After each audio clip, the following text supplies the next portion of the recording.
want it. Which I can't use.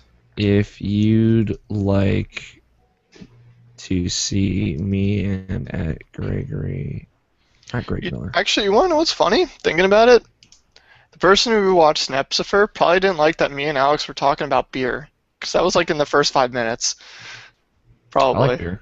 I do It's like whatever. The show is about anime, but we also do random shit too. It's not like it has to be. It's No, I know. specifically about anime all the time. I know, It just like- has to. No, I know. We're- That's actually the one thing I just thought of that probably turned them off right away.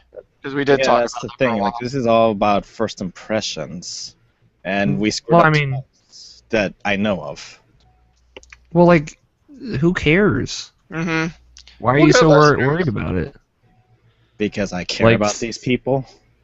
Well, I mean, some people are gonna like us and some people aren't. Mm-hmm. I like our style. I have fun recording the show. I wouldn't do it if I didn't, and that's all that matters. That matters first and foremost. So that's think. why Nobishin is suspicious. You actually enjoy this one more and have more fun What? on this one. I think I got it. I'm gonna tell him. Suspicious of Greg Blaney, just for reference. Yeah, he was specifically suspicious of me because I couldn't make it to the show because I was working that one day. Right now. No, boring.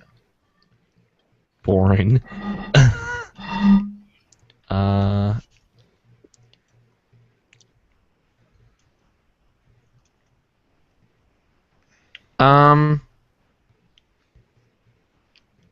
Oh, I could have just tweeted. Whatever, it's fine.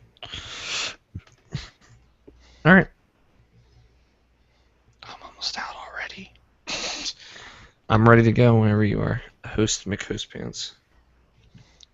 Okay. Take my phone off Sorry, the I'm table. just clearing some shit. Just take it. Do you need to get another one before we start? Do you want? Do I'll you walk want out one? in the middle of it, like I did last time. That's fine. Hold on, let me take off my pants. Alrighty. I like the only one that doesn't walk out. I mean, I guess I don't. Sometimes I have to pee like uncontrollably. that's how I am sometimes too, and that's why I'm like, hey, I gotta go pee. I'll be back. See, like the problem is, like I'm used to bladder control because if I leave during irrational passions, everything falls apart. Everything falls apart. Well, I know you're there, so it's not like I have to worry too much. But if you're not there, fuck it, we're done. Hold on, I'm gonna fart. All right, we're good. Awesome. I get the That die is in the here with su- Alex. That is the gunfire. Everybody heard Signaling that. we're ready. That was. Oof. That's whatever. All right, you guys ready? Are you choking on your own fumes right now? Oh You god. asshole! Fuck. Nep took a shit in here. what are you oh godding, Nep? Are you Big Sean now? I'm losing connection. Oh. It's alright, just look at Justin's face. I'm gonna make my picture just one of the scenes from the Cake song. I'm gonna do that soon, I think. That way you'll never forget. You'll always be happy. Oh, fuck. What is it, Nep? I can't even get to Google Drive. Okay. Pull it. That was presumptuous thing that I almost said. Alright. Just wing it. You know what anime you watched. Maybe. Well, yeah, but I'm like the only one that does the titles and that actually makes the ending. That's right. He has to do the ending thing. Yeah, that's true. Sorry, that was a loop. And I have no way to access it. I was gonna say, Well- do you have a phone? Maybe? I'll try and be good about it. Titles. Currently scheduled recording times. All right, Greg, take it away. Okay. Hello, Internet. It is the month of June. Wow. Fucked. It's fucked. Start over. Do it again. First time you fucked up. It is. It's. What? Like without us fucking you up. Yeah, no, that was just me. You just choked? Yeah, hardcore. It's 2014. I wasn't going to say 2014. I was going to say this is the month of June. Yeah, I could have said that. All right, let's do that What were you saying, Neb? We didn't do shit this time. Yeah, we didn't do anything. I know. I haven't done this in a while. It's that tequila, man. I'm telling you. It probably is. No, Sorry, man. I know exactly what it is. It's because he hasn't watched the Cake Song. You need to watch the Cake Song. No, I Everything brought will it be up. good. I made us listen to a little bit of it, so don't worry A about it. little bit of it, so you stopped. So you didn't listen to the whole thing. Immediately bad mojo. Yeah, I fucked up, clearly. Yeah. All right, let's try that again. Hello, Internet. It is the month of June 2014, and you are listening to the Malicious Underground X podcast. I am your host, Gregory Blaney, and tonight with me, we have some fabulous hosts. With me in his room right now, In his room. naked, is the one, the only, Alex O'Neill. From here on out, Greg, that you have to only ever describe me as fabulous. That is the agreement. That's our social contract right here, right now.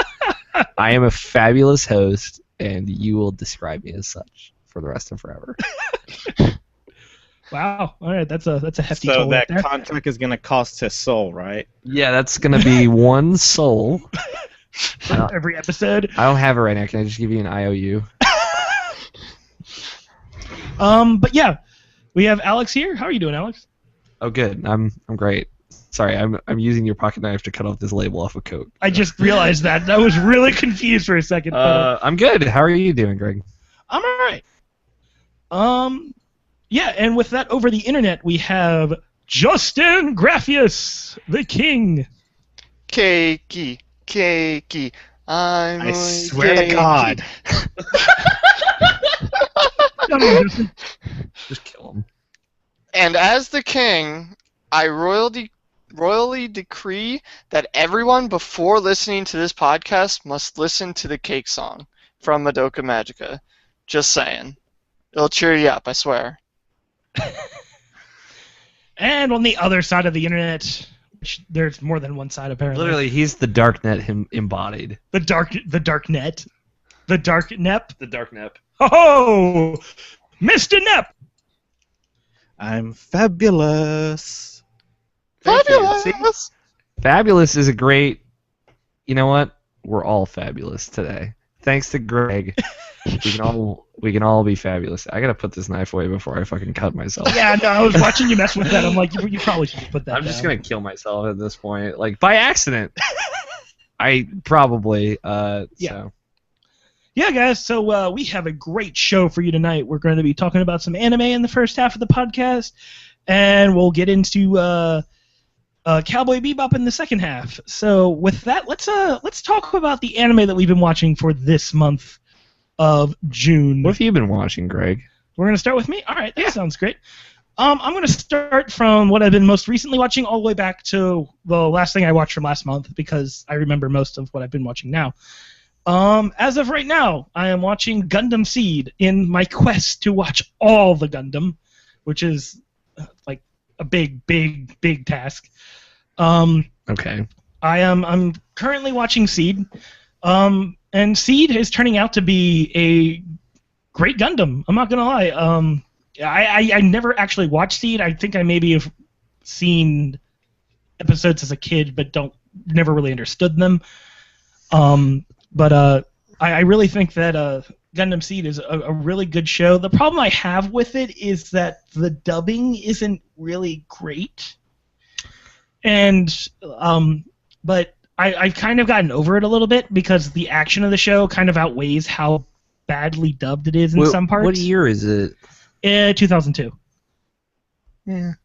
I guess it's like I was gonna say if it was like 90s, then you're just basically. What the fuck do you want? It's 90s. You're looking at Wings. It's like if you are not Yu Yu Hakusho or Cowboy Bebop in the 90s, those are the only two good, like really good dubs. DBZs. Let's be real here, Greg. Let's talk for a moment. Let's have real talk right here, right now. Is DBZ really a good dub? Hey,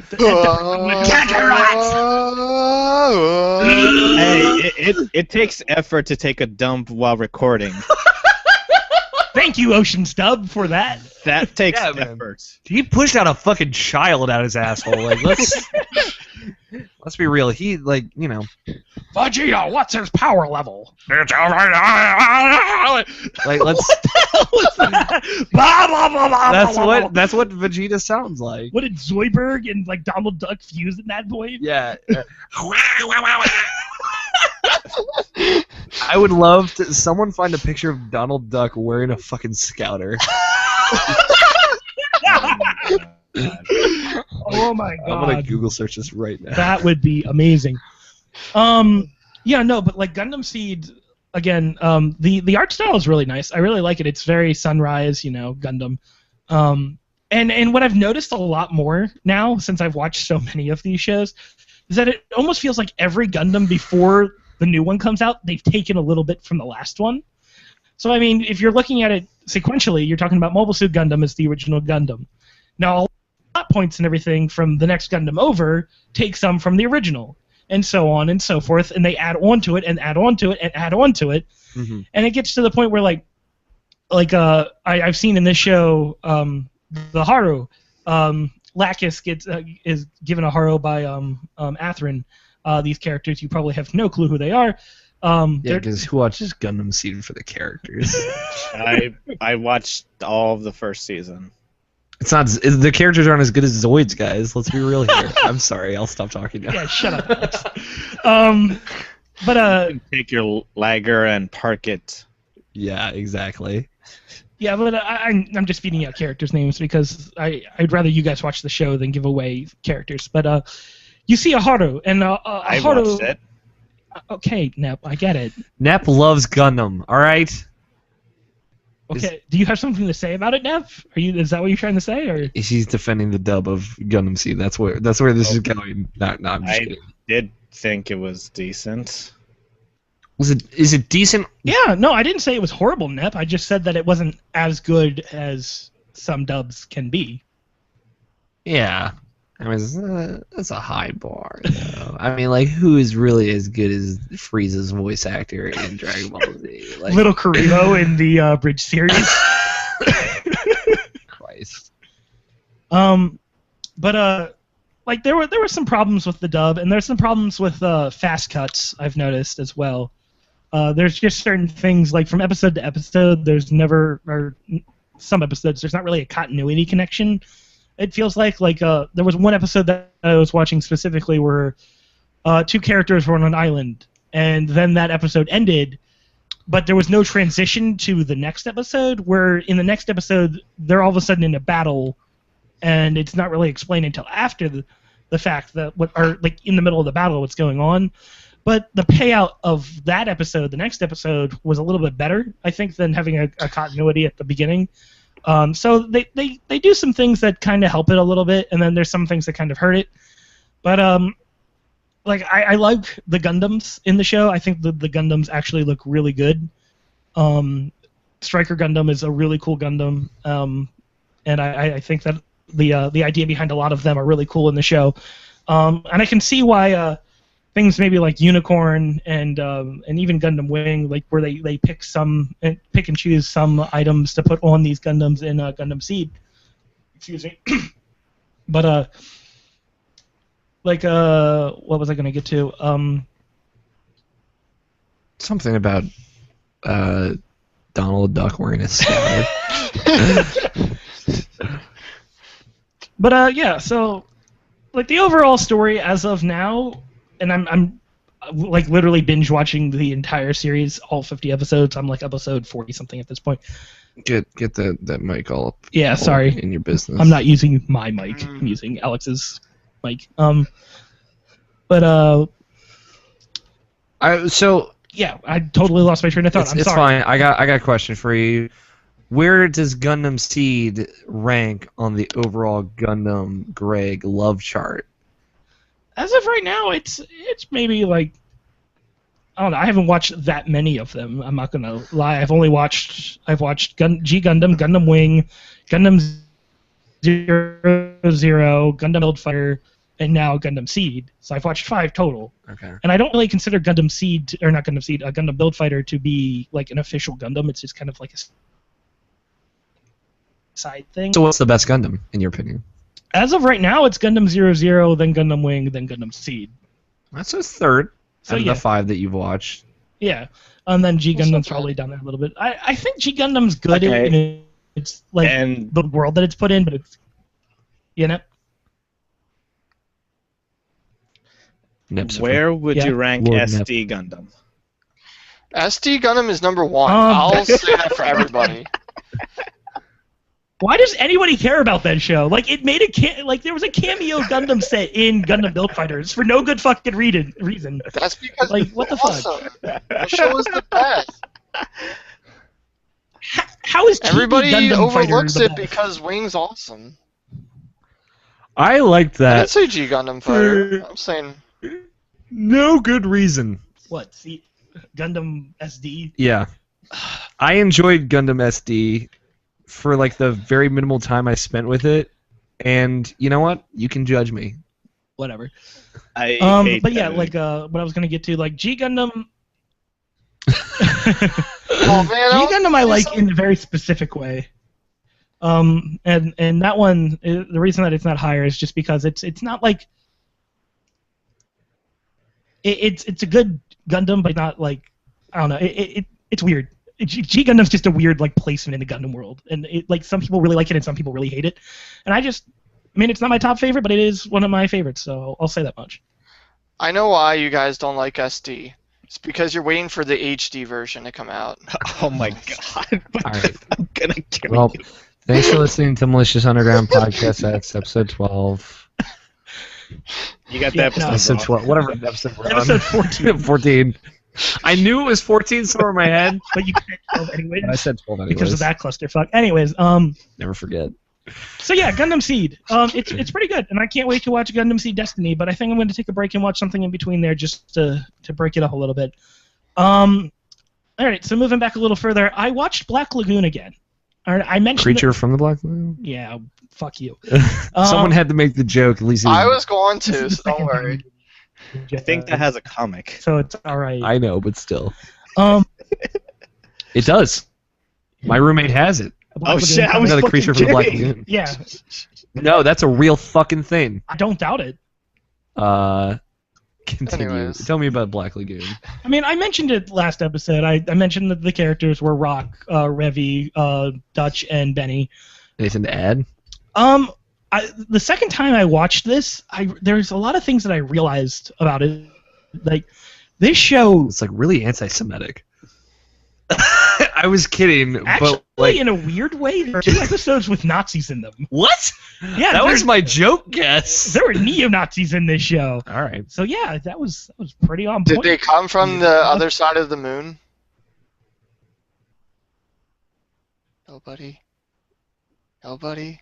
Cricket. No, they did not come from the Cricket. moon. However, if Nazis came from the moon and that was in a video game, oh wait, it is Oh It's called a movie.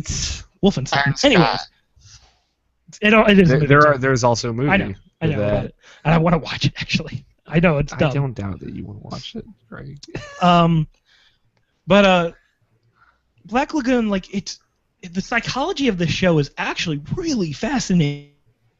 But like the idea of morality and are kind of just tossed away and ran up her, but Rock still has them in this like really fucked up way because he lives in this city of just complete sin and murder and darkness.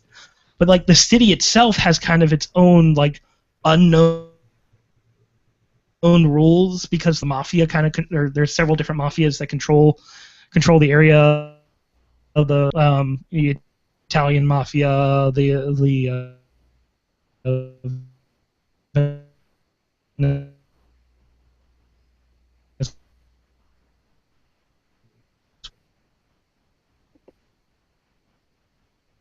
Venezuelan mafia groups, and then but I mean, you follow Rock and you realize like some of the things that affect him, and by the end of the series, you're like, damn, this guy got fucked, like really fucked up.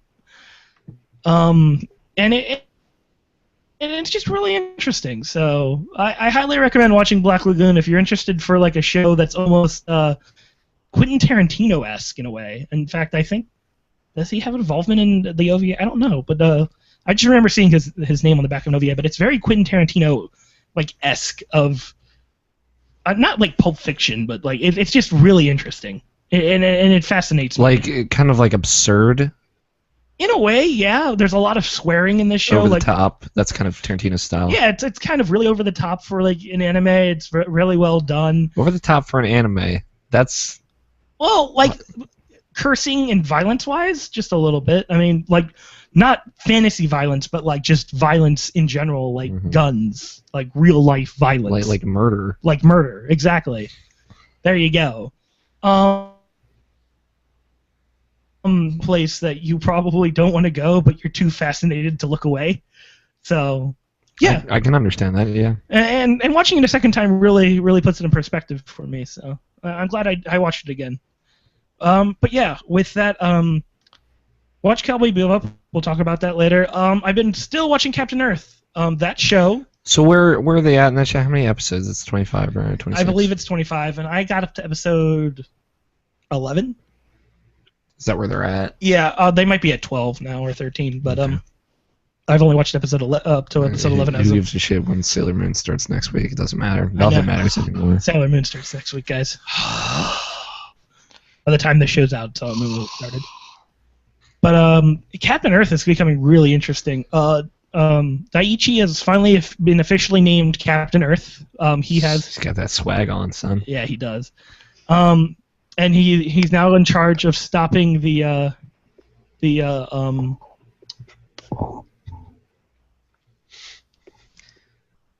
designer children from taking, well, not really, just pretty much destroying the Earth, taking all the organ energy and destroying the Earth. Because from what the show's explained as of thus far, is that these guys, the designer children, become these K something. I can't remember what it's called. I'm sorry. And they become kind of like these things that need organ energy. It's energy that comes from humans in order to survive, and they're kind of like they come to different planets that have human population or just have like a large species, and they drain all the energy and then they move on. And it's really interesting so far. They've fought 3 of the designer children in the show, or 4, 3 or 4. And I'm curious on where it's going to go next. And the characters are really coming together very well. I'm trying not to spoil anything because it is being simulcast right now, and I would rather you guys watch it and come to us and say, hey, we really like this show or whatever. But yeah, Captain Earth is becoming really interesting, and it's got robots and cool stuff. So yeah, mecha, yeah. Woo!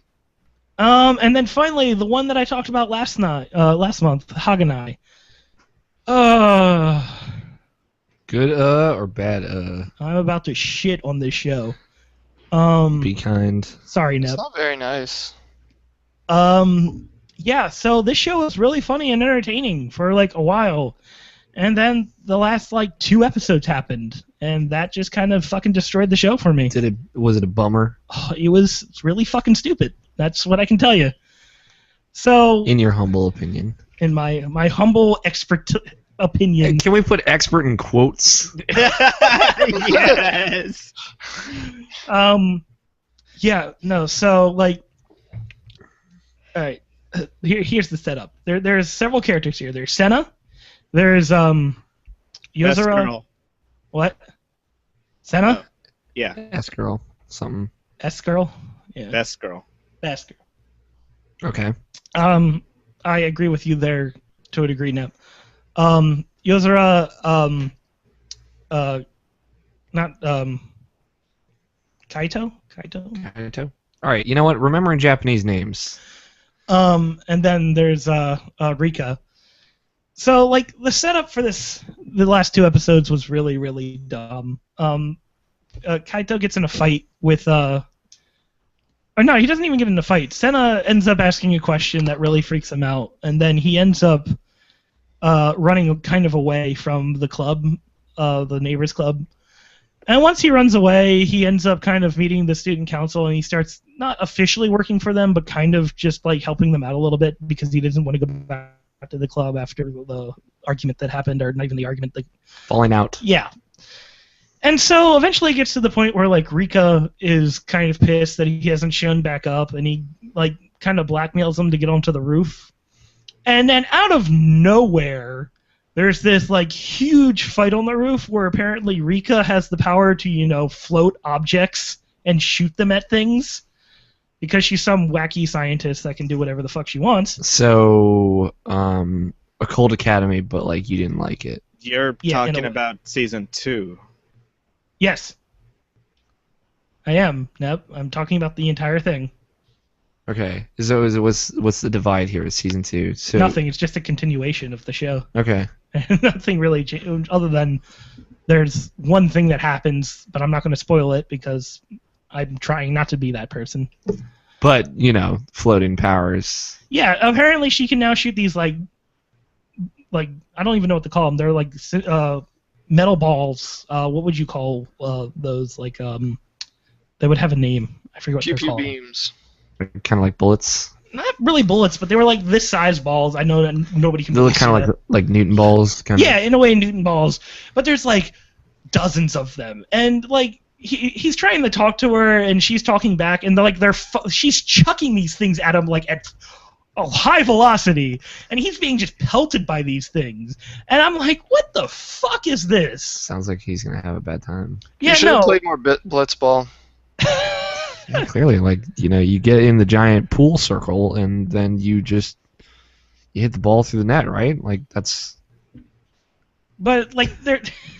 Close. I'm sorry. I'm trying to like do this the best I can without totally. So for you, it came out of nowhere, and you didn't like it. No, not at all. In fact, like the very last scene of the show, apparently one of the girls decides that she's like, I don't like Spoilers. what's going on, and she runs away, and that's how the show ends. That's it. Yeah, and then they don't ever clean that up at all. And in fact, everything is just left as it is, and they stop it.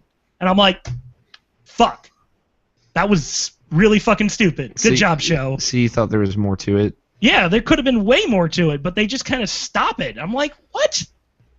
Like, I could understand, like, maybe adding something ridiculous like that just because they could and, like, have a resolution that would make sense, but they resolute it in such a dumb way. They did it so badly that it was just upsetting. Because, like, there were some really cool things they could have done that I would have really liked. I thought the show was really funny and really entertaining up until, like, the last 2 episodes where they just uberly destroyed everything I loved about it. So, like, through the first season, good. Most of the second season, good. And then these last 2 bits. Yeah, just destroyed the entire series for me, and I don't like it anymore. Like, that's where I'm at with it. It was just a really dumb way of ending the show. And I think that if they were smart at all, they would have kept going with it, but they decided not to. So, whatever. But Yeah, I mean, that's the kind of thing, like, it seems like a lot of cases, because I've been watching more anime now, like, there are a lot of very fast tonal shifts at the end of shorter shows. And I feel like, that could be kind of derived from this idea that if they had more time, they could do it differently, they could do it better. But, like, Occult Academy, I think, is the perfect example here. Like, the tone of the show and the pacing of the show, it doesn't shift as drastically, like right at the end there in the last episode, right? Just the last episode, because they kind of build it. There are set piece moments sprinkled throughout, like when they're fighting the little chupacabra guys, and when they're fighting Mothmen. There are moments there that are kind of absurd, supernatural, otherworldly. but they're supposed to be like that. Yeah, but they're not as intensely kind of juxtaposed to everything else, which means like contrasted to like the pretty normal show as the ending is when people are literally just flying through city streets, blowing up buildings, pretty much. Yeah, it is. Yeah, you're right. That is a pretty big tonal change. Yeah, like it was a big jump, but it would shifted very unjarringly. Yeah, well, like I think they did it well. I know like Nep wasn't a big fan of it, but I think they kind of handled it better there. But I do notice like a lot more often now that like in the last, like the very last arc of the episode, like a 26 episode series, like the last 5 episodes or like the last 3 episodes or 2 episodes of like a 13-part series, Like sometimes they'll just kind of throw something out of left field at you, and then try to wrap it up in a very horrible way. or they'll try to kind of justify it. They'll try, and most people are going to shit on it because they did a horrible job doing it. Well, that's not necessarily true, but like they'll try and justify it, and to me at least, it always comes off either as like maybe it'll work. I think it worked okay in a cult academy. I don't think it was great, but I think it worked okay. What they were trying to do, especially with the very last 30 seconds, worked very well. Yeah, I think tonally that they were building to this, the occult is real. They were building to that idea. They were just making the viewer doubt it until they fucking threw it in your face. And I thought that's why it was okay, but Yeah, what did you think, Nep? What did you think about that ending? I'm curious. I didn't watch the second season. I've just been reading the manga after the first season because I hated the shit out of the anime. Okay. Why did you hate the anime? Oh, reasons. Well, you can feel free to elaborate. Nep. What? How's the manga differ? I'm curious now that I've learned more about the show. Nah, I'd rather not. Okay. Sure. Okay, moving on.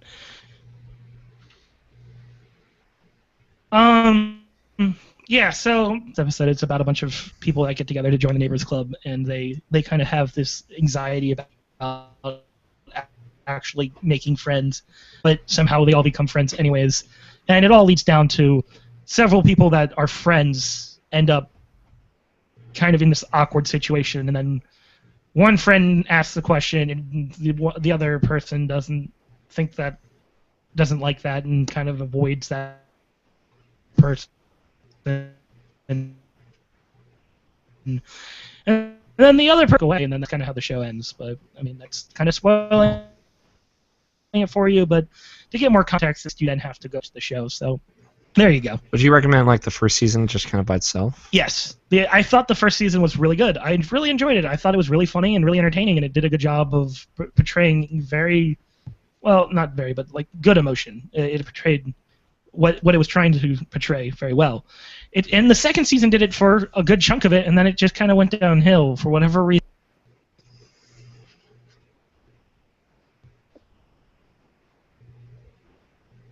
Let's move on to the next person. Let's just go down the list. Hey, Alex. Hey. How you doing? Hey. Hey. What's going on? Pretty good. I had a busy month, so it was E3 this month. It was E3. For people who know about video games, so I didn't really have a lot of time to watch anything. What's a video game? I ended up watching a lot of Once Upon a Time, weirdly enough. What are video games?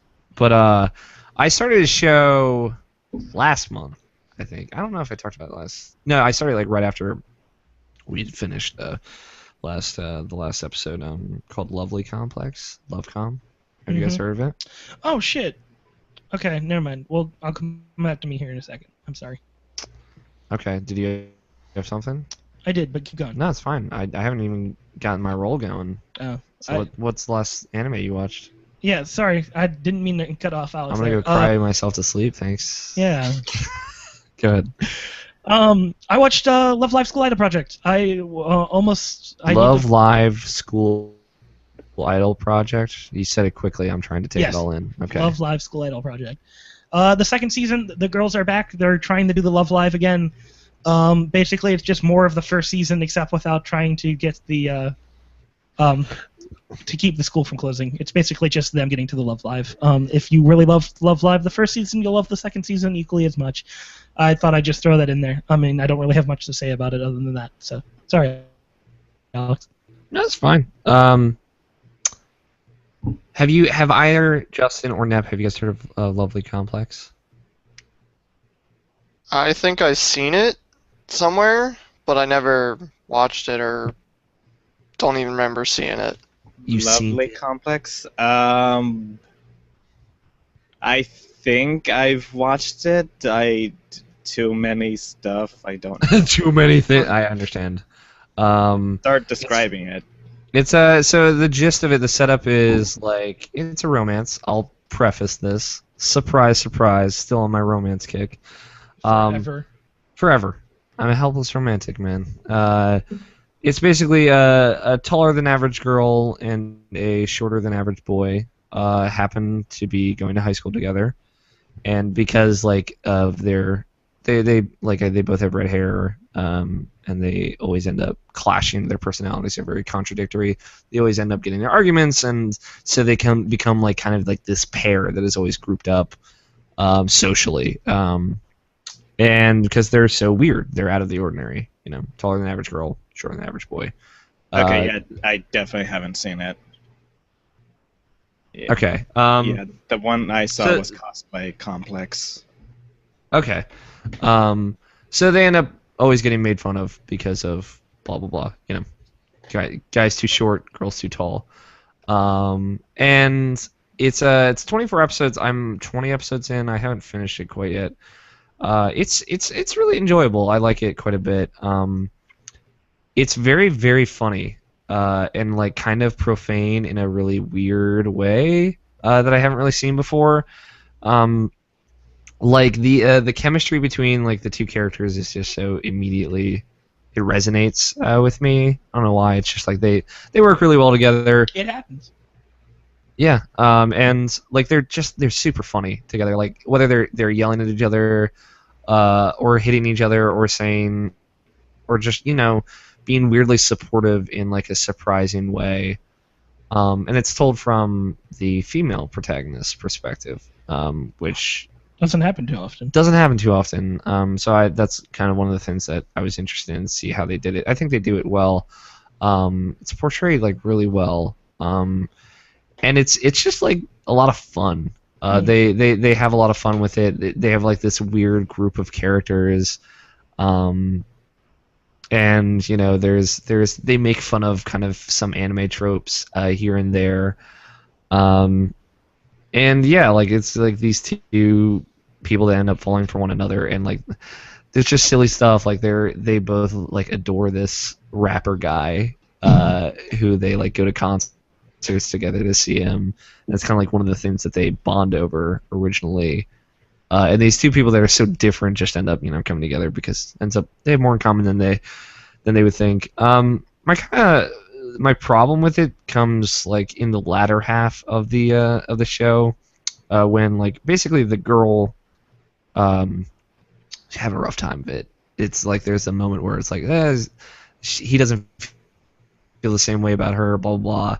And there's a good arc with that, and I think they portray it well. But like, she's a very strong female character that becomes like very kind of like crybaby-ish out of nowhere.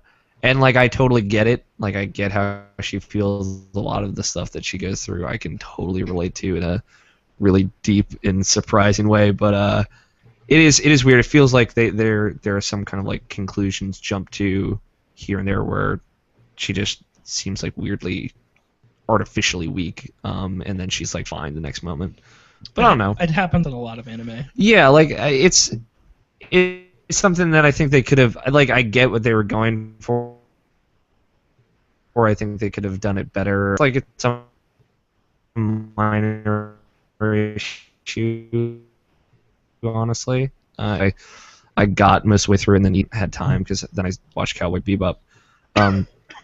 But it was good. Like I'm really liking it. I'm gonna finish it, and yeah, like I would recommend it. It's really funny.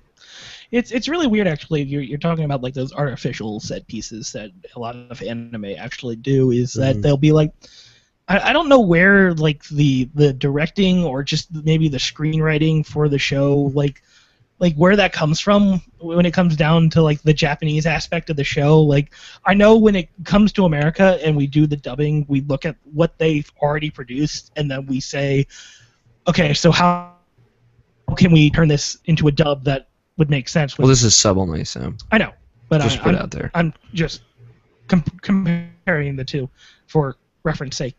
But in a Japanese studio, I'm not sure how they go about doing that, because it just feels like at one point in so many animes, again, it feels like they just go, we need this. Like it feels like we need a conflict, we need a problem, because we need to have like a 3-part arc for this show. We need problem gets worse, solution. Like we need that to happen. Yeah. And it feels like that just doesn't fit into whatever they're trying to portray in the overarching show. Yeah, well, like it ends up like the problem ended up being like the character just getting fucked over again and again and again in like the same way, kind of back to back, and kind of falling into the same situation over and over again. Which again, I get, like in real life that shit happens, and I get that. But just the way it was portrayed here felt too artificial. It felt like a little forced. But like then you jump to this episode when like the two characters are dating, and then like another like a female like rival kind of type character enters the picture, and the way that they handled that was really good. And like the way that the main character handles it is really good and really funny, but like really like, oh yeah, this is why I like this character to begin with, because she's kind of a badass and she says how she feels and she does not give a fuck. So they brought it back. Yeah, so I mean, there are those things, but it's just interesting. It's a fascinating process that I'd like more insight on, but I don't know. So yeah, it's good. Like I would recommend it. It's very funny. Like it's not like a lot of romance out there. I think there's enough Desu kawaii moments for you to blush your cheeks and giggle at, but and nep giggle at drink and but I think it actually also has some really really funny moments. So all right, I watched Cowboy Bebop, which was weird. I'll talk about that in a little bit. But I was telling you earlier, it was just a weird surreal experience for me. I wrote down Monster Monpiece here in case Nep wanted to talk about it. Go ahead. You played the Japanese version, didn't you, Nep? Yeah, did you play the Japanese version? I played both. Okay. What did you like better? They're the same game. They really are the same game. Man, Nep, I was hoping that there would be more in the Japanese version. Because they edited the American version. They edited like maybe 22 cards out of like 1,000. It feels like, and like whatever. If you look at the edits, you'll be like, yeah, no, that makes sense. That totally makes some of like there's one where like a plant monster and there's blood, and it's like, yeah, no, that if an American person who wanted to play a silly card game saw that, they'd probably be like, what the fuck. But like whatever.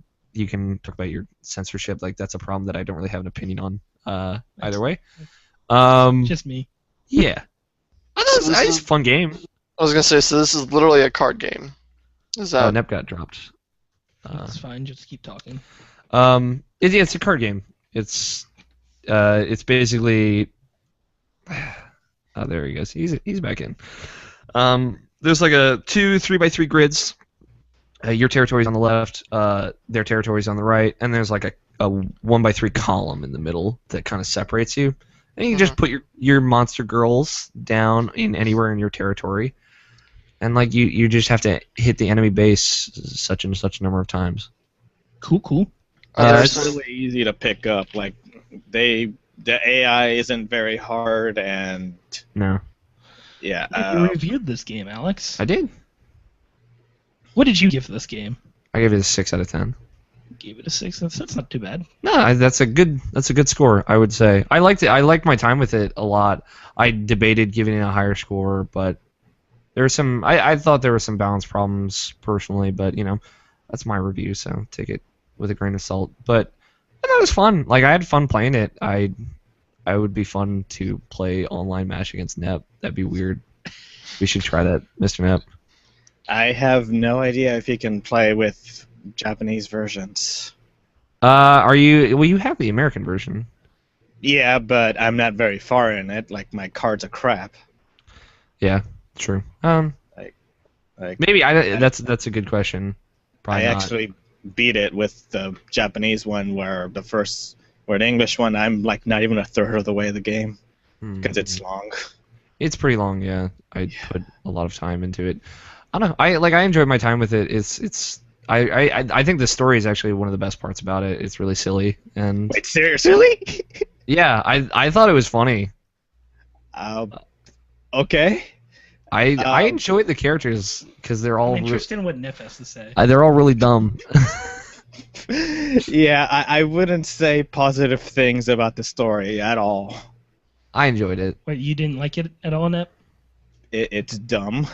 It's very dumb. It is a very dumb story. Just remember that Alex likes dumb in a different way you do. I like, you know what? I can get behind dumb in certain scenarios. Saints Row 3, Saints Row 4, I can get behind dumb. Yeah, This that's good. This weird, like, Japanese dumb, I'm not, like, super familiar with, but I liked it. As, like, a first exposure to it, I thought it was pretty fun. Alright. I think if you're not used to that kind of stuff, you might enjoy it. It gets really fucking weird. I'm down for weird and dumb. Yeah. Sometimes. I would say you'd probably enjoy this. It's easy to pick up. Sometimes you'll get stuck because, like I said, I like balance. Like you'll just get stuck in stalemates. In which case, usually you have to fucking rub the shit out of some cards, and just buy a bunch of booster packs. You got stuck. as my famous. I got stuck in some places. I ended up having to rearrange decks, and then I got through them. But Dude. I didn't like die. I just would get stuck in where we would just be playing kind of like the same cards, and they would just cancel each other out for a while. Okay. Yeah. It would end up being a stalemate where one of us either got to the end of the deck before the other, and that's how it would end. Wait, you actually decked out? Yeah, quite a few times. Oh, wow. What are you doing? I'm playing the video game. Alex, I have to say, I was playing the one where you can't understand shit, and I was winning. What did you do? I was doing well up until a point, until you got all high and mighty on me. I literally, in the Japanese version, I lost once. I only lost once, but like I just kept getting in these scenarios where it would just I'd be sitting there, kind of just playing cards, and like I would get stuck because I would not have the combinations that I would want to play in the right order. There's a very weird kind of like system where you can basically set up like a row of your monsters that is just fucking unstoppable, and I would not get the right cards, and I would always draw in the wrong order, and I would just get fucked over. And then I would usually in that case I would just wait, and then they would deck out. But like like it's not hard. It's just like it doesn't feel very balanced. Either you're too powerful, or it's like it feels like you're just running into a wall, in my opinion. Mm-hmm. But I don't know. Like I don't know if much has changed from the Japanese to the U.S. version. Well, they give you a card pack right from the very beginning in the English version, so you get a better edge than the Japanese. Yeah, I mean they throw so many cards at you really quickly in that game too. So like if you are like one of those people who loves building a deck, yeah, you are gonna be. They regularly start throwing more cards at you every chapter. Yeah, it's like you get so much money in that game without even fucking trying. Yes. Oh my god. Like at some point, I just like bought like 30 card packs, and I just like made two entirely new decks of cards that I just unlocked. Like, I didn't even know like if any of them were good or if the combination. I would try different stuff out. But yeah, if you like building decks and having tons and tons of cards, then you will adore this. Cool. All right, let's move on a little bit here. Nep, you're up. There's also tons of anime in that game. Yes. By the way, just to put it out there. That's why I brought it up. Okay. Right. So what I've been doing, I was watching the anime. Well, I've been watching several, and I'm just going to talk about the ones that ended. But first, starting off with something that both me and Justin were watching, No Game, No Life. You gotta tell me what you think. Yeah, just go. I'll say what I say afterwards. Okay. Well, before the final episode aired, I already knew like they stopped at volume 3 of the manga, so I already knew that much. Like, from what I can tell, they tried to do a good job of adapting the manga without like creating an original ending. So it looks like they might continue it, or rather, it totally is open-ended ending. Hmm. And I would hope it's popular enough that it's gonna get a second season. But yeah, this season by itself is fucking fantastic. I loved it, and I will be buying the manga because it's already licensed.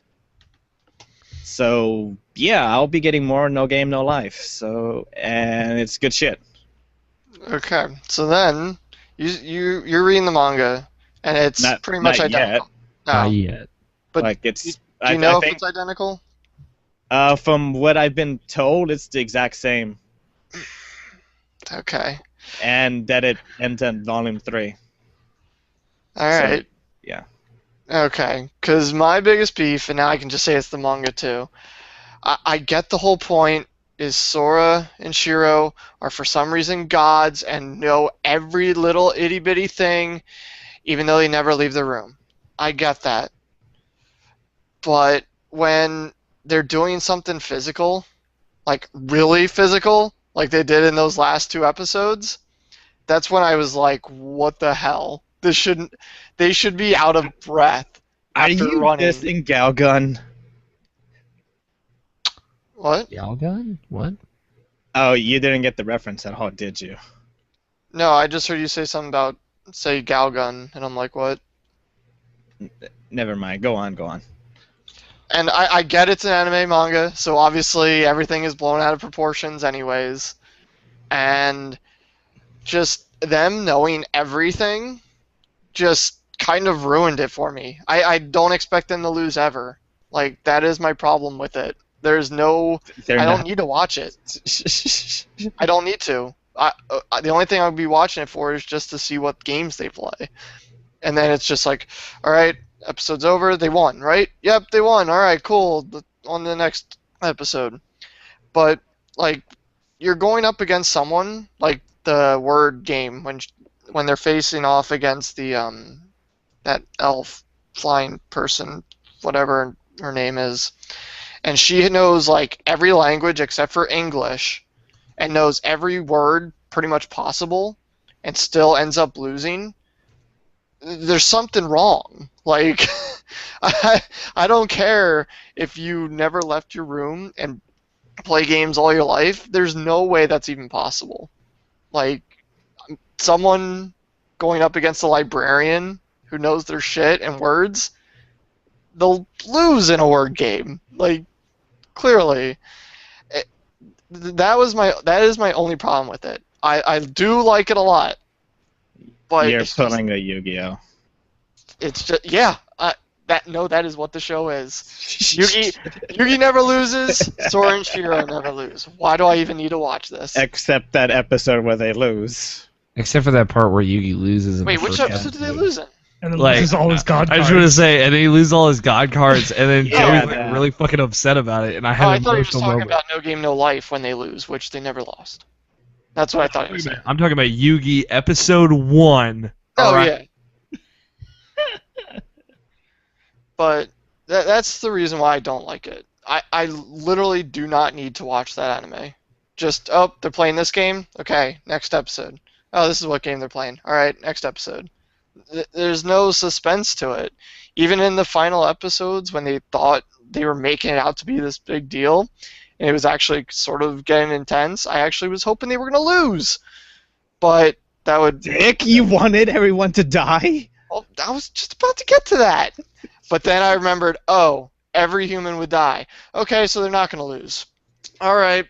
It ended. Yeah, he won. Because he said one word before they went into the game. Like, nobody plans that far in ahead and it work. Like, no. But like I said, that's the only problems I had with it. Other than that, I do really like it. I do hope they make a second season. But if they go on and just keep winning every game, it will get boring. I was actually getting bored watching it now. But that's just my thought. Like, that's what I wanted to hear what you were saying about it. But yeah. Yeah, I mean, just to put my 2 cents in there, I get that if like if you're not worried, if there's no like conflict, there's no tension, then it's kind of boring. Like, I'm not worried. Agreed. I'm not worried that he's gonna lose. Like even if you like oh they're pulling that thing where it's like oh it's getting really close, but then he pulls through in the end. Yeah. That's Just weird. another little thing that I didn't like with the whole somebody who's a shut-in doesn't do anything physical. When Shiro, the girl, little one, Shiro, right? Right? Nep. Where are you? All right, whatever. He's like yeah whatever this sounds When they're in the final game of the season, and it's a shooter where they have to run around, and all of a sudden, oh, she's super smart and knows where bullets are flying. There is no fucking way anybody can judge where a bullet is flying at their face at that speed. No way. And bounce them off. Just no. And again, animes and stuff, so it's again, it's whatever. You're. Hey man, you can't please everybody. Like I said, I like it. I do. It's just there's no suspense at all. None at all. If you want to get another drink, Greg, you can get one. I was just telling you that I finished. Hey, like that makes sense. I think that's an understandable complaint. But yeah. I'm glad that you liked it, Nat. Also, just wanted to throw out that No Game No Life is a light novel. Oh shit! I'm gonna So start yeah. start reading that sweet life novel. You know, guys. So yeah, the source material we'll never fucking see. Yeah. We'll just Yeah, see the adaptations it gets from it. So yeah, you were criticizing the manga, but that's not the source material. Oh, because you said manga earlier, and that's what I. Yeah, because Going off that's of- the thing that got licensed. Mhm. All right. But- We'll read that light novel. Let's find out. That's where But- the real suspense is. Moving on, I also watched Blade and Soul, that one show that I've been shitting on this entire time. Yes. Because yeah, this is like I got convinced like around episode 4. I'm just gonna watch it so I can say that this is a shitty show from start to finish, and I was just Go along gonna with it. go, hey, I was right. This show is shit. Until- Episode 8. Well, actually, after episode 8, so episode 9, starting there, because like the show actually became something worth watching after that, because just this whole dumbass story, and then it basically turns into Rurouni Kenshin, where you get the main character who killed people, and all of a sudden she's like this finally show. starting Okay. to regret it, and like wanting to atone for it, and just she's going through a lot of different human emotions and all that, and that is like the best part of the show. Like, oh my god, this show became something worth caring about, something worth respecting. So they from, sold it. from episode 9 to 12 and nothing else. I have but- the show in my queue and I wanted to watch it, but The show is shit up until then. Complete shit. I'll be the judge of that. I will judge that. But yeah, the show like it was just became the story of like wanting to redeem herself, and like her worries and doubts and everything, and just because she was a soulless character up until then, like literally she just had no feelings whatsoever, no conscience, no nothing. Like there was nothing driving her, and then all of a sudden she wants to do something and she has regret, and all of a sudden I actually cared about this character, and then all of a sudden all the other characters they started getting better, and just all of a sudden like 9 to 12, holy shit, I actually cared. Like there's just this really fantastic episode that was like of a filler that was just of her living with some parents of a kid she killed, and how the parents, like the mother was accepting of her and was willing to forgive her, where the father was having trouble not forgiving her, and just the way they did that, like holy shit, that was an actual respectable episode that I cannot say anything bad about. It was just it forced me to respect it big time. Did they like do like flashback stuff to kind of pepper in like what she had done, or did they just kind of? She has like no past whatsoever. Okay.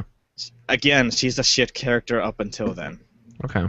I was just kind of curious as to how they did that, but yeah, that sounds kind of crazy. I'm glad that they redeemed it. So would you like recommend the show?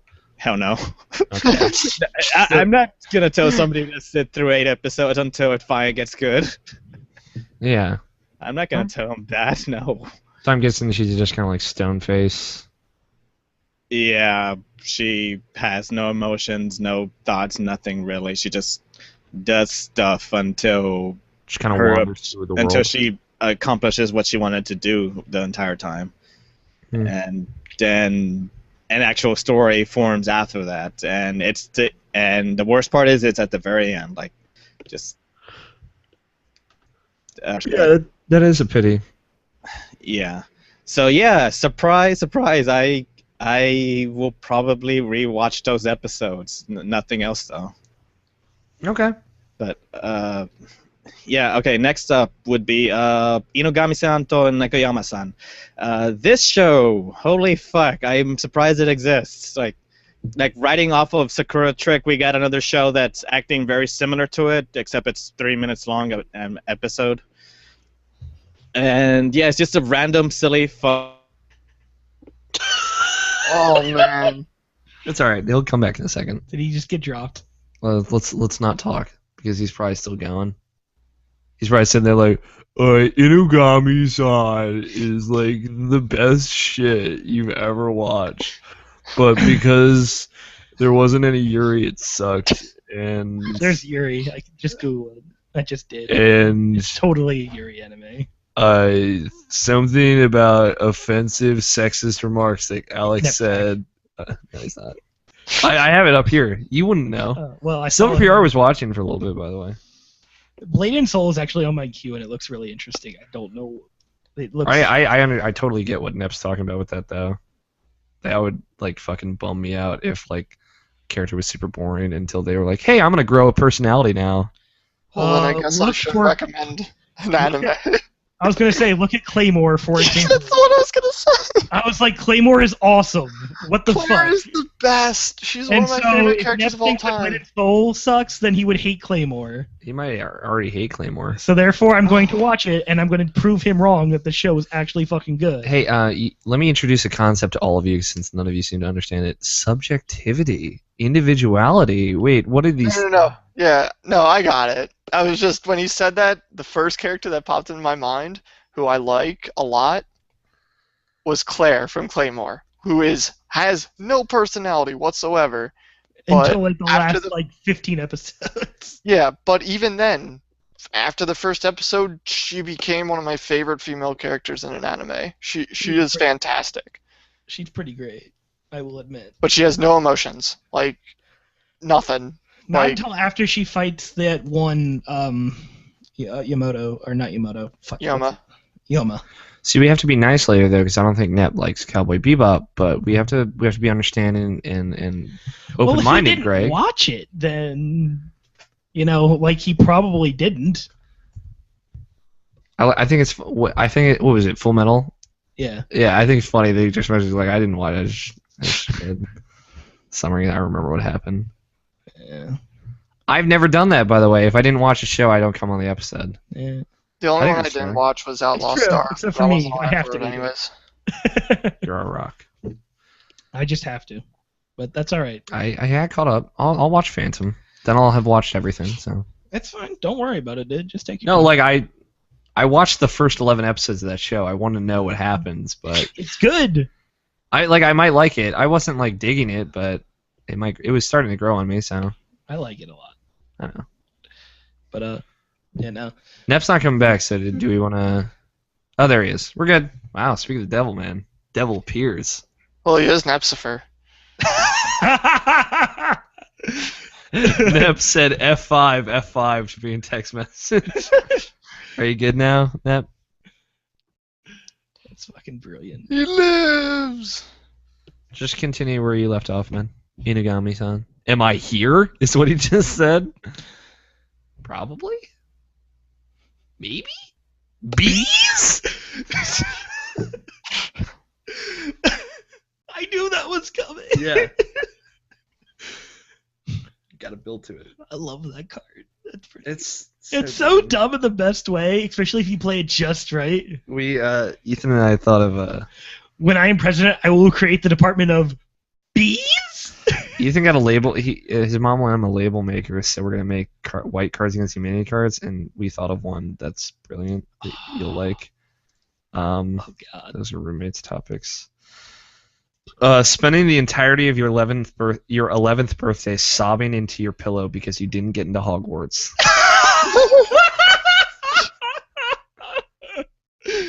That's absolutely brilliant. Yep. That's all Ethan. Spending the entire. All right, well, let's move on while Yeah. Matt is restarting his browser. Justin. Yes. Do you want to talk about any anime until Neb gets back? I can talk about some of the smaller ones. I can save the bigger ones for later. Still watching Sailor Moon. Still being good? simulcast. It's still Sailor What Moon. episode are you on? I just started the first episode where Ray appears. Oh wow, they're only there? Damn. No, they're a little bit further. I got behind by a lot. They're probably about 4 or 5 more episodes ahead of So that. you've met Sailor Mercury. So like Now I you're on don't Sailor Mars. like I said I don't remember anything about Sailor Moon. Like how do they introduce the other?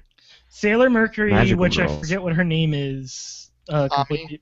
Yeah, she works at a school, or she is a student, and she's Yeah, like she's at a school. she's I mean, some it's all technology major or something or another.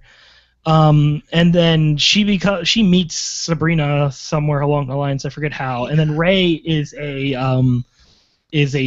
temple girl. How do they get like? How does Or not Sailor Ray, Moon get her powers? Sailor Moon gets her powers. Luna at just work. gives her the...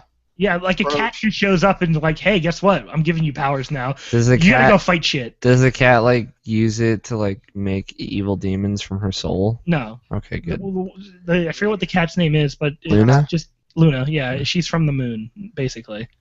And she's like, Sweet. I've got to find the princess. And basically, I remember the Sabrina's cat being really princess. cute. Yes, it's very cute. Cat is very cute. Kawaii. Kawaii. Luna is so desu kawaii. Desu. I like that Cowboy Bebop also reinforces once more that corgis are fucking adorable little things. So hard. Like oh my, Ein is the cutest fucking shit. Like let's be real here. Anytime he like barks, I'm like, oh, he's so cute. Welsh corgis. Oh, corgis, so cute. Anywho, yeah. So you're up till Ray. Right. Wait, what are the butler people? Butler The mask.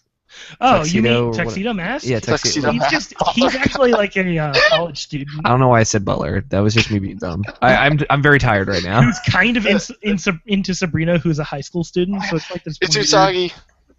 Usagi. Oh my Sabrina, god. Sorry, that's... Sabrina, for this version of Sailor Moon, you hold your tongue, good sir. I had to. I couldn't... No. So like, So at the Usagi. episode, you're just like, it's Usagi, you assholes. does he have like magical powers too? No, he's No. just some dude that He's dresses up in a just so he's like tuxedo. fucking Batman. So he's basically Batman in a tuxedo outfit. But instead of throwing batarangs, he throws roses. So like the most I remember of anything Sailor Moon was again like I watched it but I was so young. None of it. I remember literally none of it. I know that she had these transformation sequences, and there are more than one of them. I should play a drinking game with Ethan, and we should watch Sailor Moon when it gets. And Oh then god, you be out And after they- like the second episode. they have magical powers, right? That's literally all I remember from the show. And then there's an entire like But I 10-second transformation where you like, I watched the movie. and then you jerked off as a kid. But, Yeah, totally. You jerked off your little 9-year-old dick. I watched the movie, and I don't remember. There's several movies, and I watched one of the them. What- first movie isn't until like after episode 50. Well, I watched one of the movies and it had Tuxedo Mask in it, and like, cause it was at that point in my life where I'm like, Sailor Moon's for girls. This is dumb. This is Cootie's gay shit. But like Whoa! And you were younger than me. Holy shit, I was watching that shit.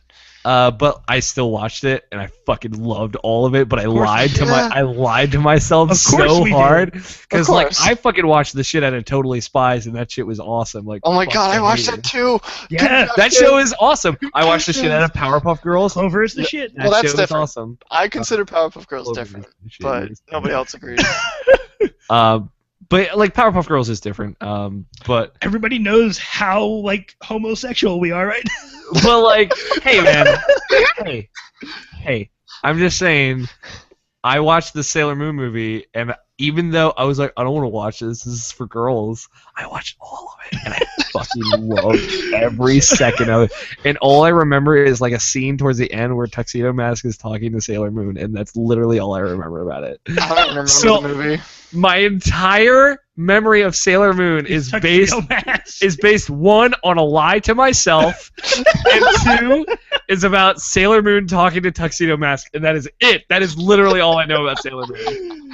I remember. Well, since I've recently watched like at least 40 episodes of the show, like, because I binged watched a good chunk of it, and I need to watch more. I just have never come back to it because that show, like that dub, is so bad. That's why I'm watching this. I know, but like, don't you agree, Justin? It's bad. Oh yeah, it's early '90s dub. I know. When Yeah, no, I know, bad. but it's you can't stop. It's like a bad train wreck. Well, like that's why I'm super excited for Crystal because Yeah. like it's gonna be like a reimagining of the show, and it's gonna blow my fucking. I'm sure after like I watched the first episode, I'm gonna be like, this is like the greatest shit ever, and I'm not gonna be able to comprehend. I won't talk to anyone for 5 days. What do you guys think about the style? Because I saw I some like it. people It's saying super it's Moe-y. bad because It's super they're Moe-y. so I like bad. it. They're so focused on the old style, and I'm looking at it. I'm like, this is fucking beautiful. Yeah, right, I'm about to cry how beautiful it was. I don't. I wouldn't say It's so good. Okay. Side note: Silver BR, a friend of the show. Batman plus metrosexualism equals tuxedo mask. Metrosexualism. Metrosexualism. Well, let's loop. Well, like my thing is, I don't think it's Moe at all. I think it's actually No, it's it's very not. it's very adult drawn, kind of like Kelly. Yeah. Like. Well, there's different types of Moe, and then But like I think the modern style of Moe that you're talking about is like more Madoka focus, where this is like, they're longer characters. They look more like humans. I feel like this is an anime version of Totally Spies. It kind of totally is. Like, just change it up a little bit, make it more anime-er, and bam, you got Sailor Moon Crystal. Animator, but like I think it looks kind of like hand drawn, but like super high resolution and like full HD. Yeah.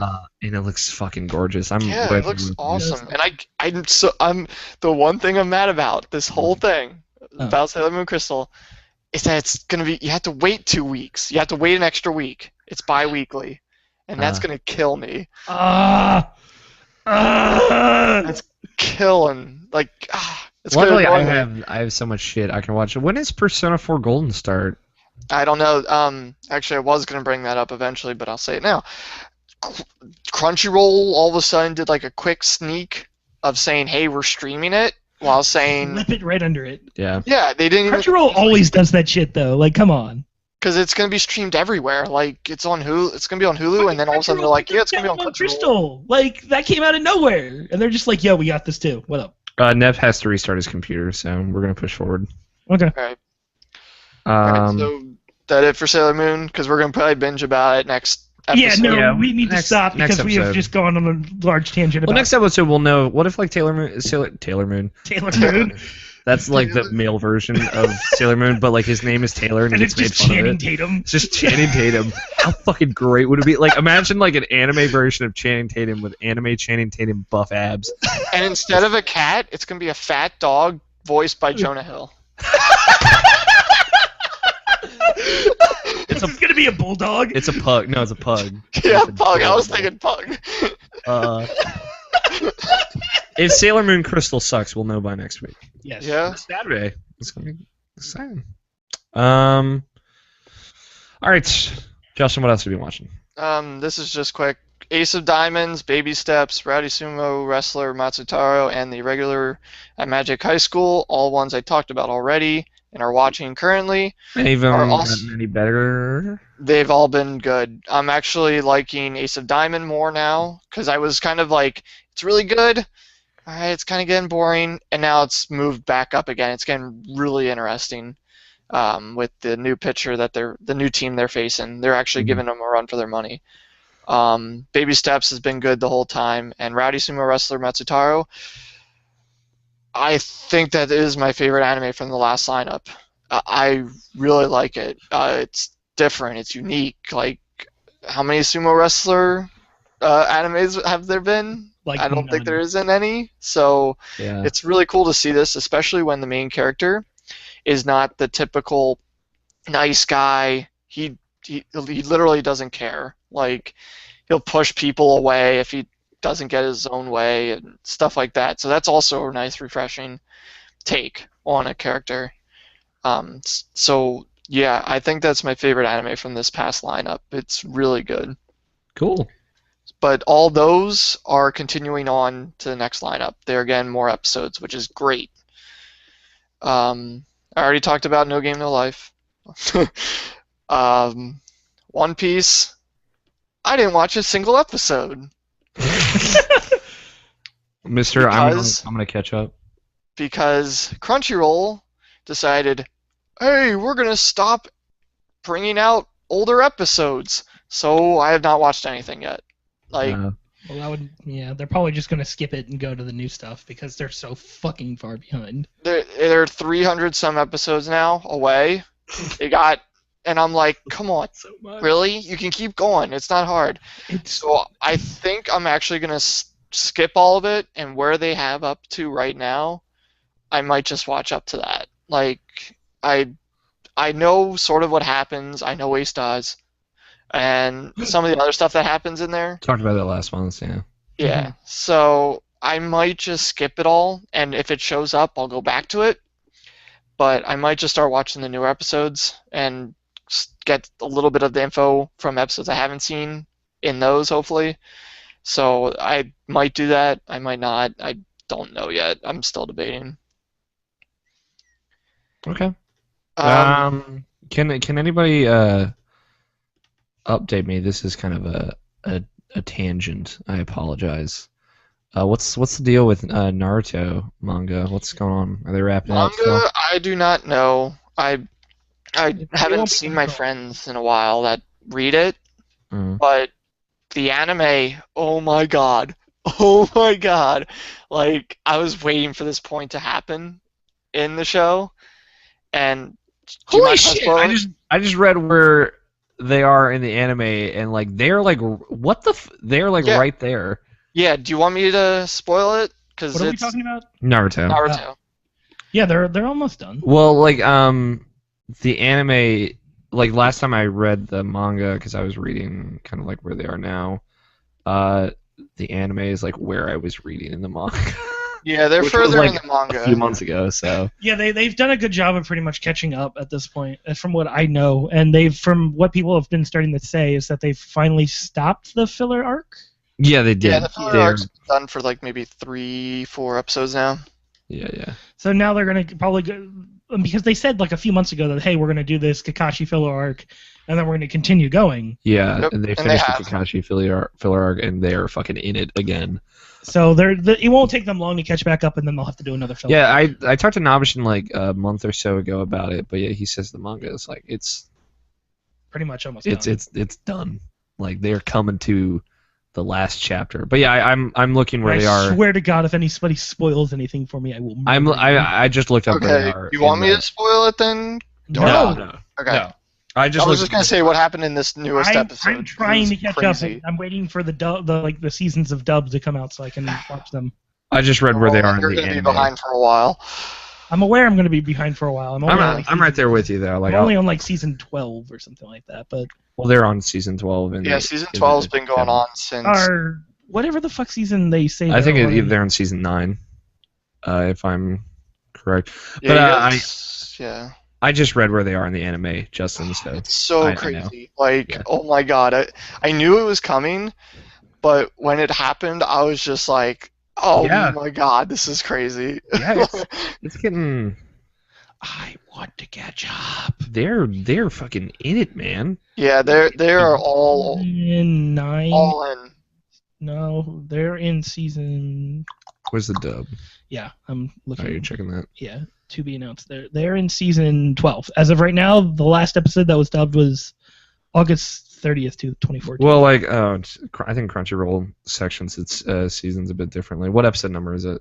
Episode 257. That was Okay. August 30th, 2014. Yeah, so I don't know what they're doing. They're as of actually right now. at the beginning of. So Yeah. I think I've watched Well. through episode 10. I think I can watch episode 11 now. I think. Anyway, continue, Justin. All Fontana. I was just curious if you were up to date on the manga. No, Oh, not I'm the sorry. manga. They won't have that episode dubbed until August 30th, 2014. It's 257. Yeah, and we're on episode apologize. 367. So The episode that they're currently on is, what is today? June. They recently did episode 150 or 252. So the next episode that will be. Yeah, of season. I'm sorry, 249. I was looking at July. The next episode that will be dubbed will be 250 on July 12th. So you're almost 100 episodes away. Yeah, Close. they're catching up. They'll, So Yeah. I need to watch season 11, which I have not done yet. Yeah, But- but like it's real intense. Oh yeah, very. It's getting near the. It is near the end of the war. I can say that the battle. I can Mhm. say that because obviously there's an end. But yeah. And then I'm watching 2 new animes. Well, one's newer, but ones I haven't talked about before. The first one I'll talk about is Date Alive, which I've been wanting to watch this for a while now, and kept I getting the have name mixed up with other ones. So it came out on Blu-ray, and I was just walking by and I saw it, and I'm like, all right, I'm just going to take this off the shelf. I may or may not buy this. Start looking around some more, put it back on the shelf. Now I'll get it later. Walk away, walk back, grab it off the shelf. All right, I'm buying it. So then it forced me to actually watch it and sit down and watch it. I really enjoyed it. It plays on the concept of a dating sim game, Okay. and the main character is the guy. His name is Shido, and in this world there are these space quakes that happen, which yeah, I'm sorry, I that had to horrible laugh at name. that. I know they are. That is horrible. And it's caused by these things called spirits, who take the shape of a female, and they have these superpowers, different sort of weapons, like a big sword and all that. And what this one there's 2 organizations. One that I can't remember what it's called, but they're trying to kill the spirits because they know they're a threat and can destroy the world. And then there's another organization which Shido gets a part of that is just trying to stop them and get rid of the spirit's power. And how they do this is they make Shido talk to the spirit and get to know them like a dating sim, and talk to him and try and go out on a date with him so that they fall in love with him and kiss him. And by doing so, they lose all their power and just become a normal person. Sounds amazing. And it is. It's really funny because all the spirits that he goes with are all different personalities and stuff, literally like in a dating sim. But what they do is this organization, while he's talking to them, all of a sudden they'll get a multiple choice question on what they want him to say, like, That's awesome. go give her a quick kiss on give her a kiss on the lips, hug her tightly, hold her hand while you're walking, and then they all vote, and then he does it. And it's just some of the stuff they make him do is absurd, and like, how would this work in real life? It would not. Like, one of them was like, I think one of them was made him. They didn't make him do it, but like one of them was to slap her ass, and like one person voted for it, and he was like, "No, the perfect thing to do would have been to slap her ass," and it's just like, it's so out there and funny, but it's really cool. Like all the characters are great, and there's a nice twist at the end of this season that I actually didn't see coming. I won't spoil it for people to watch it. But the spirits are really interesting. I really like the characters that you get to see in this. It sounds great. It sounds like is. something I It might is on Crunchyroll. watch and hate myself for watching, but love. Wait, no, it's not on Crunchyroll. It's on Hulu. Yeah, the Data Live was recommended to me a while ago. In fact, it's Data Data Live. Sorry, but I never got a chance to watch it. I just haven't really wanted to get into it. I think it's in my Hulu queue. I think I had seen it. Like they had recommended it to me at some point. Yeah, it's only 12, 13 episodes or something like that. It's really yeah, it's short. really short. But I've also heard that it's really fan servicey. So that's Yeah, why it it was is. recommended to me. Damn, I might hate it then. Yeah. It's not that bad though. It's not High School of the Dead bad. All right. Yep. All right. Nothing's that bad though. Let's be real here. True.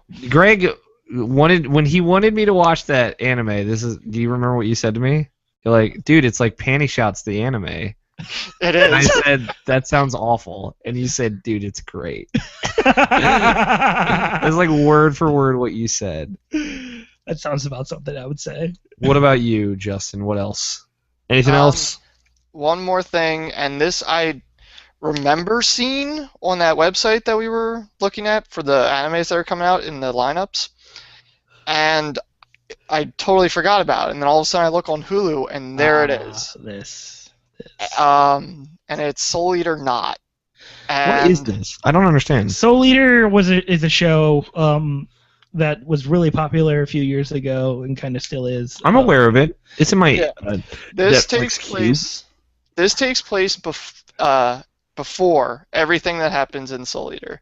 Yeah. So you'll be seeing characters from Soul Eater that aren't together, or two acting totally different than what they did in the original series. Prequel stuff, I got it. Yeah. I know how the prequel works, guys. The question is, Justin, is it any good at all? Yes. Or is it just a load of bullshit? Did you like Soul Eater, Greg? Yeah. Well, I liked Soul Eater up until the last episode where they fucking Well, butchered it. It seems like every single time there's like two animes, like, man, I really liked it, and then they ruined it at the very, very end. Well, that's No, I was gonna say the reason they ruined it was because the manga is still going on, and the manga is really good with what they're doing with story-wise, and what they did at the end of the anime just ruined it. Like it just ended it on a bad note, Yes, especially with knowing what's coming. Oh my god! Like they could have done so much more at the very last episode. Like Yeah. Maka was awesome. Like everything that Soul was doing was awesome, and then they just like, fuck it, we're done. Yeah, pretty much. Was it just like, did they like have to draw a line in the sand, like it's over now? Did they like I don't kill know. half No, the they characters? basically No, they just didn't. sucker punch the audience like really hard in the dick. Or did they just end on a cliffhanger and it just Yeah, never they go? pretty much ended on a cliffhanger. Okay. I was gonna say I don't even think they ended on a cliffhanger. They just we cleared up we finished all the storylines we were having.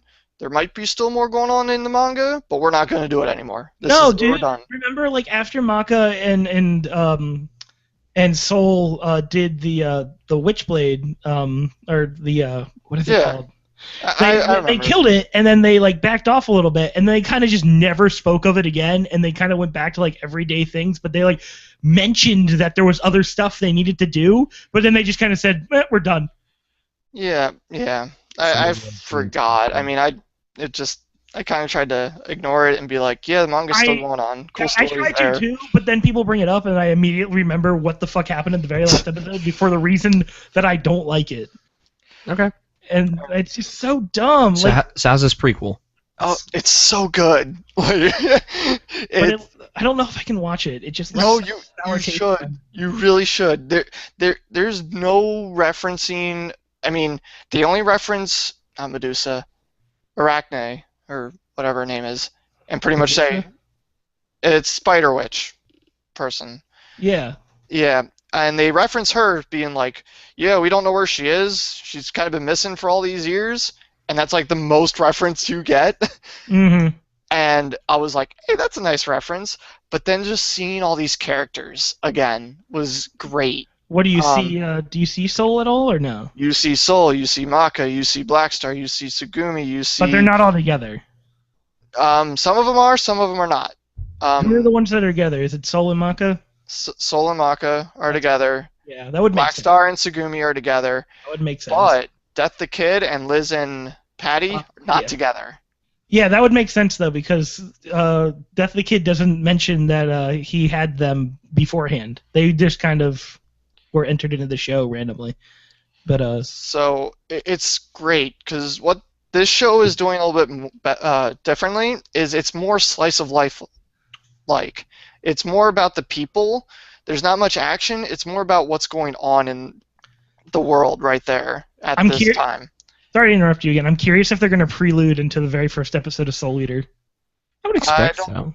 No, I know. That would be kind of nice if it did, because then it would like show exactly what happened before they attacked Jack the Ripper. Yeah, I don't know. They haven't. They only.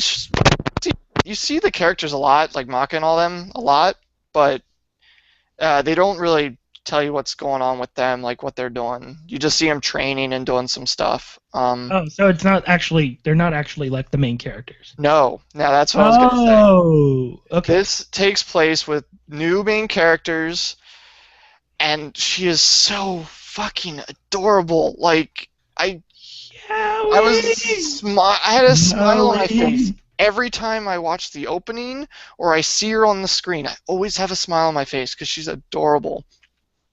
Her name is Tsugumi, and she is a weapon.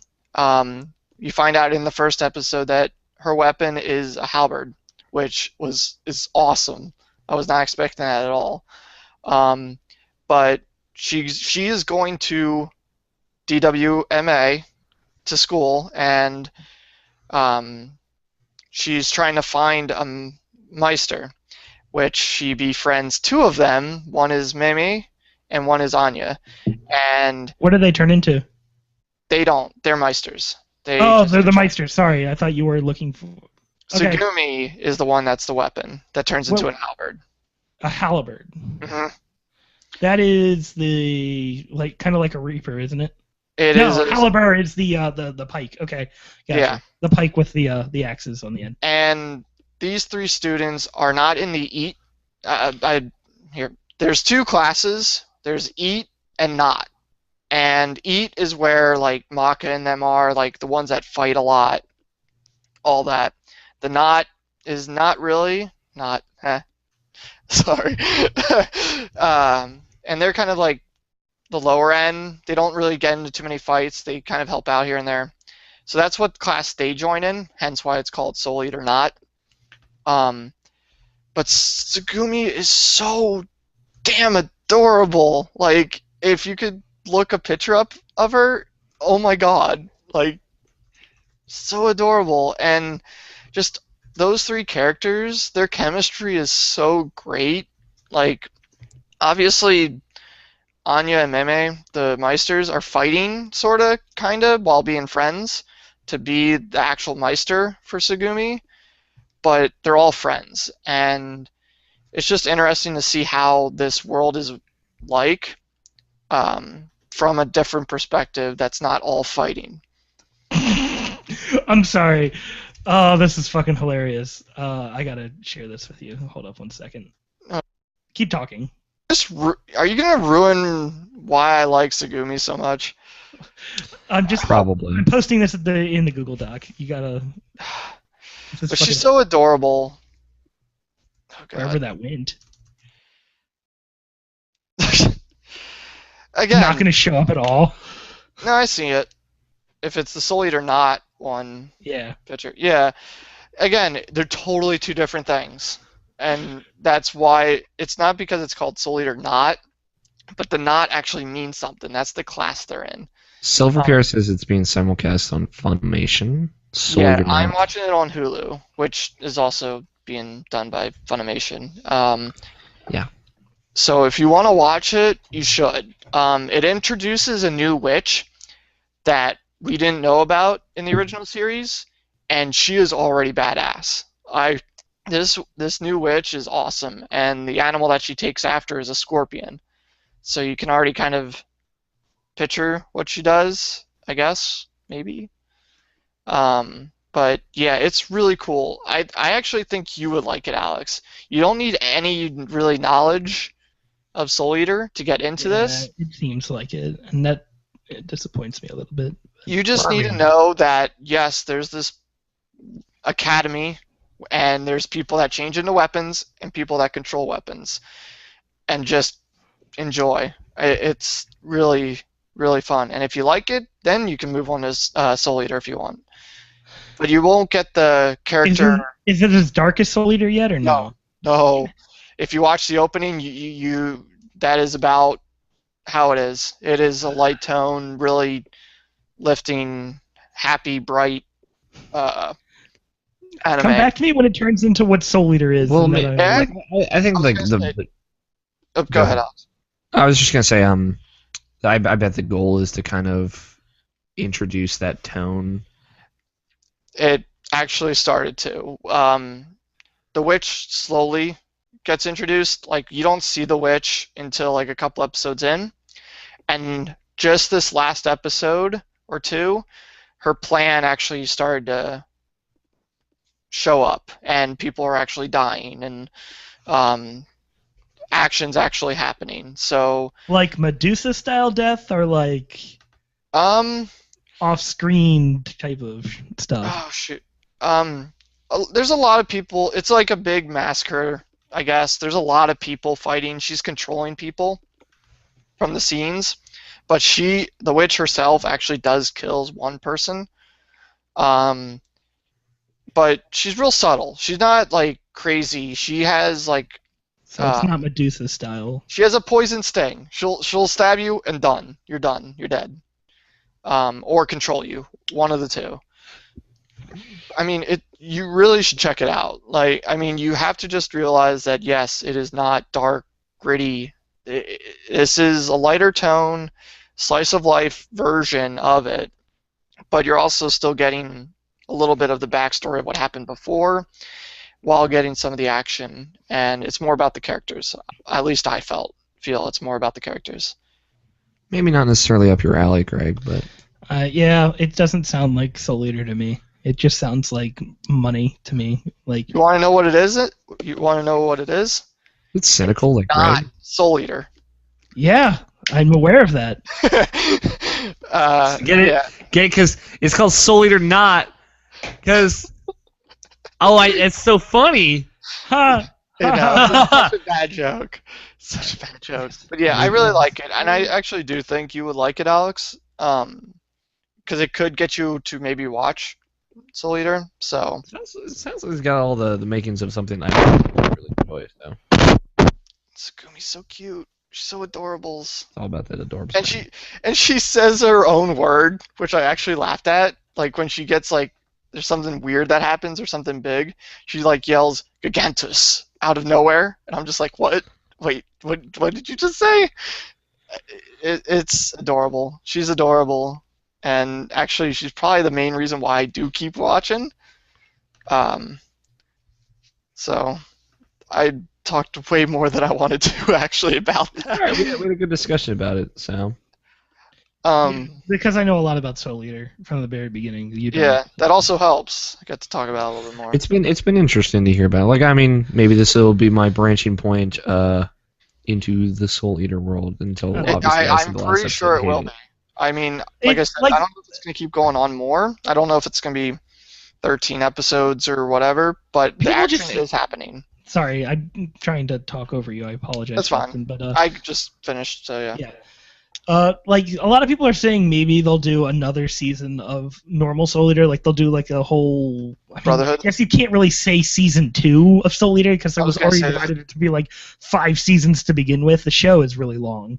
That's why one of the reasons I actually like it. I don't really like long shows, but that show kept me entertained every episode. So, and there was no filler really. No, there wasn't. in Soul Eater. That's what really surprised me about the ending is why they even stopped in the first place. But I mean, I don't know. I just want more Soul Eater, and this doesn't sound like Soul Eater. This just sounds like a way to make money off of the Soul Eater name. 'Tis not, good sir. Sorry. Shut up, I'll Justin. stop. I'll stop. Talk about your goddamn manga now. All right. I only read one, and the reason why I did pick this up was because Comixology actually started allowing you to buy them there. So I'm like, oh, I'm going to actually check this out just to see how it is. And then it's really high quality stuff. So I picked up Prince of Tennis Volume 1 because I love it. What can I say? So that's the only reason why I read it, was because I wanted to support them a little bit, at least pay for one and check it out to see if it's actually worth it. Pricing still really expensive, even though it's digital, but if they make them lower price, I will probably actually do keep reading from there if they put more out. And then the more important thing, which is in teeny tiny letters on our Google Doc there, from the E3 conference for Sony, a guy named Brian Michael Bendis came out, and Oh, you mean the guy that looks like the Penguin? Yes, the guy looks like the Penguin. And me and probably one other person He who looked knew like who it was. You and the other person are the only ones that gave a shit about that. he just looked so you like know. Kingpin, not the Penguin. Yeah, I mean, he Kingpin. did look like the Penguin, but he looked like Kingpin. I'm sorry, mostly. Justin, but like seriously though, video game conference and they talk about a comic. We all know that was a horrible misstep. Yes. That Aside- was, but yeah. So he comes out, and I flip my lid because one, I was not expecting it at all. Like, especially Brian Michael Bendis. Like, he doesn't really appear much anymore. So just seeing him was surprising. So we announced a TV show for PlayStation called Powers, and this is based on a comic that he writes. And I slightly heard about it here and there, but I never knew what it was. So when I heard this, when he announced it, I was immediately interested. So in this time from when they announced, I picked them up on Comixology, the comics, the volumes, and there's 14 of the series, and I already read half of it. I read 1 through 7 already. And if that doesn't say anything, I am so excited for this TV show. I'm sorry. Comic is amazing. Well, wait till you hear the concept, though. I think I heard the concept when we were watching E3. I blacked out. I was going to yeah. say, I don't even know if We you said get the it. concept. The guy saves or does something. Yeah, with no, other you superheroes. obviously know nothing. It's okay. Neither do I. We can accept this. Move on together. I'm sure you can tell us, Justin. Just try and make it more interesting than Kingpin did. In this Powers world, there are heroes, obviously. Think regular DC superhero worlds. There's people that have powers, and then there's detectives and humans and all that stuff. But what this comic does is humanize. It goes from the cop's perspective. And the people that are dying aren't humans. They're the superheroes. They're trying to solve the mystery of why the superheroes are dying or how they died, especially ones that can't be killed. Are you Like, literally like copying the speech this guy gave at E3? Well, basically, it's from the cop's perspective, right? Yeah, the cop Yeah. is the guy that solves the mystery of the dying superheroes, That's pretty cool, actually. I'm not gonna lie. That is and he looks like Superman. That's all. he looks like Clark Kent. sorta bigger, I guess.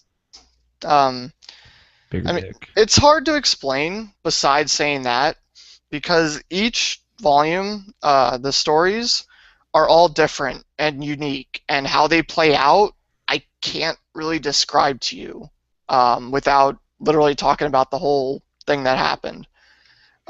Because you won't expect stuff to happen, and how each issue plays out, it just makes you want to read the next one because of how it's set up, and the characters are so interesting that you want to know what happens to these people.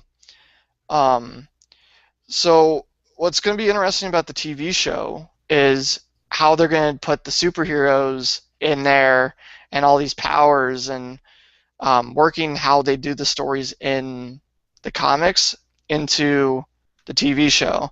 Because at least in the first couple, what they do is they're on the case, and then literally for half an issue, it's from the TV's point of view. Like, they're showing a newscast of them talking about it, and, oh, this is a tragic death.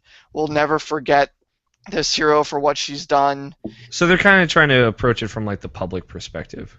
Yeah, and just the stuff that they do is unique. It really is. I can't describe it more than what I just said because of how the stories play out. Not one story of all the 7 I've read have been the same. They've all been unique in how they played out, what's going on. The people's powers are different. I cannot wait to see how it translates into a TV show, and how, if it's going to be good and if it's going to be like the comics, I am going to be more excited for this than I will be the next however many seasons of The Walking Dead come out. I am really excited. Yeah, but Silver PR says, in reference to Powers, he said, "I barfed," but looking forward to the TV show. Again, everybody did, but people that sort of know it's kind of an actual big deal, especially because I'm sorry the gaming community kind of shit on your parade. It was definitely not the no, it was definitely not the appropriate place. To put it. It was not. E3 is not a place where you try to show off something. It was comics. It was a cool thing that should have been showed somewhere else. Yes. But the story, I don't think he said either. I think he might have said they had problems trying to start it up. Kingpin's got a lot of problems. They've should really watch been trying to work on this. I'm an awful person. We both are. It's okay. We just don't give a shit, Justin. I know. Like I said, this is it. Okay. They've been trying. He's been trying, and it's been in the works for like years now. Like, couple years trying to get this show up and running and get on a TV show channel and try and get this out. And they've just been having problems getting cast and trying to find a place to put it. So being able to put it on a console for people to watch just like that, instead of worrying about a TV channel worrying about picking it up and getting ratings off of that, they don't have to worry about that anymore. They can do the show like he wants to, and if people really like it, they can keep doing it more. Kind of like the Netflix shows, if you think about it that way. Yeah. Those shows would, if they went on a TV, they probably wouldn't even made it to a TV show, a TV channel. Yeah. Because people want to give it give it a shot. It would be canceled, even though people like it. So now it's on Netflix, it's fine. So that's what they're doing here with this show, and that's great, giving it an actual chance. And that's all I'm going to say on that. If you're interested at all, you should definitely read the comics. Cool. You'll like it and probably be even more interested just by reading a comic. Our comic fan has been appeased. Yay! The one comic fan, as we shit on Justin for liking comics. I didn't shit on Justin. I did. It was just Greg. I don't care. You're not shitting on me. You're just shitting on what happened in the conference, which I totally agree with. It should have not been done there, but it needed to be done somewhere. They couldn't just... It just amazes me that was Sony's big plan for their entertainment side. I mean... Yeah, it was a misstep, but that's besides the point. Nep texted me and said he has no idea what's going on and he can't get his computer to work. Okay. So we're gonna have to fly this without our resident Texan. Wait, Nep's from Texas? Wait, Nep lives in Texas?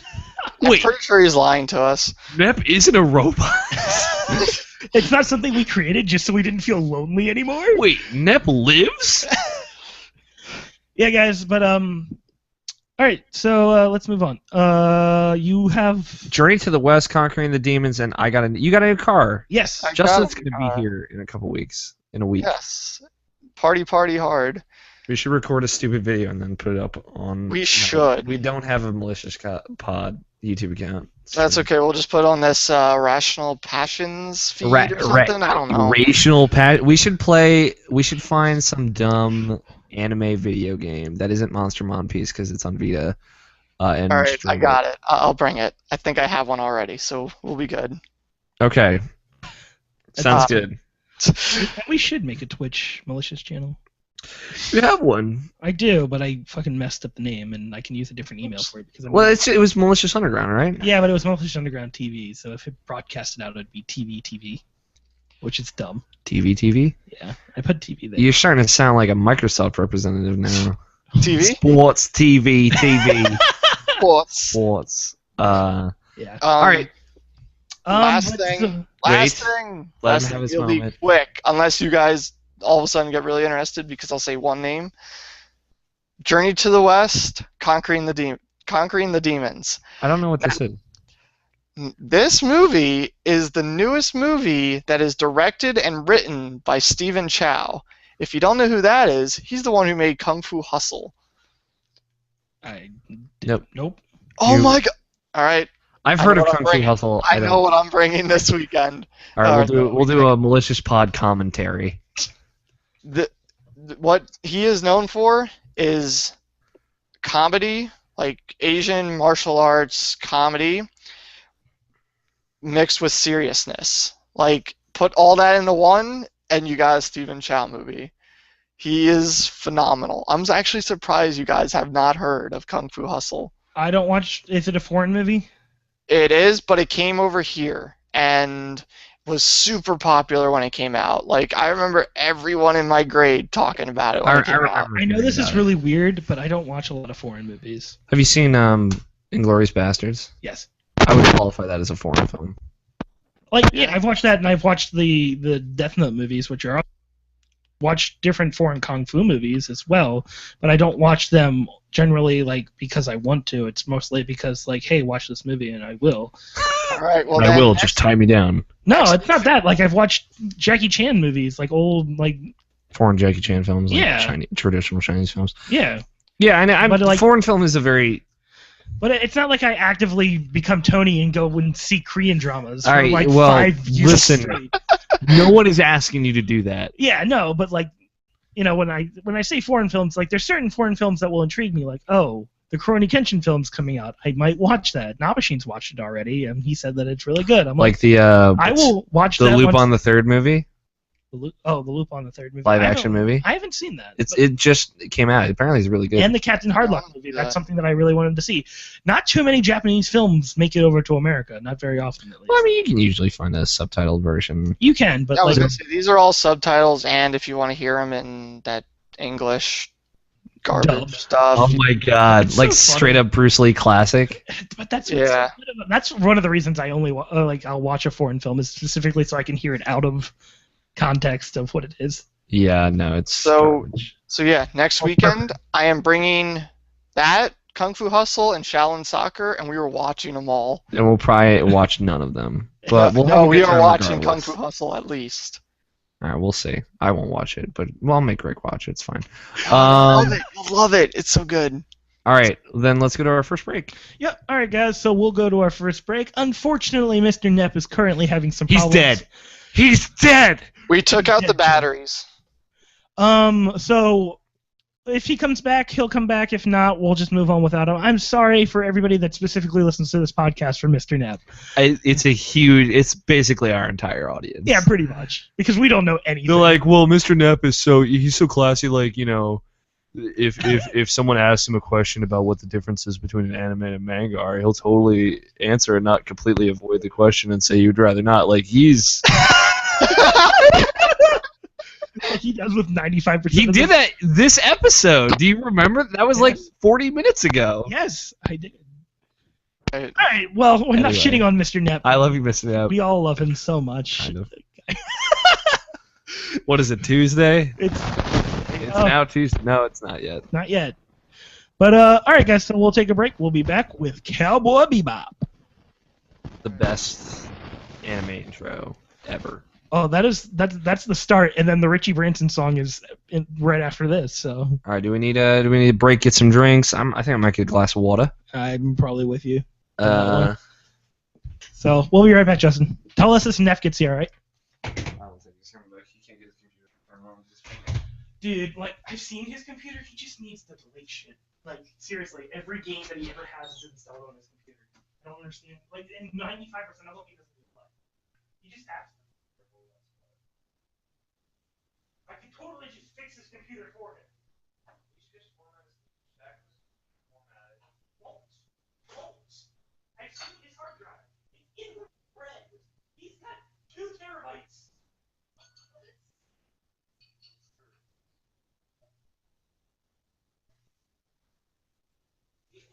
Every game he has is a 40-inch computer. That has a order mentality. I know he does. I love to die, but God, dude. Alright, when that is on an episode of Order, we have to show up in some way. All of his air goes on. We're doing this for you.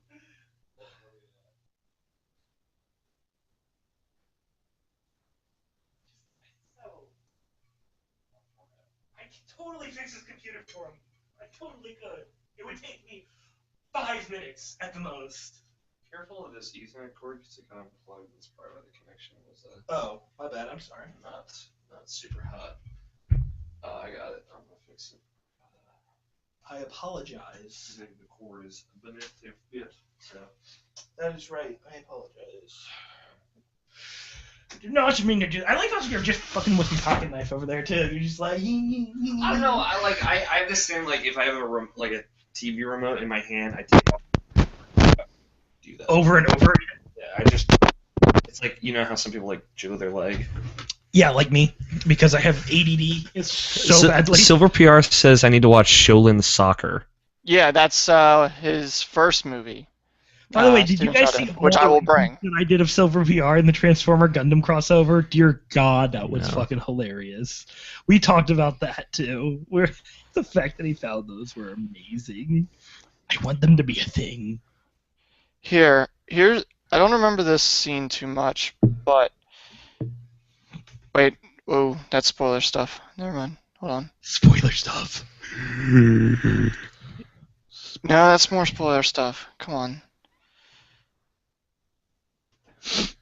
Actually, no. This is a good fight scene. Here.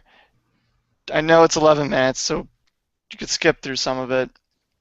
But this is Kung Fu Hustle in a nutshell. How crazy out there this thing is. It's so good. Ladies.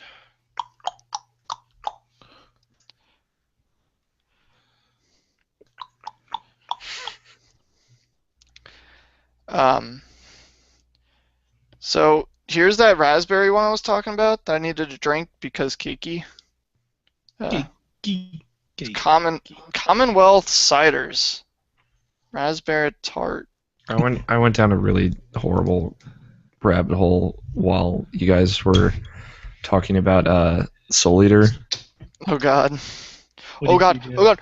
What did you do? It's basically I intentionally made myself Oh upset. man. What did you do? It has nothing to do with this. So. Oh, come on. Now you said something. You gotta tell us. That's just people being people. That was close. No shit.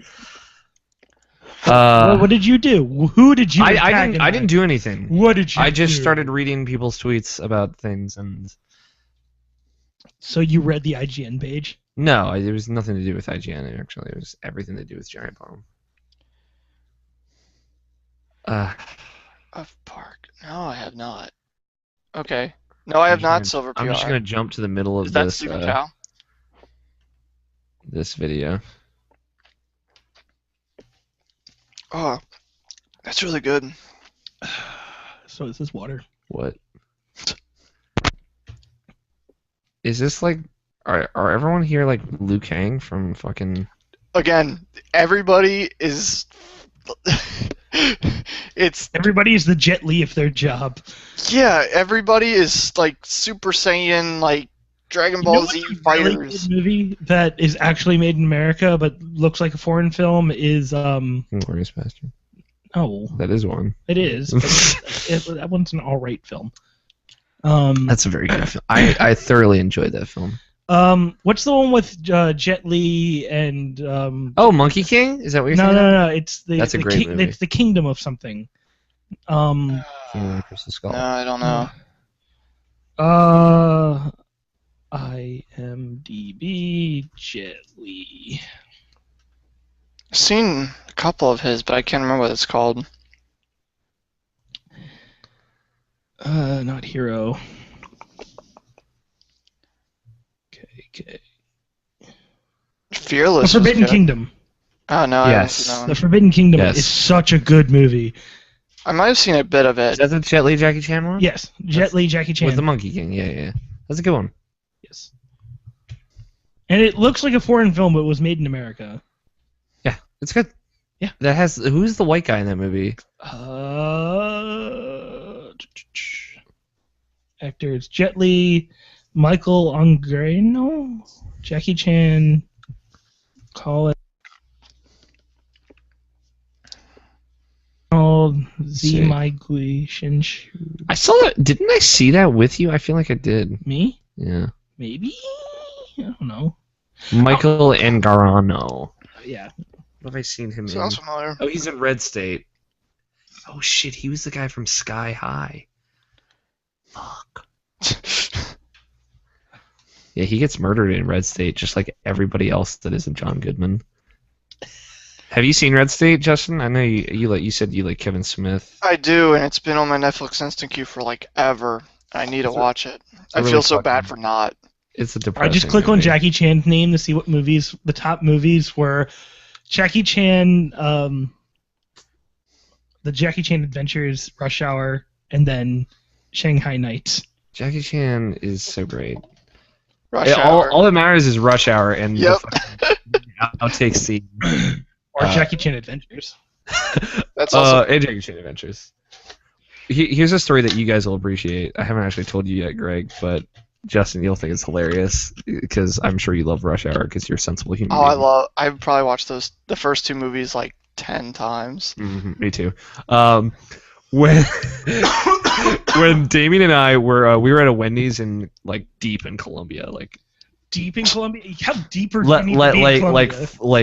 like we are in the heart of Colombia. like we were in the heart of Colombia, but I'm talking like deep forest part of Colombia, right next to Clarksville, like near Scott's house, Oh. kind of. But Okay. like the Colombia part You mean near there. the bad part? It's not bad. Like this There is good part of Colombia, then there's the bad part of Colombia. this part was fine, but it's like late at night. We're at a Wendy's. We're pulling out. Damien's like backing out, and some dude, some black guy is he's driving by behind Damien in his like yellow super sports car-y, blah blah blah, and Damien's backing out, but this guy is not going to stop. So Damien honks his horn, and the guy just zooms past him with his window down. And he's yelling at Damien, and Oh boy. and Damien looks at me. He's like, "Did you see that guy yelling at his window?" He's like, "I'm run away! You gotta! I want to tell you what you." I'm like, "What is he, Chris Tucker? Jackie, where is it? Jackie, what are you saying?" So the rest of the car ride, me and Damien are like, "Jackie, I have the right of way. Jackie, get out of here!" Oh my god. Fucking And Damien was the most fucking spot on impression. Dude, Jackie Chan's gonna be in a movie called Dragon Blade that is currently being filmed. Jackie Chan's like 65. I'm curious to what this movie is called. He's Or 1,000 years it's old. not called, but He like lives in China now, and he just wants to be left alone. I think he's pretty. he's got plenty of money. Just leave Jackie Chan alone. Apparently, there's also gonna be Rush Hour 4 Of course, Oh there my will fucking be. and The God. Karate Kid 2. These are both unannounced. Rush Hour 4 is rumored. I hope not. I doubt they'll do Rush Hour 4 at this point. I hope not. Chris 3 Tucker was in bad. Silver Linings Playbook. I liked 3. 3 is the worst. 3 was But- the worst, but I still really enjoyed it. It had its moments. That fucking the whole outtakes from that when the director is just telling fucking stupid shit for Jackie Chan to say. You like the girl with the hair. What are you making me say? Oh shit! I guess he won't be in Rush Hour 3. This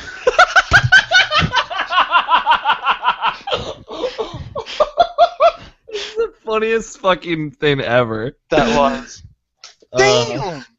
I guess he won't be in Rush Hour 3. Oh man, Rush And Hour. he wasn't.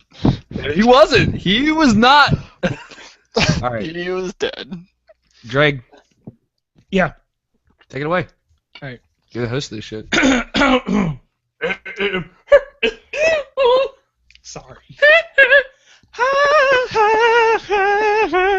I said, hey. What's going on? You're welcome. And he cried. All right. I'm done.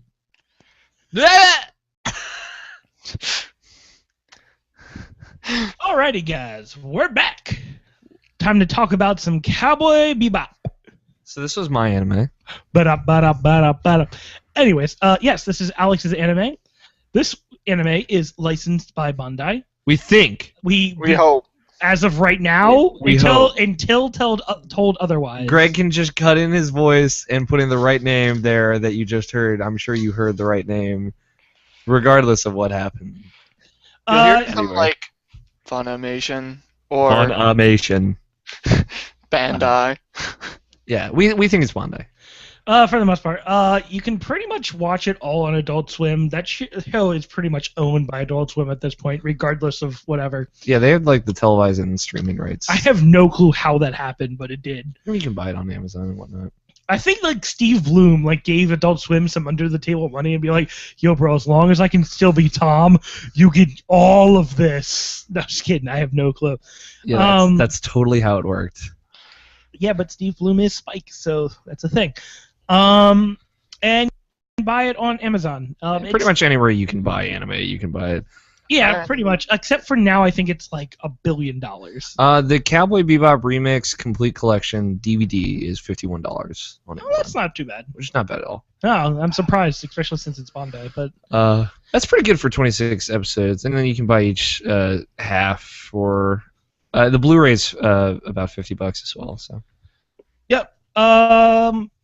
And yeah, the plot summary. Alex has managed to get all of 3 words. All right. I mean, fucking, it's Cowboy Bebop. I looked it up and like, usually I just write the plot summary by hand. Like I actually put the effort in. I'm laughing way too hard for how that fucking turned out. So like, what I wrote in the doc under plot summary as just a fill-in was 2071 science fiction, and then Justin just wrote with pew-pews.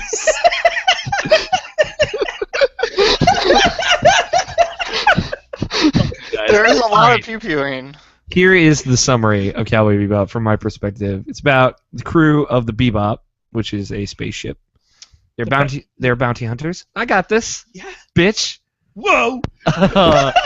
Calm your tits. It's the weird like multi-ethnic, very diverse crew of the Bebop, and it grows over time. Diverse. There's only 4 people in the Bebop. Yeah, but it is diverse. They're all white. Well, Ed's not. Ed is an unknown. And then there's the one host of that bounty show that's African American. Are you saying everyone from Earth is white? Is that what we were saying? Is that what we're saying? I'm sorry. So I living my interpreted life Ed as online. like maybe Indian or. You might be right. I'm just giving Or black. Alex shit for no reason. Well, judging by the name, I'm pretty sure she is a lot of things. Yeah, she's a mixed breed. Anyway, crew of the Bebop, bounty hunters, the worst bounty hunters ever. By the way, they can't do anything right. But they do it in style. Oh, they do it in mad style, and it's just basically the stories of from beginning to end about introducing each character and kind of showing their backstory and then resolving their backstory in one way or another for each character. If I might interject a little bit here. And set in 2071. It is, Apparently surprisingly it's a enough. science fiction show, too. It's science fiction, I think. With pew-pews. With pew-pews. The real overarching story, though, of the show is basically Spike Spiegel is a ex syndicate who then runs away. Fakes his death. Yeah, fakes his death, which then involves him becoming part of the Bebop with unknowingly, Jet Black, who is the owner of the Bebop, unknowingly know that he is.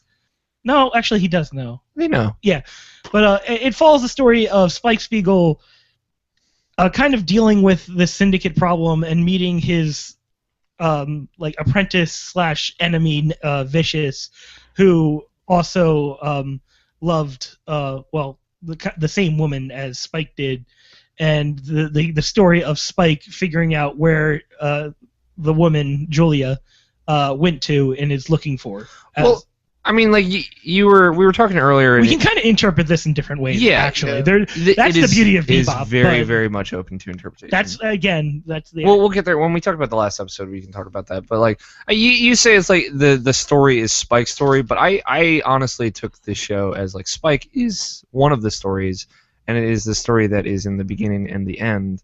Mm-hmm. But I saw this as everyone's story, as the story of the Bebop. Which I completely agree with you too. It just kind of ended on Spike's story. Yeah, but just to give, I feel like you're right. It's open to there's 4 characters that all have different things that they go through that involve what their past and their future might be, mm-hmm.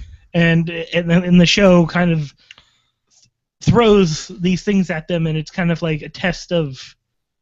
Oh, not really courage, but like the idea of moving forward. Yeah, the idea of basically settling your past. Yeah. And everyone does in their own way. Mm-hmm. Yeah, but now that we've gotten through the plot summary, let's talk about some characters here. We don't have to go through. We always do the list of characters is Jet, Spike, Ein, and Faye. Okay. And Ed. Well, Ein's a data dog, which we'll talk about later. Hey, Ein is the cutest corgi in any anime ever. Let's be real here. Ever. Like Ein appears in episode 2, and in a very, very like dumb but interesting way. But it's so cute. How can you say no to Ein? He is like again. Ein reinforces the idea that corgis are just fucking adorable. A Welsh corgi. So I mean, yeah, there's the main characters of the Bebop, and the only kind of other recurring characters are Vicious and Julia, which are part of Spike's story. Careful about chewing the ice. Yeah. But I do want to say, so like I had watched Cowboy Bebop before. Yes, and I'm really interested now that we've gotten to this point. You were saying earlier that this is kind of like changed what you've really thought, or put it in a better perspective of what you thought of Bebop. Yeah, so like it aired, it started airing in the U.S. towards the end of '98, and then aired through '99. And I watched it around then. And then I watched it again, like maybe in like 2001 when I was like 8. And still had no clue. So imagine like an 8-year-old child with, like, when I was 8, I don't think I knew what like neo-noir concepts even were. And I know I didn't. I have no fucking idea. I didn't even know what noir meant.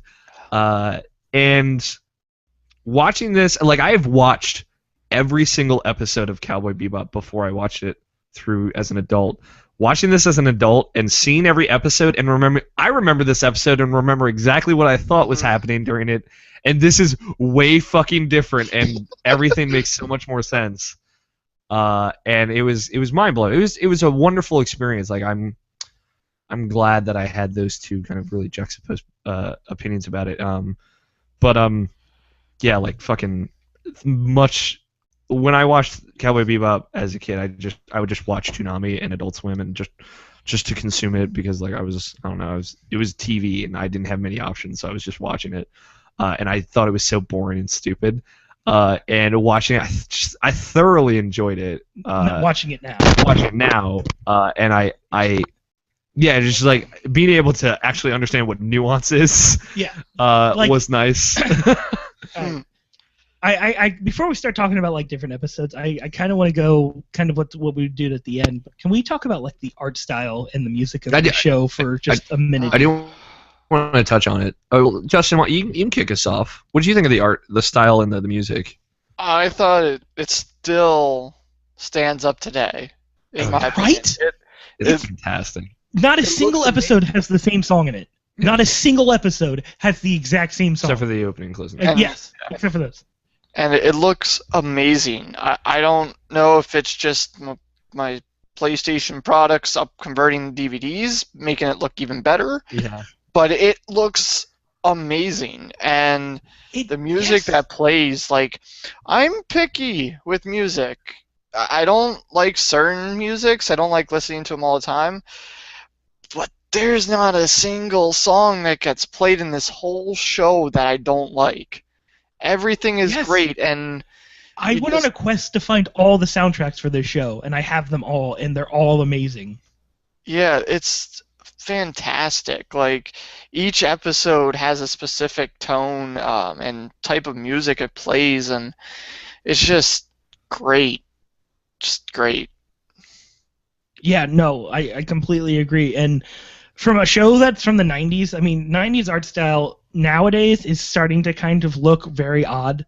Mm-hmm. I still enjoy it, but it's harder to watch, I will say. I do want to say, like, there is something about Cowboy Bebop's art style, and like specifically its characters, that is literally unlike anything else I've ever seen. Yes. Ever. Like, nobody's ever been able to copy this. Like, the design of the character is I think it has a very Western look to it. In a weird, it's hard to describe. It's Western space. Like, yeah, it's a space Western, but like it feels like something that was produced in the United States. Like, it feels like something with United States ideals, like the way technology is, the way blah blah blah.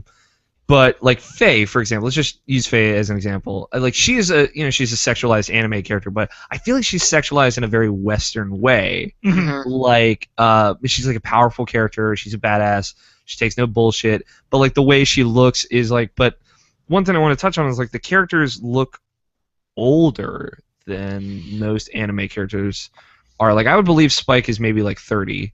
Like he looks older. He looks more mature. Like, I would believe that Jet is maybe like 35 to 40, and it's like you don't really see that. Usually, anime characters are like this dream idea, young 20 to 18-year-old protagonist, and they look young and they look kind of goofy, but like in an anime way that's fine. But they look. This is like the nitty-gritty of anime. Yeah, they look like mature. They look like this is like an adult who has lived through some shit. He has experience under his belt. Like, each and every character felt like that. Like, Faye was the youngest looking of them all, except for Ed, who's a child. Well, Faye is 20, 21 she's in actuality. Like 22, I think. Or 22, yeah. In actuality, even though she technically should be like dead, 70 almost. Yeah, well, 70. Almost dead. Almost dead. I think she'd actually be 70 plus. She'd be like 90. Yeah, because she would look the same age as that one lady that in the wheelchair. Yeah. But like, it's just like there's a very distinct Western feel to the look of it, but just everyone looks mature. It looks adult. It looks like this is an adult piece of content for adults. Where I think a lot of anime is made to kind of appeal to younger audiences. Yes, that's fine. But like, it just right off the bat, when you look at it, it has a very different feel to it, just like visually, aesthetically, and that is pervasive in like the way the Bebop looks like rusty and old, and the it looks like a ship that's been through around. Some shit. Yeah, it's been one. It looks like a ship that is not ideal. Like, this is not the hero's ship. This isn't like the Outlaw Star. No. Right? This isn't like this hot new piece of technology. This is something that's been around a while. It's been around a while. It's probably obsolete. They probably shouldn't be using this. In an ideal world, they'd be using like a hot new ship. But like, this isn't an ideal world, and I don't know. It's just like thematically, you can tell so much by how it looks, and I really, really love that. Another thing that I really, really like about this show is the excellent usage of every single ounce of scenery that you find. The first episode proves that this show is not an average anime. If you pay attention very closely to the very beginning, there is a good 15 seconds of them not even showing characters. It's just cityscape. It's just people, individual boxes, individual buildings, wires. Like, it's attention to detail. Almost the entire budget feels like it was used on the first episode. Like, there's so much detail in every single Bebop episode. It's ridiculous, and you have to watch it multiple times to see it. Yeah, and like, even when they're go ahead, Justin.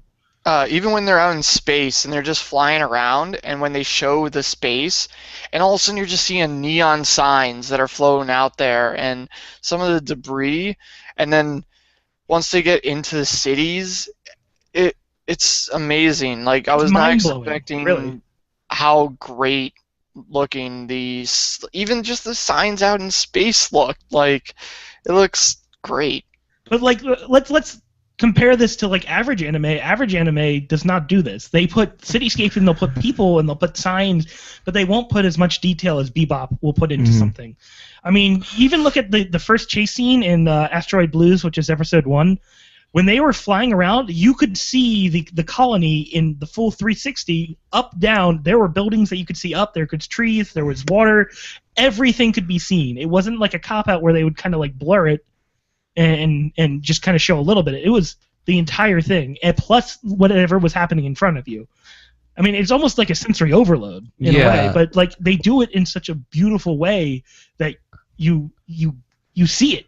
Another one of those that stuck out to me was in episode 22 in Cowboy Funk, when Spike's stuck in the elevator and they're like going up. Oh yeah. You can see the entire city in the background, and it's just like the attention to detail is just immediately striking. Or even when the building blows up. Yeah. The amount of debris that is around them. Yeah, and just like the way like it doesn't look like just a chunk was blown up. It looked like some actual like an actual explosion happened. Yeah. Like there's just a level of detail there that's really impressive, and this is one of the reasons why the Bebop guys are so highly coveted when anything they do. I mean, even if you look at Kids on the Slope, the guys that, I mean, Bebop again, right out front and center, the attention to detail in Kids on the Slope is remarkable as well. yeah. But It's definitely like it's something that I feel like even if you're paying attention, you can't help but notice like, oh, this, not just like the look of it, but like just the amount of effort. You can just feel the effort from the get-go. Yeah. And that's something like it's easy to appreciate, honestly. And again, going back to music, just every single episode has its own music that relates to what's happening in every episode. Yeah, I was like surprised. Like I came into this kind of expecting a lot of jazz, and like with the opening. Well, you get a lot of jazz. You get some jazz, but you get mostly blues. That's true. There's a lot of blues, which is very different. And it was a nice change of pace because like Tank, the intro song, fantastic. It's just an incredible song. It's just that fucking alto saxophone right at the end, and I just cream my pants every time I hear it. It's so good. Everybody loves Tank. It's fantastic, and like the style of the intro that's like so noir, it's unbelievable. And just like the contrasting shadows and everything. It really, when it comes down to it, it's amazing that it's 2014. That anime came out in '98. Yeah. We're still talking about it. People are still talking about Bebop.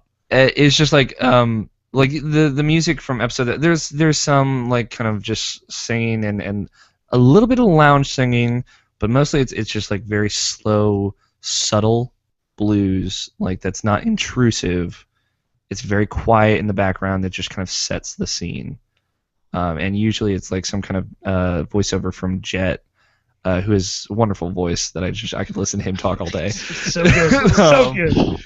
And I forgot the voice actor for that, but I can bring it up in a minute. But it's just usually like the way his cadence is kind of like matter of fact in such a way. It's awesome. One of the episodes to really note for that blues is episode 6, which is Symphony of the Devil. Mm. That whole episode is just straight blues. Yeah, it's. Yeah, but let's get into the nitty gritty here, and let's talk about some episodes that we really liked. I wanted to kind of. This isn't like necessarily like one of my favorite episodes.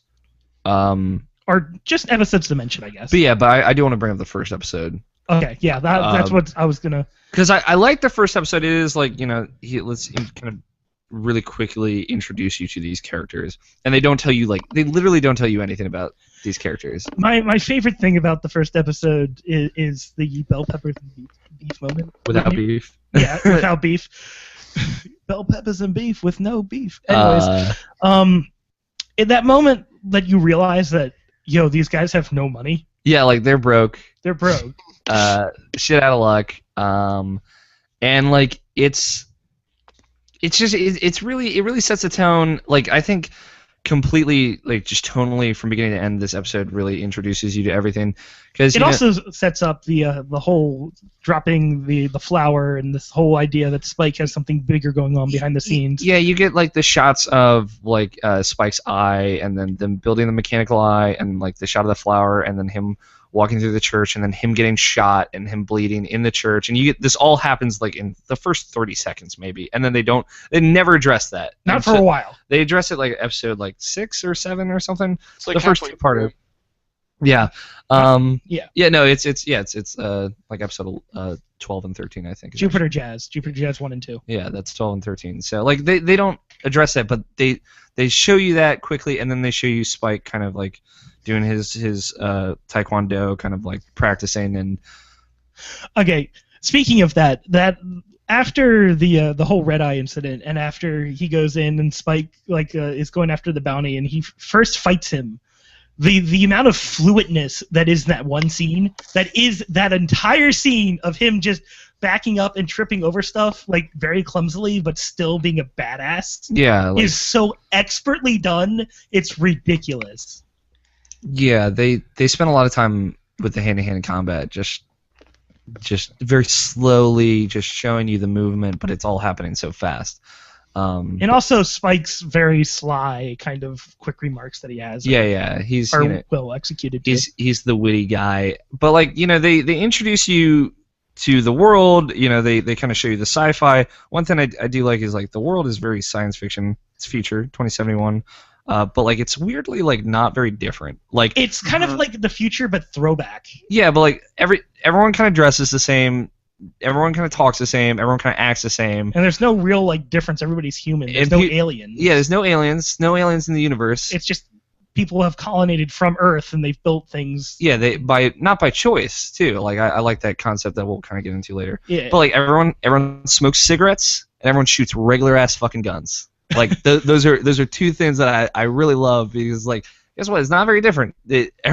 In today, everyone smokes cigarettes, everyone shoots regular ass fucking guns. And it's like that's like a weird thing that you can. And the only difference is that it's a spaceship. Yeah, like space. That's it. They're on a ship. Like it's weirdly like, okay, I can feel kind of grounded in this weird sci-fi world, even though we're going to like Ganymede, we're going to moons and Jupiter and Mars and going Tijuana, all around the solar system, but like everyone smokes cigarettes and everyone's shooting regular fucking guns, and like that's every episode has those two things in it. Except for Spike's swordfish, what shoots lasers. Yeah, well, it has a plasma cannon, and like that's almost as much sci-fi as they ever get. That's true.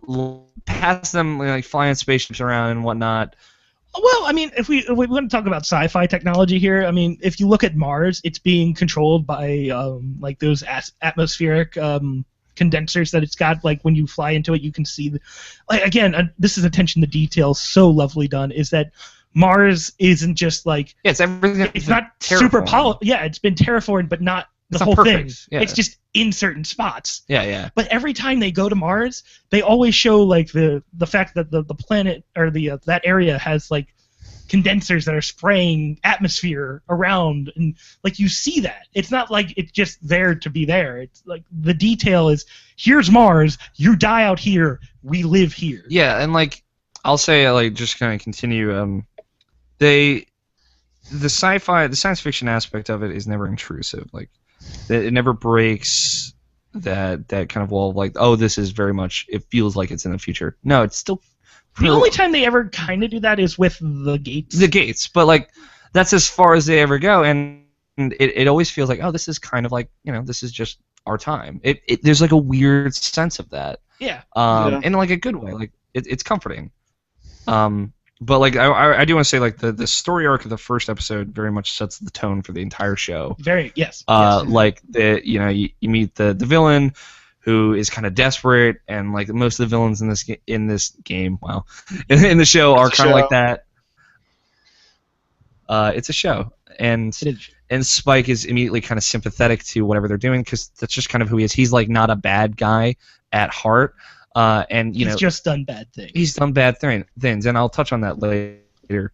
But the episode ends with like this horribly tragic ending of like the girl just wanted to get to Mars, I believe it was. Yeah, she wanted to get off the planet because they were selling red eye. And they were gonna get caught, and she shoots the guy in the face. And then then the cops kill her. And then the cops rip through the ship, and she dies. And Spike space. watches this all. And you see all this happen, and it's like this sets the tone. Like there aren't happy endings. But it was a very beautiful. It was like the it was strangely beautiful in the way that they did that scene, which it was.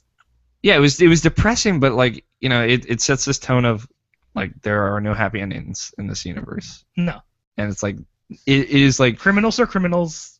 Criminals are criminals. Cops are cops. People get shot, and people will die. And like it was like, and that's the truth throughout the entire show. Like there aren't really happy endings here.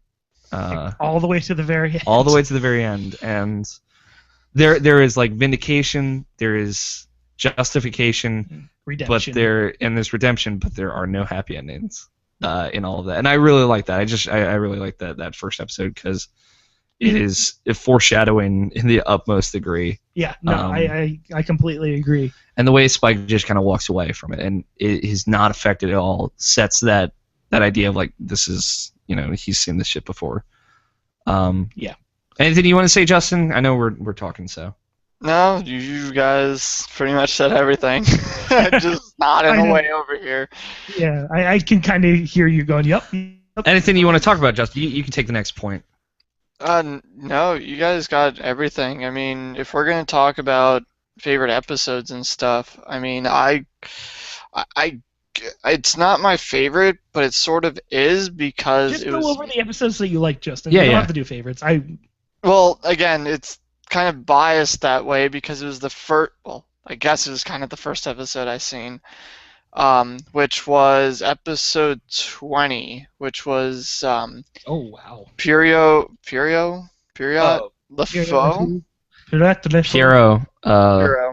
Piero. And yeah, that's one of the first ones. I saw that one out of order as well. So yeah, that one I really like. But now I didn't even see the whole episode. Now this is the funny part. So me and my friend were getting ready to watch TV, and he's like, "Oh yeah, have you seen this show?" And I'm like, "What show?" And he's like, "Cowboy Bebop. It's really cool. It's awesome and crazy and all that stuff." And I was 11 or so when this came out, so I wasn't really watching, and I wasn't staying up that late to watch this show. That gave you nightmares, I bet. Oh my! This episode gave me nightmares when I was kid. I forgot that episode existed in Bebop. I thought it was a different anime, and then I watched it. I was like, "Oh yeah, this." It's like very different and weird. This is like the noir episode. Well, wait till you see how much I've actually seen of this the first time. Okay. So he's just like, "Yeah, this is a really good show," and so he turns it on.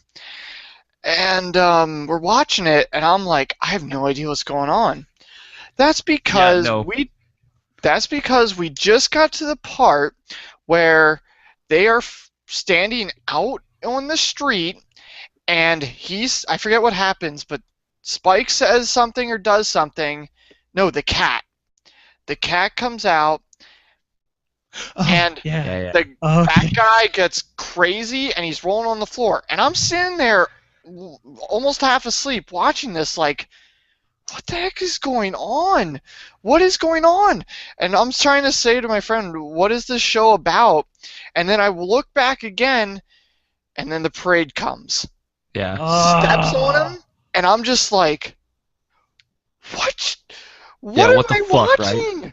What is going on? And he's like, this show is so awesome, ain't it? And I'm like, what? This is giving me nightmares of parades for like years, and I almost couldn't sleep that night after that happened because I'm just like, I don't even know if I want to go to a parade ever again. Yeah, no, it was the parade part of that episode that was the scariest part for me.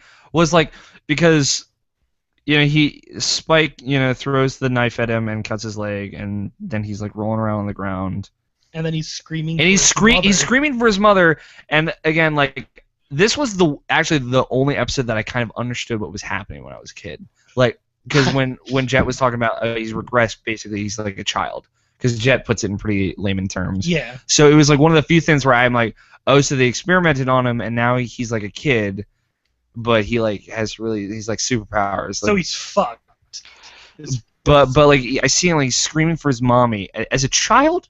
Also, really fucked up seeing that, and then the immediacy of the giant foot coming and squashing him, and then the foot lifts up, and you don't see You don't a see body. anything. You don't see anything. It's so quick and immediate, and then it's just quiet, and you just hear the parade kind of march off, Yeah. and then there's like a moment, and it is so quick. That is, I think, honestly, what is so alarming about it is just it happens so quickly, and then he's just dead. It's over. He's gone. The end. And like he was like such a horrifying kind of figure throughout the episode too. Of like, he seemed so unstoppable, and he was bouncing around. He had like the super suit that made him float or whatever, and then it's over. And Spike's like, I don't need the information anymore, and he just walks away. And it's really unsettling. It's a horrible episode, but again, it shows what those guys at Bebop really know what they're doing. Yeah, I think like honestly, that episode is the darkest of all the episodes. Yeah, it's pretty messed up. It's way more psychological because like the fact just every time he sees a cat, he regresses back, or he flashes back to when they're fucking injecting him with all these horrible things and seeing the two-eyed cat, and then when he sees Spike's two different colored eyes, he fucking loses it, and it's just like that's so alarming. Yeah, no, it's really fucking creepy. It's unsettling. But I'm sorry, Justin. That's not a very good episode to see first. Yeah, no, that'll fuck you up for life just in general. So on that point too, whenever I would try to say what I watched from this show, well, first I watched that episode, and then there was another episode on after that, which was the Toys in the Attic with the freaking food poison thing. Oh, the blob thing. one? Oh, that one's so good. Okay, Which if was that's a great. direct Alien reference to if I've ever heard one. Like Yeah. that is just Alien personified in Bebop. And that was a great episode. I watched that episode, and I'm like, if like the episodes are like this, like how they do the kind of like how they acted and how things worked out, this is an awesome show. So that was the episode I fully watched, the first one I ever fully watched. But so later on, I haven't watched it. I watched the movie when that came out. Oh, I'm so sorry that you watched that. Hey, I I never- love that movie. I actually really like that movie. I can't watch it because they brought Spike back to life. You know, it could have I'm taken sorry. place before. It takes place between episodes 23 and 24. Yeah, I know, but still. So, I mean, but besides that, I'm trying to. This is how bad that episode 20, like, wrecked me forever. Yeah. With this show. Understandable. I'm trying to describe this show to my friend. I'm like, I don't know what it was called because I forgot. And I'm like, yeah, it's the show where there's this fat guy and this guy, and they're shooting at each other, and this parade comes in and steps on him and kills him. For the longest time, nobody knew what I was talking about. Because I Yeah. wasn't really describing anything. Yeah, because it's like one moment. I gotcha. That episode, whenever I think about this show, like literally, even now, I'm picturing that scene happen right in my mind right now. I'm so sorry. Me too. That is the scene that I will always remember because of that when I was a kid. So every time, before I figured out what it was called, that's the scene I would always talk about. And if it wasn't that one, I would always try to tell people about the blob one. And then they still won't get it. So I was Yeah. trying to describe this show based on a guy getting stomped on by a parade, and then a blob that was attacking people and doing things. Like, that fucking parade scarred me for life, literally. Like, it's horrible. That is the moment I will never forget from the show, and never have forgotten. When you said Cowboy Bebop, when you said it, first thing that played right in my head was that scene. Like, that's how bad it is. That is exactly. I'm in the exact same boat. Like, 100%. I think of that in the Blob episode, Toys in the Attic, which we'll talk about in a bit, I'm sure. But yeah, I'm right there with you, Justin. I'm glad I'm not alone. What about you, Greg? Yeah. You got one you want to talk about? One of my favorites. I have many favorites actually. I love Bebop so much that I have so many. But it's a very good show. Ballad for a Fallen Angel. Ballad of Fallen Angels. Yeah, Ballad of a Fallen Angel. Angels. Sorry. This episode 5. Yeah. Yeah, episode 5. This is where you first officially meet Vicious. Horrible name, by the way. I'm sorry, but it's just that's always bothered me. But like I get it. It's a silly name. I don't know if I should hate you or it's just Vicious. I know. Like I get it. Like that's the name you give an enforcer of a syndicate. Yeah. All I think of when I hear his name is Sid Vicious, the wrestler. That's all I think of. Whenever I hear Vicious, I'm like, Sid Vicious? No. But I believe this is the episode where Vicious takes or kills somebody, and then or is that later? That's later. That is later. I forget what this episode and how he. No, this is that episode. He kills or doesn't. What does he do? Come on. Because I know this is set up in a way where they get Faye to the church. Because they. This is like shortly after Faye joins the team, and then she ends up getting kidnapped by the Red Dragons, and then but she doesn't just get kidnapped. Somebody ends up dying, and she's like, "Oh, I want to go get the bounty from whatever the guy," and she ends up going to the theater where the guy's already dead. And then she ends up being captured by Vicious and taken to the church. And then Spike has to go and save her. Yeah. Well, he doesn't have to. He just decides to. But anyways, the part that I love about this is the fact that they pretty much repeat the final battle they had before Spike left. Yeah, when he faked his death, when he lost his eye, yeah. Yeah. And what I really like about this is, and out of all this, it's the fact that right when Vicious blows him up and he gets shot out the window, the music that is playing as he remembers. Vicious doesn't blow him up, he stabs him. And then he throws the grenade, that's right. And Spike throws the grenade out when he jumps back out the window. Yeah.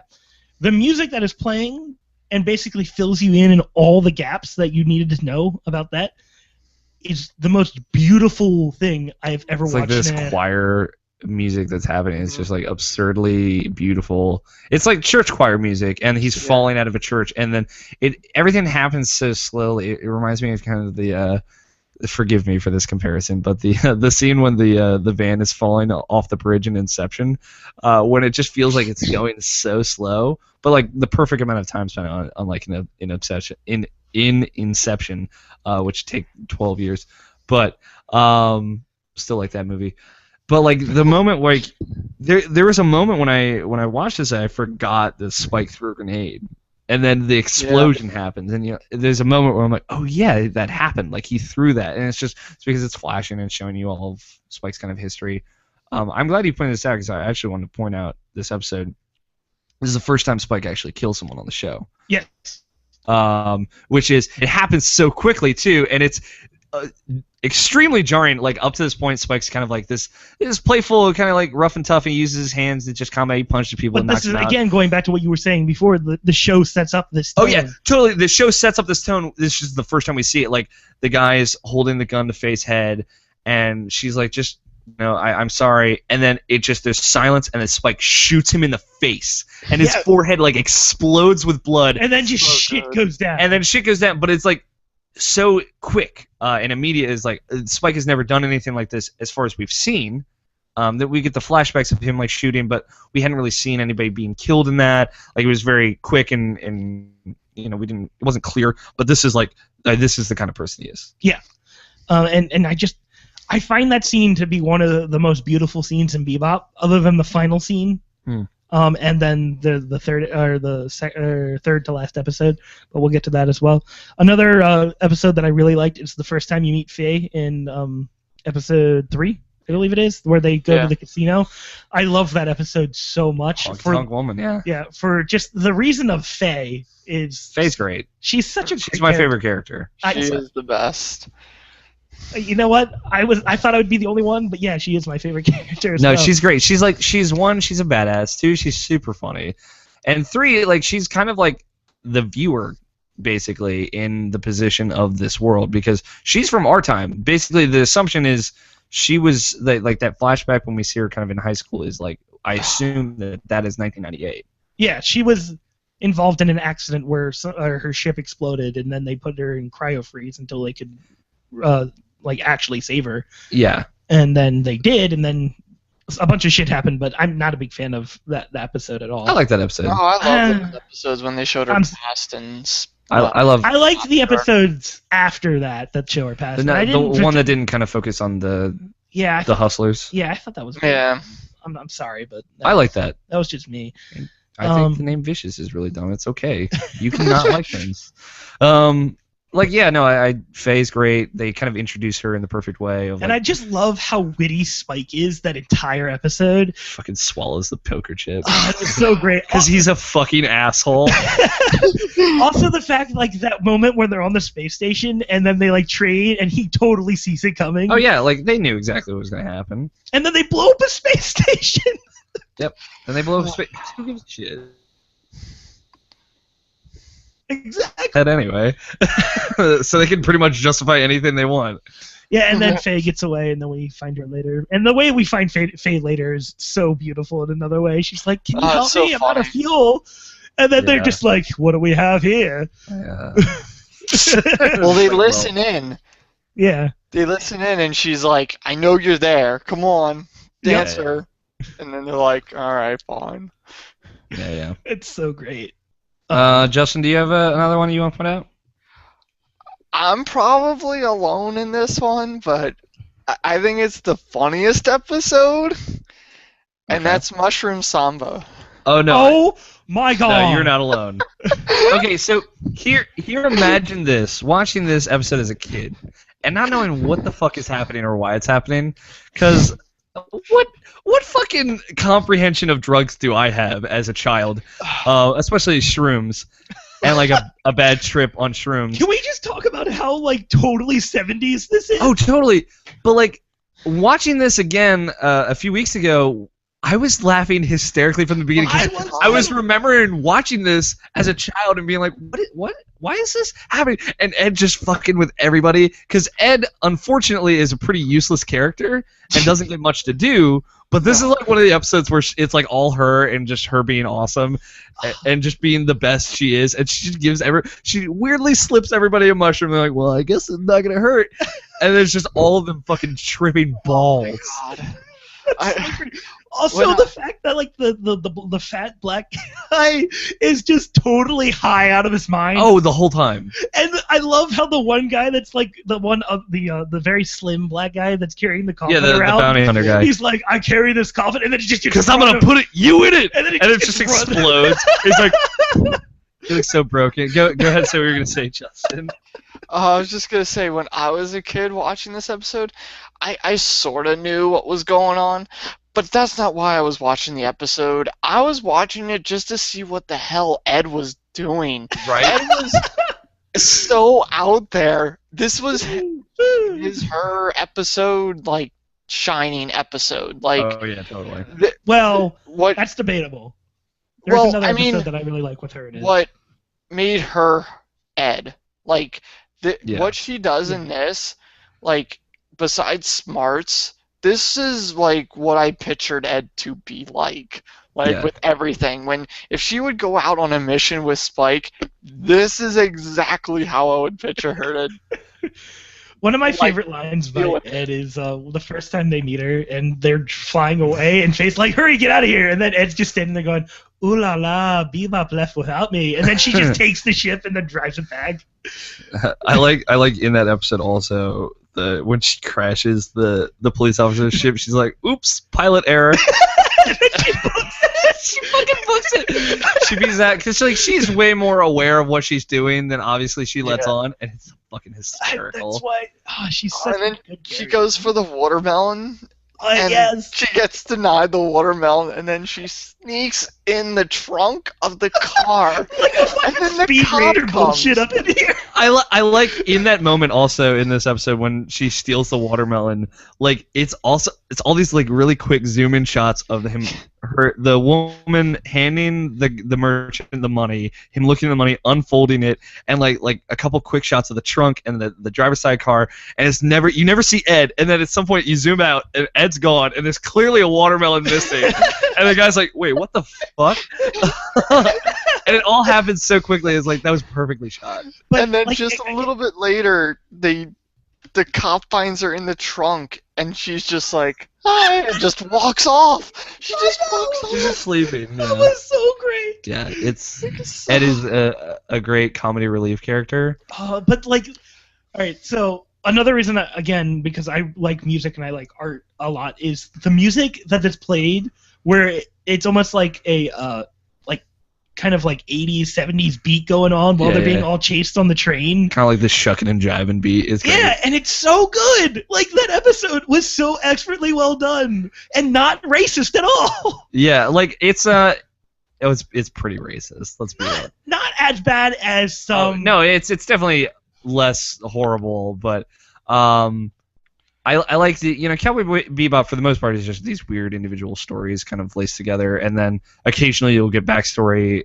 or resolution with a character, and like this and Toys in the Attic are the best, I think, of just like those weird stories, or they're my favorite, I should say, not the best, but yeah, it's just like the way like Ed kind of moves and the way she kind of introspectively looks at the environment in a totally different way. And the words that she says are just ridiculous. Like some of the things she says yeah, are so dumb. she's such a goof. The day I watched that episode, I was at work, and all of a sudden I'm walking, and then all of a sudden it started to go to where I'm swinging the arms like Ed, and I just stopped for a second, and I'm like, did I just start walking like Ed? Yeah. And then I continued to walk like it just for a little bit longer. She's and it was so great. liberating in a weird way. Yeah, in a weird way. I get it. I like that there's a moment where she's getting on her scooter and she looks at her shoes and she's wearing them, and then she just takes off her shoes and gets on the scooter. And I'm like, yep, that pretty much sums it up. She said something though before that. I forget what it was, but I laughed. But like it's good, and I love the shots of Ed like watching people being like, what the fuck is happening when they're tripping balls, like Spike just walking down the same step Oh for like my 20 god. minutes. There's an AMV Highway in Heaven, that one part, and it's so fucking funny. And like the Spike's trip is the best, I think, but Yeah. and he gets to the top of the stairs and like the stair god starts talking to him. He's like, who are you? And then the shots of wow, Faye or Jet? I was about to say Jay. I'm like, what? Why would I say Jay? The shots of Jet there isn't like a cut between what he's seeing and what Ed's seeing. It's just him fucking talking to his bonsai tree. And Ed's like, what? And then Faye in the bathroom just swimming. In the... That's so dumb.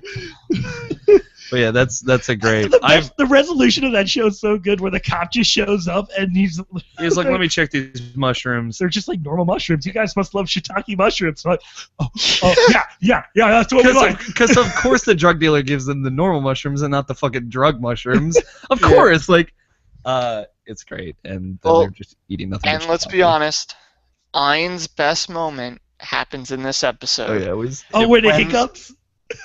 When the cow is in front of the train and they stop, and Ein goes up to him and barks and says, "Thank you for the help."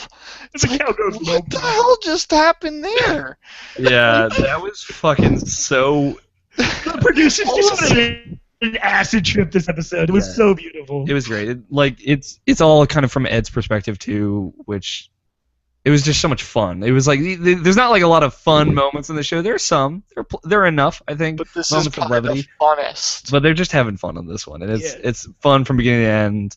Like the two dueling bounty hunter brother sister, like their kind of relationship was really fun, and just like the way they kind of they worked, and like the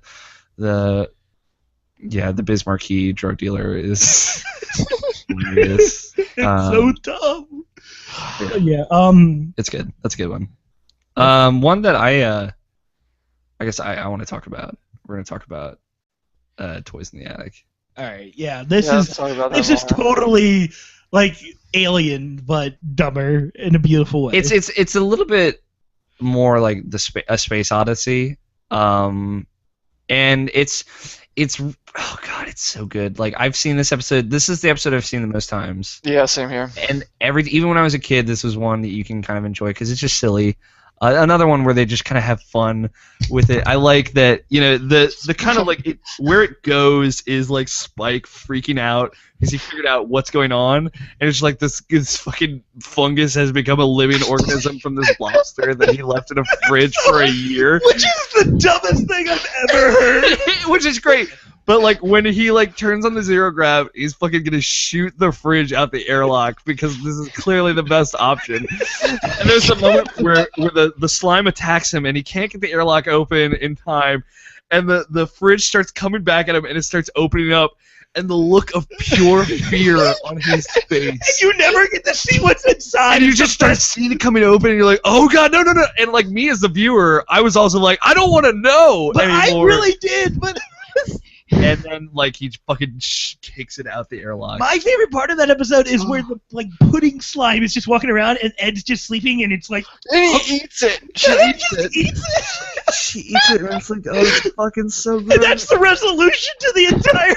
And I like that this episode is weirdly like, it's kind of like it is the end, because at the end of the episode it says the end.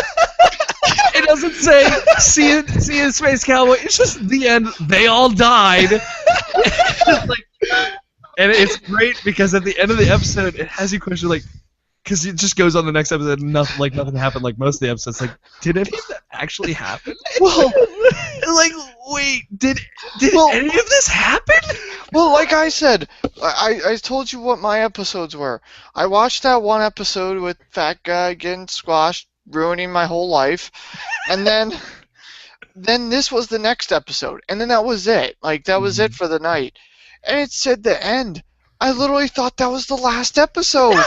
Yeah, there was a moment in my youth where I thought this was it. This was the end. I did not know The this guys was the that- last The episode. guys at Bebop are such great trolls too. Yeah. They're so good at that.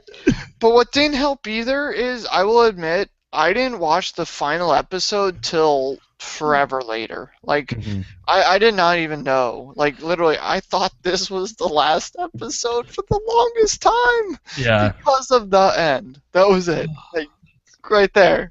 that's so good. It's like it's such like a little. It's fucking great. It's a fucking great episode. Like, it's hard to describe. Like, I think anyone can kind of just watch this episode out of context of even seeing any of the show. No, it's And pretty just much just an OVA of and the show. and enjoy it and be like, this is so silly. Yeah. As long as you don't take it too seriously. I like that the characters take it super seriously too. Yes, they Oh do. my god. Like, because like Spike's like sitting there trying to analyze the no shit out of no this. one laughs at any point in this episode, but like I'm laughing hysterically. I love Spike's flamethrower. It's Yeah. just like he's trying to cook meat and he burns everything, and then later on he's sitting, he's like, well, I don't have a lighter. And it just completely Shit. ruins the cigarette. Yeah, it's just it's a great episode, and like this is one of like those offshoot episodes, certainly style that's just like incredibly fun to and enjoyable. But yeah, and like the waltz of the flowers from the Nutcracker at the end, so fucking Yeah. it's amazing. It's one of my favorite episodes. Yeah. But yeah, there's like a little bit of Aliens, a little bit of Space Odyssey, a little bit of Alien. It's just tons of fun. It's dumb. It's like it's the only time they ever kind of reference any kind of other sci-fi in this whole show, Yeah, that's true. and it's great. But they were having fun with it, and they did it in a very good way that made a lot of sense, kind of like to the whole Bebop type stuff that they do. So it's just fun. But all right, let's talk about another episode that's really good. Heavy Metal Queen. Heavy Metal Queen is just one of your favorites. It's not one of my favorites, but I thought I'd bring it up because I figured one of you two must have enjoyed that episode. I Interesting. I think there might be just like one episode that I wasn't like a huge fan of, but it's good. Yeah, like I like Heavy Metal Queen. That whole episode was really interesting, and the camaraderie between Faye and Spike in that episode was really well done. Mm-hmm. And I liked the music at the very beginning. Yeah. Just heavy metal. Just heavy metal. This woman likes heavy metal, man. And the fact that, like, come on, this is heavy metal, and it's in a bebop. Yeah, it's like, all right, no jazz in this episode. We're gonna get some heavy metal, and it's kind of like, okay, and like the kind of tone of the episode is more heavy metal with VT. And also the design of those trucks, space trucks, yes. really well done. Space trucks, man. There's like a dragon on them and shit. And a boy with a dragon tattoo. And he's like a little dweeby piece of shit. That was pretty good. Oh my god, that was so funny I love that. He's like, when she's sitting in there and she's like, yeah, he's not gonna be here. Why would he be here? And then all of a sudden the big guy comes in and she's like, it's a fucking eel. I love eels. Cover it up next time. I love that. That's such a great fucking response. Especially coming from Faye, who's like walking around half naked all the time. That's hilarious. Like that episode was really well done, and I like the fact that VT was the wife of of a bounty hunter. Yeah. I thought that fleshed out her character a lot. Even just in that one episode, like they fleshed out. Yeah, you spent a lot of time with that character, character, surprisingly. Yeah, like again, like no character ever really comes back in this show. No, but they make sure that every character is memorable. Yeah, and every character in a certain... you get like just enough. Like even like in that first episode we were talking about, just like even though it had a sad ending, it was like, you know, I remember those characters. It's enough where you need to but let's some ones that I really like. Well, I mean we are at 3 hours and recording now, so I think we should maybe talk about the ending and then wrap it up. All right, can I talk about Jupiter Jazz at Sure. least? Let's get to that. Jupiter Jazz 1 and 2. Oh man. Again, you know, tying back into to Spike's kind of story. Yeah. Mm-hmm. The idea of Jupiter Jazz though is absolutely brilliant. Like when they meet Grimm, or Faye meets Grimm, and they kind of talk, and you understand more about Vicious. And I really like Grimm as a character too. Totally left field character that is done really well and done like appropriately. Like this is not an offensively done transgender character. It's like actually kind of done with some class and style in 1998. So maybe people should fucking step their game up and stop being such bigots on the internet. By the way. Yeah, no, like that whole concept there. That's what I was trying to get at here. Is that, and the fact that it was on Pluto, I believe, is where they went. Or yeah, no, it's not Jupiter. I was gonna say it's one of Jupiter's moons. Yeah, that's right, Titan, or not Titan. It was the smaller one. Yeah, and the fact that like only guides live on this planet. Yeah, almost entirely, and like Julia was there once. And months ago, yeah, Vicious kind of like nods to Spike eventually, and like she was here, and then he gets really pissed. Yeah, and he's like, "Well, fuck it. If I'm pissed now, I'm gonna try to take Grimm for the bounty at this point." And he kind of tries to do it, and he tries to get Vicious as well. But I mean, in the end, Grimm ends up being shot down, and Vicious gets away, and Grimm's like, if anything, I would like to go to Titan. Yeah, I just want to see Titan one last time because there was a war on Titan, and that's where Vicious, you know, and Grimm kind of their relationship started. They were war buddies. Yeah. And Grimm's amazing sax playing. Oh yeah, that's fucking phenomenal. Oh yeah, God, I love the saxophone so much. That's why I love Jupiter Jazz so much. Is that and the music, even though it's used twice, they're allowed to do it though because it's a two-parter episode. And just the emotion that's conveyed all the way up to the very end, where Spike is towing him and then letting him go. Let him go, and you just kind of see, and then you get the shot of the Native American tribe living on Titan, just being like a warrior has fallen, and like they showed and the music that is at the very end instead of normal music, it's like that very like this is like the end of half season, like this is the mid-season finale kind of. This could have been the end of the show, and it would have been fine.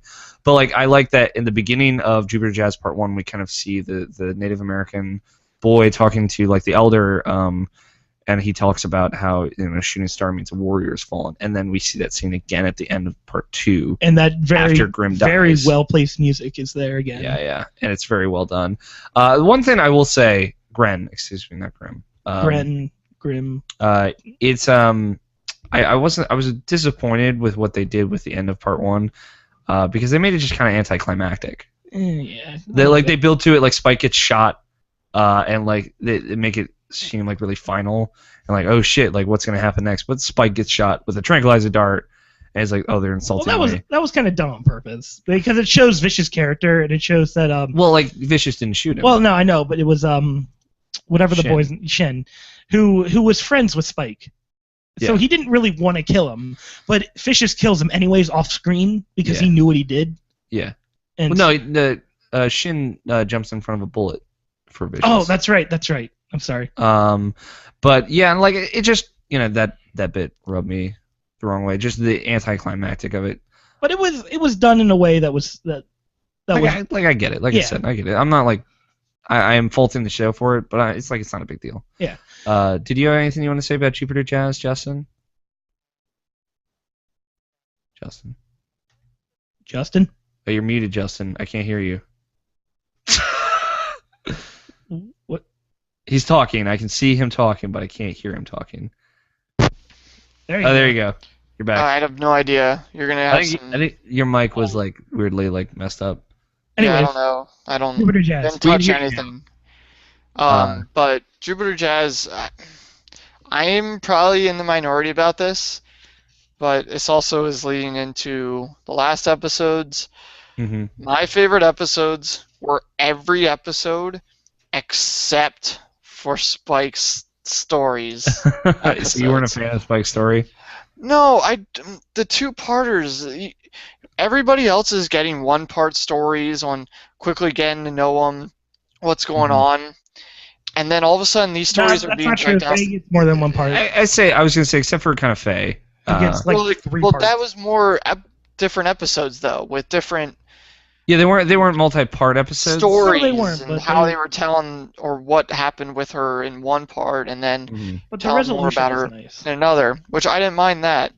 But the two-parters with Spike, and I just didn't think it was needed. Like, you got a little bit of what his past was in the very first episode, and then you don't touch on it again. And then all of a sudden, halfway through the show, hey guys, I'm important. Remember, don't forget me. I'm Vicious.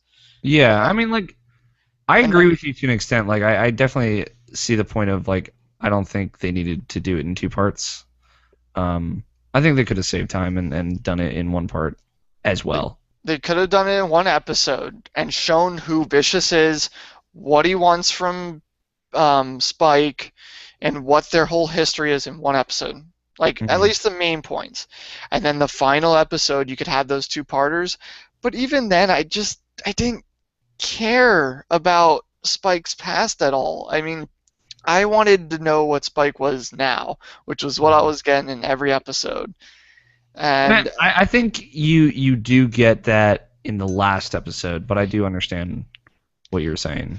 yeah, in the very last episode, yes, we get that. But that first part of the last 2 episodes, it was just, all right, we're getting old Spike. All right, this literally has no point, at least to me, no point to knowing a little bit more when we already got most of that already. Yeah, I mean, That's just me. yeah, no, I get you. It's fine. I agree with you. Like, I'll agree with you to an extent that I think the first parts of both of these episodes are the weaker halves. Yes, that a is lot. what the second parts are fine. If those were what was there with a little bit of what happened in the first parts, just to tell you what happened. Oh, your mic messed up a little again, Justin. I think it's like the cord. But yeah, I mean, I can see what you guys are saying. It's fine. I mean, Yeah, like it's. I really like those episodes specifically because of A, the music that he's used, which is expertly done, and B, the story content that is in there is very well done, I believe. So Yeah, I mean, like I think I get why they kind of spent a lot of attention on Spike because he's kind of like favored as the mainish character. And I get it. Like he's kind of like the favorite of the writing team. And like it's fine. Like they played it well. Like I like the last episode a lot though. Okay. God. Yeah, now it sounds like you're in a wind tunnel. It's the wire on his mic. Is what he's saying. Yeah, I can hear you. But like I think that last episode is good because like Spike has that moment with Faye and Jet, like there's Of the actual last episode. the last episode okay. where it's like there's closure and it's like weirdly it's camaraderie between these people that have been through all this shit together. Yeah, no. Sorry, I wanted to actually talk about one episode before we get to the last two episodes, which kind of wraps up like this 3-part thing that I really like, and it's probably one of my favorite. What is it, Harlock Woman? Yeah, which is honestly my favorite episode in the series. Me too. It's strangely satisfying and In like a weirdly unexpected way. And very sad to me. Yeah. The song I was just doing a Google search of it the song's called "Call Me, Call Me," and that song that's playing as Ed decides that she's going to leave the ship with Ein. Yeah. And the way that she writes out the message, and then that Faye finally finds like where she's from, and her home, and like this is the moment where like Bebop is finally kind of just breaking up. Yeah. And it's like this is happening. This is real, but they're gonna carry that weight, that whole thing. Yeah. But like I like it just to reference back. Like I like this kind of the return to Faye's fucking Betamax tape. By the way. Yeah. No. I love the fucking little Betamax storyline. That was pretty good. Just like the sub story. The fact that they go Indiana Jones. Yeah. And they like explore an old building. I love like their reaction to like what the fuck is a Betamax tape, and like to anybody in the '90s like yeah fuck Betamax. And then Spike breaks like 3 machines. Spike is klutz, just unwieldy destruction. But that song that is played, plus like whatever's going on, was so good. The final shot of that episode fucking bums me out. Yeah. The time when Faye fucking draws the line of where her bed was in her bedroom in this house that's not even there anymore, and then comes down to it. And then Ed and Ein are just walking away from Bebop, and it's just left with Spike and them, and they're just like. It's weirdly like it's coming to a close. You can feel it then. Yeah, like that. This is the episode that's setting up the end for everything. And then we finally get to episode 25 and 26, where Spike, not even Spike, but Faye, stayed behind, and Jet and Spike moved on to Mars, and finally, we get the whole story. We get the whole story, and Faye ends up meeting Julia, and Julia just somehow kind of knows that Faye has been with Spike this entire time, which was really weird. But I mean, there was enough hints where like. What was it, Justin? I don't know. I don't know what's happening. It's like weirdly like you were cutting in and out. Try to unplug your mic. Yeah, can you like unplug your mic and plug it back in?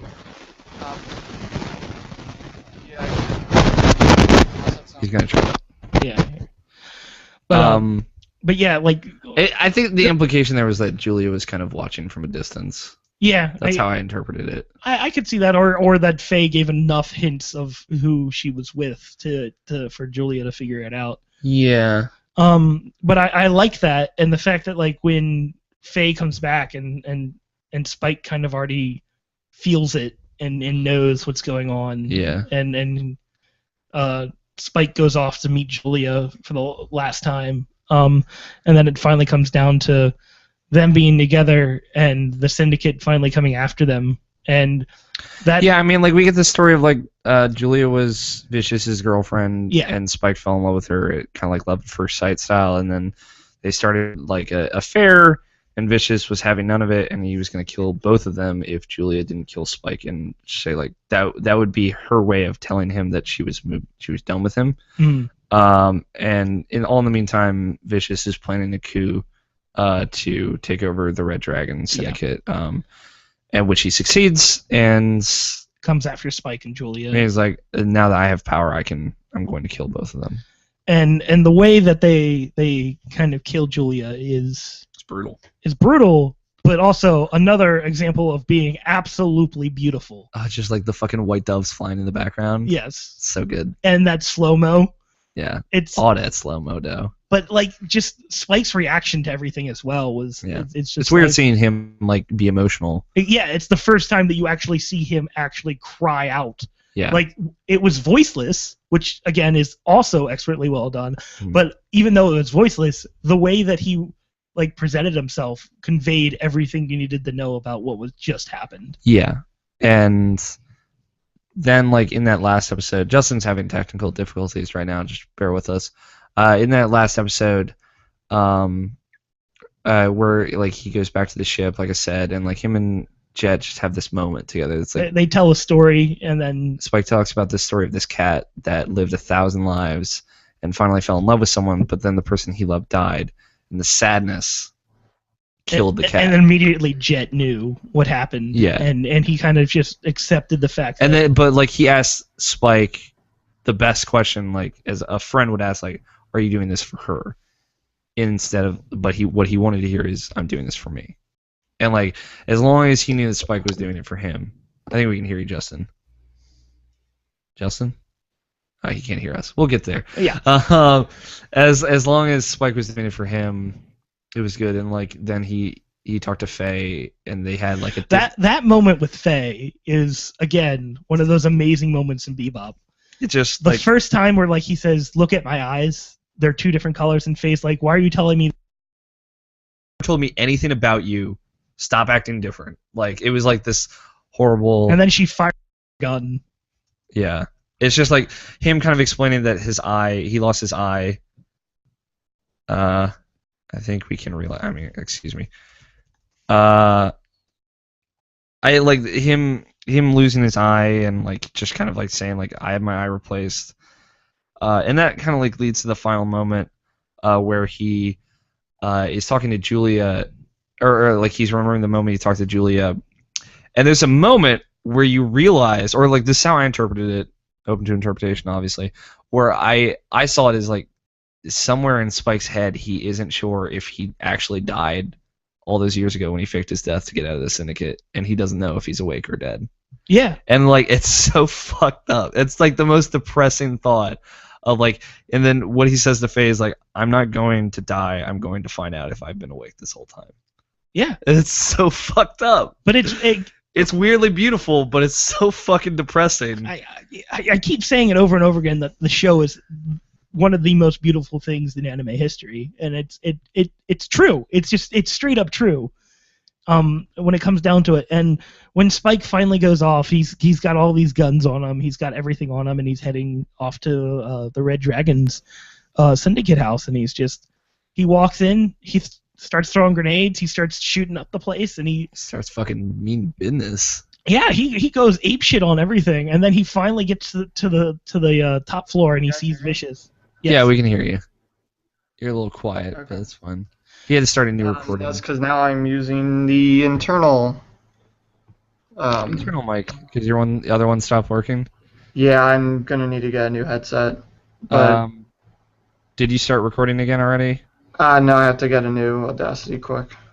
All right. Because the other one got messed up, and yeah. No, he just threw it in the garbage. No, that would be a clusterfuck. Well, let's wait. We'll wait until we get Justin on a new track and then get him back in the conversation. We're just talking about the last episode, really. That's fine. You don't want to hear me talk about it anyways. Like I said, I'm meh on it. Well, like, I mean, I'd like to hear what you liked and what you specifically weren't a big fan of, just other than, a big fan of Spike's backstory. See, and he's one of my favorite characters, too. It's just I didn't really care. But when should I press record? On 1. 3, 2, 1. Okay. You'll know how to do that. Alright, that is really quiet. And I had the settings all the way up, too. But that's fine. We'll levelator, Audacity, blah, blah, all that. We'll do the magic. But Justin's back for reference, and we were just talking about like how Spike was telling Faye about his eyes. Oh yeah, that was actually a really interesting scene. I actually kind of like that. And then I was talking to Greg, like how I interpreted it was that Spike never really knew if he died when he faked his death, and if he's been dead this whole time. And he, like, when he says to Faye, I'm not going to get myself killed. I'm going to find out if I'm actually awake. And that was just like surreal and wonderful in a really depressing way. I like that quite a bit. Were you a fan of like kind of the close of the show overall? I liked how they were leading up to it, where Spike was finally gonna get some closure on his story, and he was gonna finally end it all. And I mean, you can just tell that he wasn't gonna be going back to the Bebop anytime soon. So I didn't know if he was gonna die or he was gonna live and just not go back to the Bebop because he's done. He doesn't need to do anything anymore. But when he actually did die, I was kind of like, really?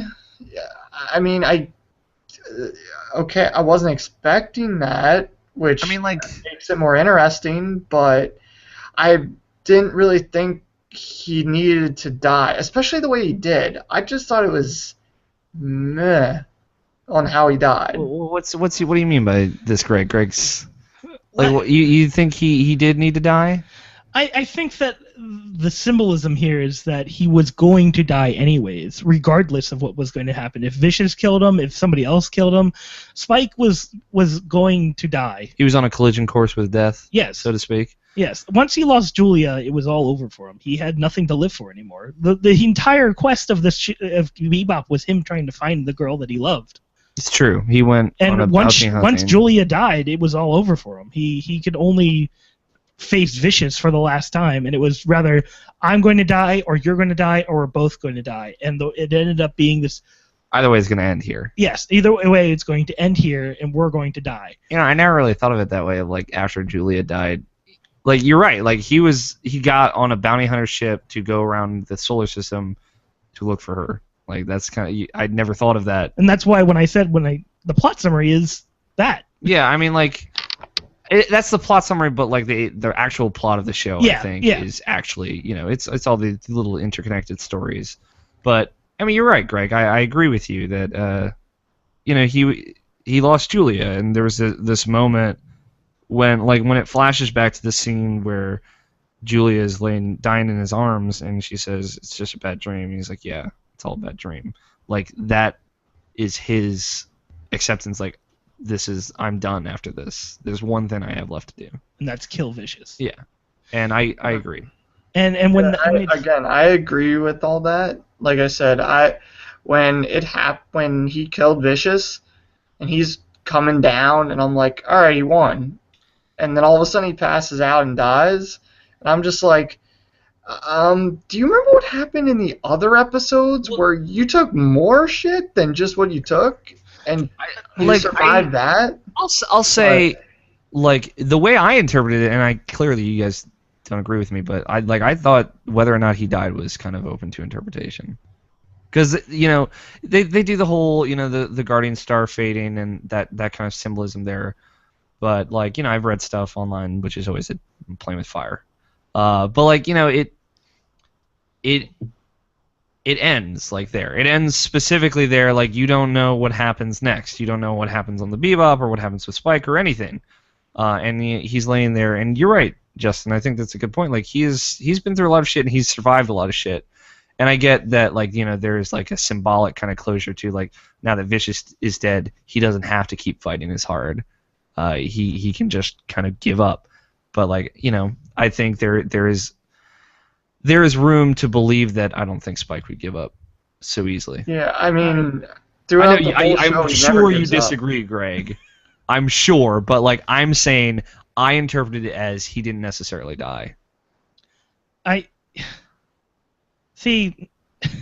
I can see it either way. But like, it's that final line, the nail in the coffin of the entire show. Bang. Yeah, the bang. And then he's dead. It's over. He has nothing else. And then the doves, and then the music, and then it's over. He is gone. Like I said, like I understand why you would think that. I think it's more kind of telling of my personality type. Again, like in all things that are open to interpretation, like to throw the comparison again, like the ending of Inception, For those who know, it's very much it could go one way or the other, and I think it's more telling of the kind of person you are. Is the conclusion you draw, and at heart I'm an optimist, and I believe that he wouldn't give up, and like that's just something that I took from his character, because of how hard he fights always. Sometimes where it doesn't really seem like for any good reason, and like I get that Julia's gone and Vicious is dead, and I get that. It's just like that's the way I saw it, and it's weird like when you have like the director himself saying, "I never said that Spike died," stuff like that is out there. Like that leaves me. It's comfortable. I feel comfortable interpreting it in my own way, and taking away from it what I liked. But like I see your point, Justin, and I see your point, Greg. But I'm somewhere in the middle, I'll say. But yeah, it's a good show. Cowboy Bebop is a damn fine show. Yes, it is. I think it's worth your time if you are into sci-fi or just kind of like weird, nuanced storytelling. The real thing we have to say is if you watch an anime and you haven't seen Cowboy Bebop, what is wrong with you? Seriously, you have a problem. I think I can't imagine anybody who likes anime to have not seen Cowboy Bebop. It's like that anime format just done to like the best of its abilities. In some cases, I don't think this is the best show ever made. I'll say. I really like will it. Agree with that though. I think it is one of the best done stories out there in anime. Greg, are you still with me? Yeah, I'm listening. I was just reading something from a wiki about the final episode. Well, you're playing with fire, man. You're playing with Alex. Right there. It's just the wiki. It's not like it's the Wikipedia. Yeah. All right. I think it wraps it up. Again, check out Cowboy Bebop. Do you guys want to play this this voicemail? Yes, let's do that. Let me grab my cord. I'll start pulling up. Still there, Greg. Yeah. Talk to Justin about porn. Yeah, let's do that. That sounds fantastic. Well, that's your porn preference, no? Clearly, it's that yaoi. Yaoi, and if it's yaoi and tentacles, bam, we're good. So you just went, a guy with tentacle penis. Okay. Damn right. Wait. I want it based on my real life, which is that. Go on. Alex, all right, so now we have this voicemail. My real life, so I will show you my tentacle penis later. Okay. Or you can show me when you come over. That is when I meant by later. Okay. I'm trying to play it. We're working on it, guys. Just give me a moment. I'll talk about Oh, I see the question now. Sorry, my phone is currently on the iOS 8 beta, and sometimes it's it's a little unwieldy, and sometimes it's like, hey, Alex, I'm not gonna work today, and I'm like, all right, well, you could do that if you wanted. It'd be really nice if you guys could fill air. God. Yeah, no, like fuck shit. Shit, but. How's it going, Malicious? Got it. There we go. So a little PR here. How's Good. everybody doing? Filling air. Good. Let's start with anime, guys. And plenty of it. So there are plenty of good ones How and long one is this? horrible It's one. only 8 minutes. It will be part of my discussion. I So love these super without powers. further ado, let's start with my ongoing ones. Naruto just got 2 episodes because of the whole discussion that I'll be talking about of the other shows. I'm still in the Ambu Black Ops arc, but not too far out. And I believe they already reached the present, so quite excited to have some time and watch all those. And that's pretty much about that one. Also, Captain Earth, that by the time I recorded this, I have reached episode 12. That's the furthest they have available since it's still in simulcast. God, Greg, throughout step your Crunchyroll. game up. Really good one. And this latest episode came out of left field with some stuff that got me quite confused, but in a good way, and making me think what in the world they're going for. And I'm pretty excited for that. Also, this one that I'm going to try to sell for those that haven't seen it. It's called White Album. He was talking about It's a this. series watch it. revolving around this boy that it's a second-year university student. He has a relationship with a girl that has been since high school, and Damn, I was hoping it was another she's guy. becoming a rising pop idol star.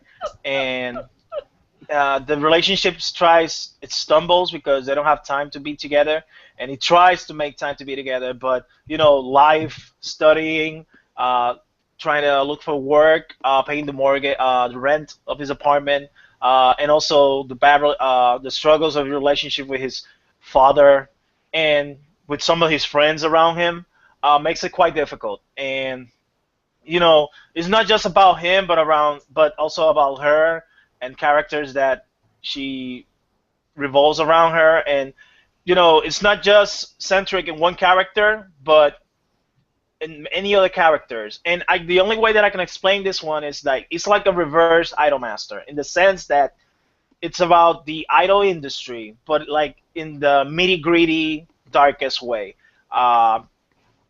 Like people go to lengths to do other things, not like really like killing or whatnot, but emotionally, some people are really disturbed and fucked up, and that's pretty much the only way I can say this. You need to see it to believe it. Just remember the name Yayoi. That woman is the meanest bitch that I have ever seen in an anime in the past decade. Just saying. The fuck Watch is wrong it. with you? Please talk to me after you watched it, or at least if you reach some points in the story that there's like, oh my god, that woman is horrible. And some other guys, there's some of the story that are horrible people, but it's a good, really grounded An earth idol anime about horrible people. show. So yeah, that's pretty much about my ongoing Cards Against ones. Humanity? So let's start with my finished ones, and I for want to start idols. with the worst of them all, Diabolic's Lovers. Oh my Okay, fucking god. I did have a discussion with Justin about this. I know that Nep saved Justin from watching this. The thing is that it was 12 episodes, so it was going to be, it's a short one. Yeah, I already had it on my queue because, I don't know, the name just... Jeff's not caught here my because he attention. doesn't like us. And it was not because 15 of technical- minutes. Well, 13 and a half if you reduce I the... talked shit about intro. Hanagai, and it was But actually anyway. his favorite show ever. Man, this He is like... found it. He They finally botched knows. the ending like so bad. It had one of the worst endings in an anime that I've seen. How did you even Quite a get to while. the end? But the whole ordeal of this girl being bitten by these 6 douchebags, vampires, all the fucking time. Always. It makes me think like she's a Damn, masochist, Silver PR, turning up the and language all to 11. a bunch of guys are fucking bunch of pedophiles because they're vampires, so they're pretty much a lot of I years laughed old. so hard. And It's basically vampire if porn. you're if this is just seriously, this Go is just on. vampire No, blood don't sucking go porn. on. Trust That's pretty me. much how I have to sum it up. If you like it, go ahead. Nobody I warn likes you. it. Nobody should like it. Not gonna If end you like great. it, go watch Then you're Twilight. gonna take a couple showers after you. It's feel probably better than this. watching this one. I need a shower every time I record this podcast. Also, 1 Week Friends, the palate cleanser for the prior anime that I just talked about. This actually Really sounds charming. fairly I interesting, really except love it's 50 the first animation. It's just 12 episodes, and I Still believe in? it ended recently. I don't know if they're gonna do a second season. I believe the manga is still ongoing, and I'm looking forward to try to reach and look for those translated Transgender? episodes or chapters. may I say, Transgender for the episodes. manga. It's really good. The concept of this girl forgetting all the good memories every freaking week, and this kid that is trying to be her friend every freaking week. It's quite charming. Just saying. 50 First It Dates. could make you feel good. And that's Except pretty for when much it's about based it. on my real life. And also, the best of them all that I have seen, it's called Another. It's a really good horror show. know about all this You could say that this is like the equivalent of a Final wanna see it. Destination. And the death scenes in this series, or this show, they're fucking gruesome and they're fucking awesome. Yep, not my And cup On the a of tea. plot- scale of 1 to Attack Some on ways Titan. that you think it's going one way, but goes another way, and you go like, huh, I never thought it would go that way. And it's a really good one. I really suggest anybody who loves horror shows watch this one. It's 13 episodes, I believe, and it's quite awesome. One of the best horror shows that I've seen in my life. And that's I pretty hate much Final about Destination, so- anime. One quick tangent that I want to give away.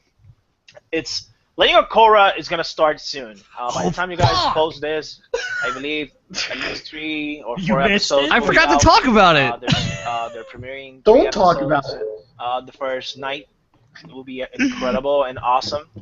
The only gripe that I have is that Legend of Korra is in Nickelodeon. Nickelodeon is part of the Viacom company. Viacom, my cable company, didn't came to terms after the uh, expired contract that they have with them, and they tried to renegotiate, but everything fell apart. And I don't have Viacom channels, including Nickelodeon, so I cannot watch CMNT and I cannot watch Korra. So I'm pretty much upset with that. I don't want to watch it on DirecTV. I don't want to pay DirecTV. The TMNT cartoon. I don't know if I want to pay Hulu Plus just for that. I can't watch it. I already had 2 subscriptions, Netflix and just Crunchyroll. the I art don't want to add a third annoys one. The me. 3D sound. I guess It's I have good, to go though. to It the just internet annoys me. to reach I for understand those that. episodes. The thing is that I want to watch them on my TV, not in my small monitor. But first world problems, right? Everybody must be excited for book 3. It's gonna be awesome. It's already if so good. anything. And I believe Mako is gonna be on this season, so excited.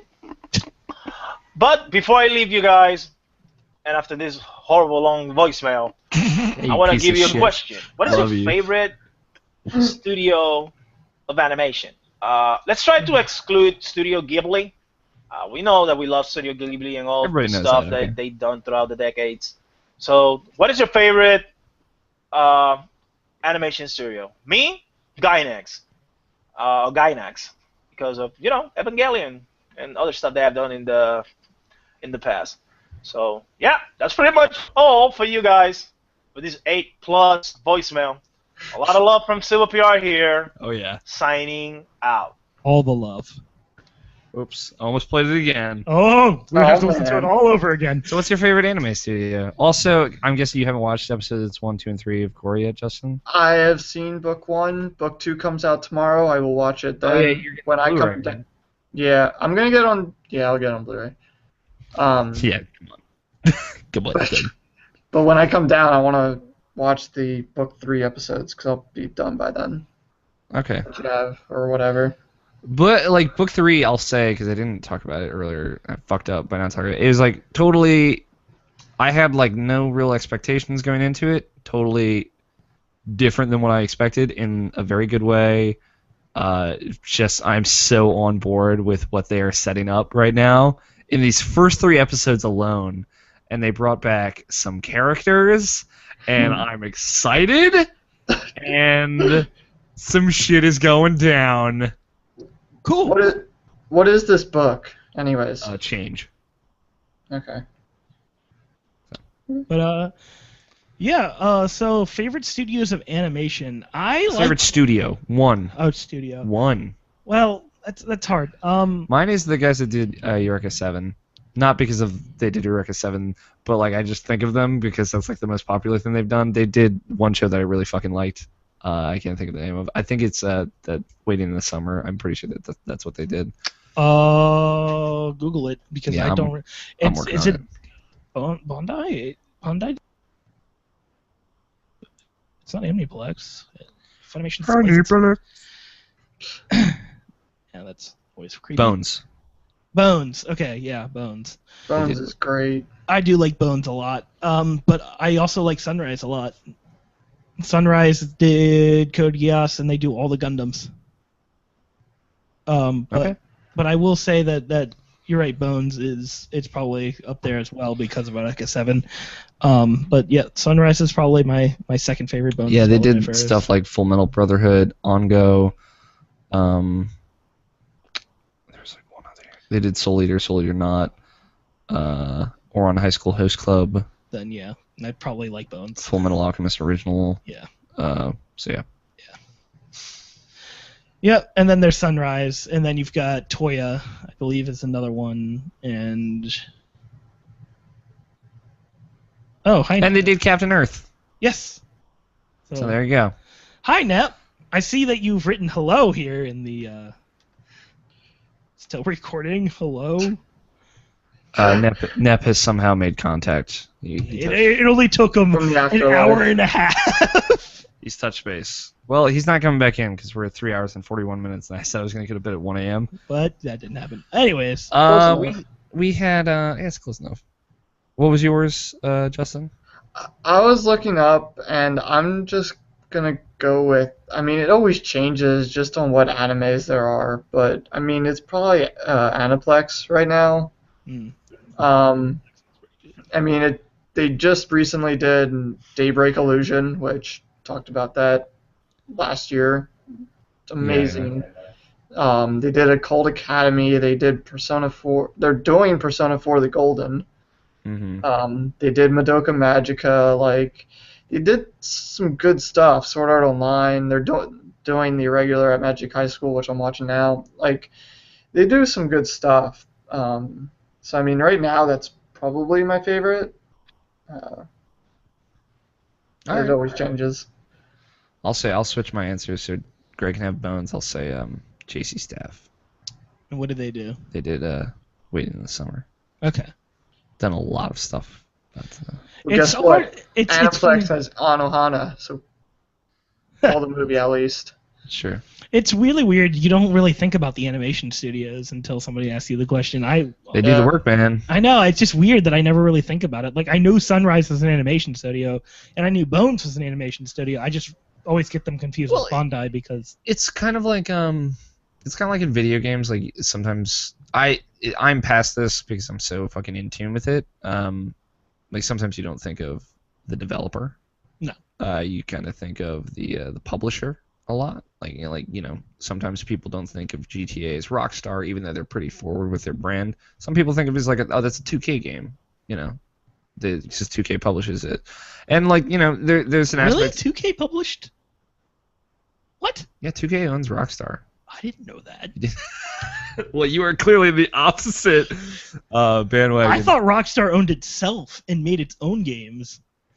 Holy shit. 2K just made a fuck ton of money over the last year. 2K is loving it right now. They had Borderlands 2 and GTA 5 like so close enough together that they're just like literally rolling in money. But like you'll think of the publisher and whatnot. Dicks. There's a wild nep here. Can anyone even? Are you even recording audio? Oh shit! Fuck. See? I think I will have the video of this version of this. So if everything does fall apart, Greg, you can listen. Okay, what's happened since I was gone? We're An done. hour and a half, Nep. Where We're done. the fuck have you been? Like literally, this is the end of the show. Greg, It only took you an hour and a half to get back. I don't control the internet. The internet controls you. We already know this, Nap. No, you we are need the you. internet. You are the It's all internet. good. All right. Well, should we have Nep start recording audio? Like, I guess he's here at this point. all right, Nep, do you have Audacity ready? Yeah. All right, just hit start recording on 1, 3, 2, 1. Okay. All right. All right, Nep. So what you're gonna do is finish up this next time thing at the very bottom here while we continue talking. Oh, for fuck's sake! Oh shit. Nep, what's your favorite anime studio? Oh right. The Mr. question. Nep's back, by the way. now that Oh we're actually yeah, recording. well, as we're recording. Hi, Nap. It, You only missed like a little bit of the show, nothing important. Right. Did you even watch Bebop, Nep? I gotta ask now that we're. Did you watch Cowboy Bebop? I watched it every time it was on TV. So no. no. Okay, so he didn't miss anything. All right, we're good. All right. And yeah, I did rewatch it up to a point, like 7 or 8 episodes. Oh, yeah. All right. You get the real full experience that way. God damn it, Nep. Well, Uh, episode 1, that story episode, that was 4 or 5, I don't know. And then like the last 5 episodes. All right, so Greg, throw it out. All right, so you can email us at mupxmail@gmail.com. That is MUPXmail, MAIL, @gmail.com. Our brother podcast is Irrational Passions, a.k.a. @IrrationalPod. Also, the Irrational Passions website. That's where you can find us. RationalPassion.com. It's where all the sweet, sexy stuff is. Listen to roommates, roommates.podbean.com. by the way. I'm possibly going to be on a 4th podcast soon, and I don't know what I'm doing with my life anymore. I don't know. I love it though. Our Twitters. I am at Gregory Blaney, all one word. You can find Mr. Nepp at Mr_Nepp. I like that in our format doc, the I in Mr. is always capitalized, so make sure you capitalize the I in Mr. Oh my god, I never I saw never that. realized that until you just I always notice it. No one else does. Why the hell did you say that? Because I think it's fucking funny that no one else notices. It's Mr. spelled out _Nepp. Then we have our this guy, I guess. Or this guy, yeah. I don't know. At Alfighter27 is Alex O'Neill. It spells just how it sounds. Yep, ALF. Alf. Alf Eider 27. Alf Fighter. And then the King, the Sigma Omega, V Sigma Omega. Justin Graphius. The all capital. I will not accept anything else. I Twitter will, but Justin The will. Twitter will. And I'm the only one that matters. Other stuff, rate and review us on iTunes. Wow, excuse me. Whoa! I just Do you shit out your That's how mouth? much he cares about you dating us. I came for the best part. Other stuff, rate us, review us on iTunes. Follow the show on Twitter at Malicious It's not Pod. tequila. And tell your friend, or tell a friend, tell your friends. Please tell your friends. Tell a friend. If your friend tells 2 friends, and they tell 2 friends, and they tell 2 friends, it's like a person that might If you listen don't to tell our your podcast. friends, I'm going to keep singing the cake song for Nep, and then Nep's going to be gone eventually because you'll be annoyed of it. Because And Nep then doesn't like you'll us lose your anymore. favorite host. All right. So No, you better tell Justin, your the friends. truth is you'll be gone. Oh, No. shit. All right, well, next Not month, before we take a picture of you and post it for the internet to see. Nep, just ballpark general, how much facial hair do you have? Like a lot? You know, I'm enjoying this, so I don't give clues. You know what? I'm think imagining with a full beard. I hope you have a full beard, please, God. Justin, what are we watching next month? The anime I have chosen is. Why isn't it comics, Justin? I mean, go It is on, comics. go on. We already missed that. We already discussed all that. Continue. The anime I chose is the first slice of life anime that I actually loved and enjoyed the characters and the story and how much grounded in reality it was, and that's Suzuka. Suzuka. Yeah, Is Greg's like, that- oh, hold on, let me Google search real quick.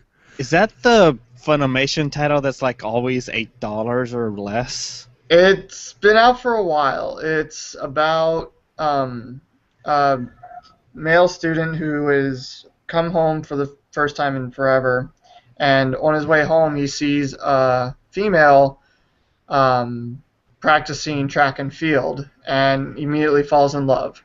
And the whole story is him trying to get closer to her. Her name is Suzuka, obviously, and just the story of them and everybody around them and what happens with relationships. And this is the most grounded in reality love story I probably ever watched anime wise. I could totally see this happening, if not has happened to someone already.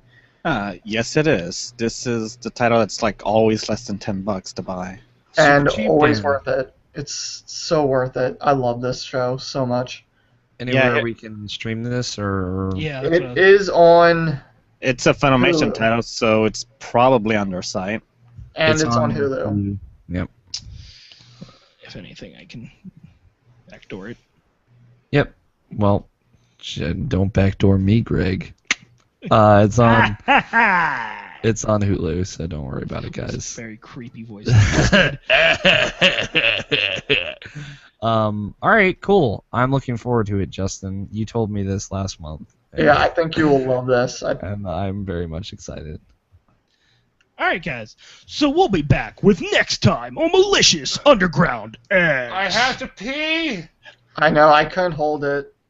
I hope people realize how close it was to not even being a thing this time. Oh yeah, we were.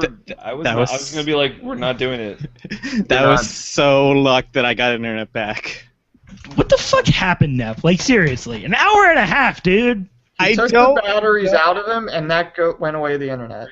just I was getting worse and worse connection until like I couldn't connect at all, and just the computer kept saying no connection, no connection, no connection, and then finally I finally just tried it again, and bam, connection, and it came back. I don't get why. I just know it happened. Uh-huh. It makes no Make sense. sure the batteries are nice and fit in you, Nep, so they're not loose and falling out, so the internet doesn't go away. So this is a 26 episode series, Yes. and it is on Funimation. For your reference. Okay, I have it on DVD. I bought this when it was one of the save titles that they had, because I was always interested in it. So, and I know this won't be said to them, I guess, unless they watch this on YouTube, but I will be watching this on... I'll be watching this dub. I won't be watching the sub. I will watch whatever one is available. I will watch the dub. Both. So I love the dub. I forget who does Suzuka's voice, but is it Laura Bailey? Is Michelle Ruff in there? what else does she do? Rough finger is what the ladies call me. I'm sorry, I'll kill myself. Don't worry. I'll see myself out. Don't laugh at that. I'm sorry. All right. I had to think about that for a second. I was like, what? And then I thought about it. I was like, oh, you fucker. All right. Let's wrap this up. I want to go to bed. See? Nep, did you write your thing yet? He's working on it. Guys, it's only 3 hours and 53 minutes of recording so far. Are we just incapable of going sub 4 hours? Is it like No.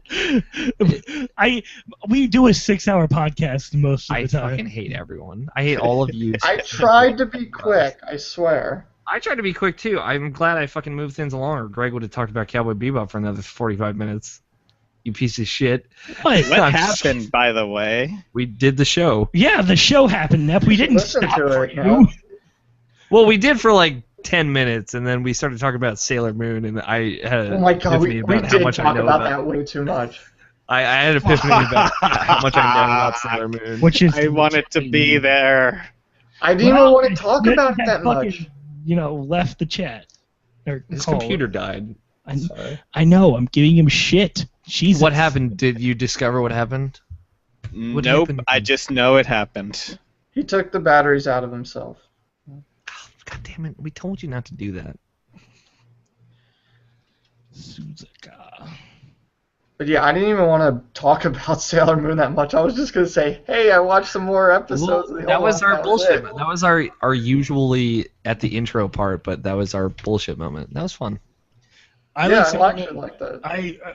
Like I said, I'm super excited because I'm ready for my mind to be fucking blown. Oh, I can't wait.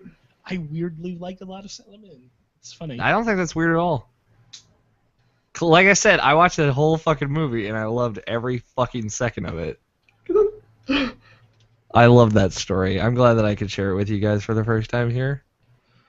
I'm just glad I could finally say what happened to me in Cowboy Bebop. Jesus Can we just watch Totally Spies as one of the anime of the month ones? I changed my mind. We're not watching Suzuka. Totally Spies. I would totally watch Totally Spies with you. We guys. would all have to watch it and then Clover's feel, the best, like you said, Greg. It's Clover like, is the we'd all best. have to feel like children because of how dumb that dub is. and then we can watch Sam, more what the mystery fuck? shows. Sam is great. No, you're right. No, Sam is the redhead, right? Yeah. He's the hottest one. I like Clover better. I like Clover the best, but it didn't help that this time when this came on, I was. Want to know what's weird? I actually had a neighbor. Okay, You I'm know? gonna pick up my headphones so that I can fully concentrate. All right, good. And I actually I now liked her. can't hear shit of what you're saying. Good. Thanks. And Keep talking. Go ahead and smack something to me. and That's what I like. Oh my god. and God damn it.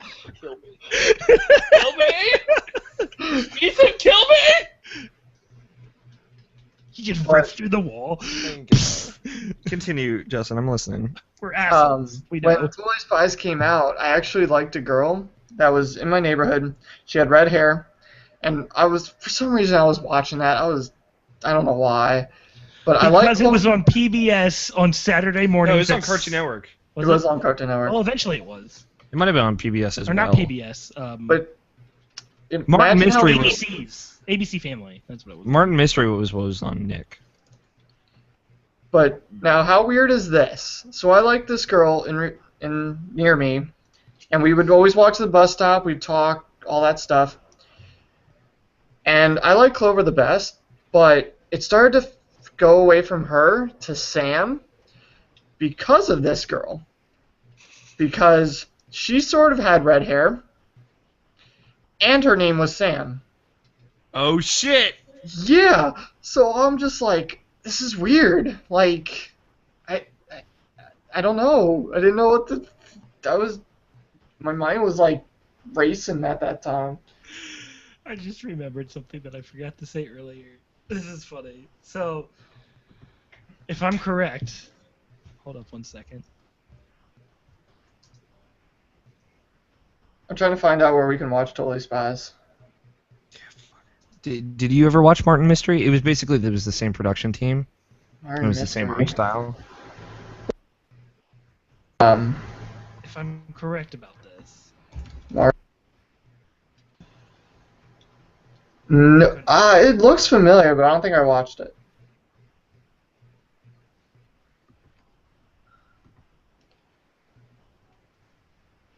I don't think she's the same person.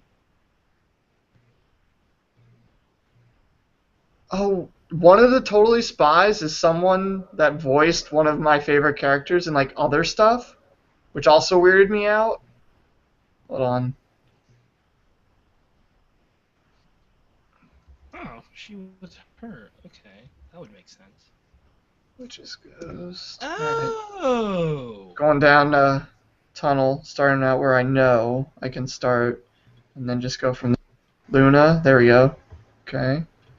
So she didn't play who I thought she played. Okay, never mind. All right, here Plays we go. Buttercup on Totally Spies, because that's totally what the third girl was. I don't remember her actual name. Wait, Luna, no, wrong person. Dusk. Luna. Thorn. Jennifer Hale. There we go. What? Yeah. All right, hold on. What? Hold on. What? All right, now I have to look this up. Hold on. Where the hell is it? Come on, why is this not loading? Here we go. Jennifer Hale was a Totally Spy. I think she... Oh, what?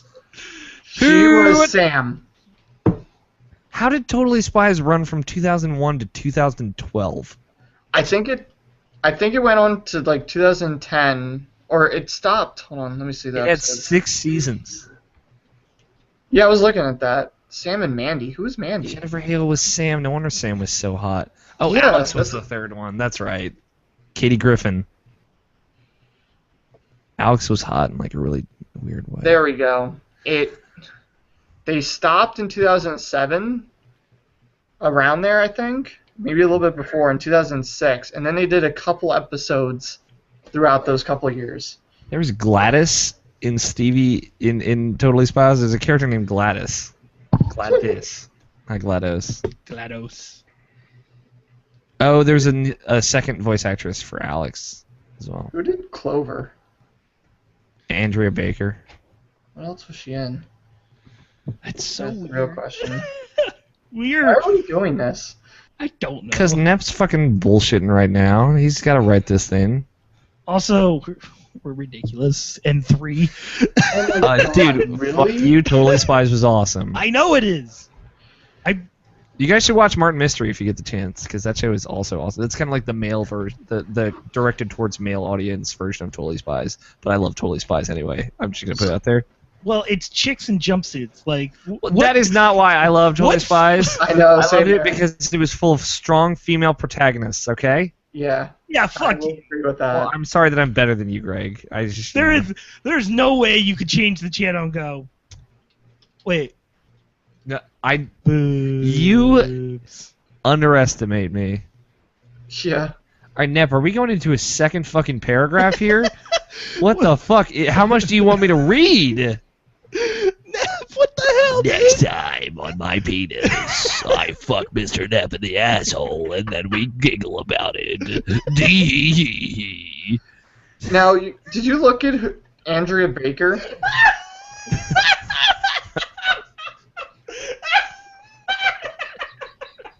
It wasn't that funny. It wasn't. Why are we laughing at it? Because Nev can't hear us.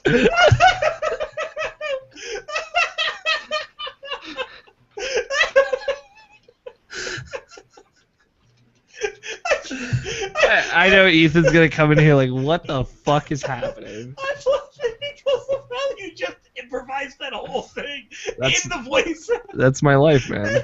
You fucking just. I'm gonna show Neb my Dragon Balls. You're crying, Greg. I'm watching Greg cry right now. I was not expecting any of that. Gee. That's what got me. Because just imagine Nep's giggle. Okay, so he's writing 2. He didn't have to write 2. Wow. All right. So Should I stop the recording midway through the first one and then start again? Yeah, definitely. I'm gonna have to cut that same track 12 different times. Okay, I got 2 of them. Option. Yeah. All right, you guys read them. Tell me which one's better. Oh, so you wrote 2 of them? Yes, that's what I meant. Yeah, I hated the first one, so I did a second one. But it's there. I'm too busy looking at these voice actors. You missed some gold, Nep. I'm disappointed. Wonder if there's somewhere I can watch Martin Mystery. I want to figure out where I can watch Totally Spies. The first episode's on YouTube. Well, that's not enough, Alex. I need to watch them all. I know a company is releasing them. Maybe they have it on their website. Well, give us a link while we read. Sure. Get to it, Nep. You've been gone too long. You need to share a bitch now. I love you, Nep. I know. I gave you a heart sign while you were gone, so I loved you at one point. I don't know what company is bringing it out.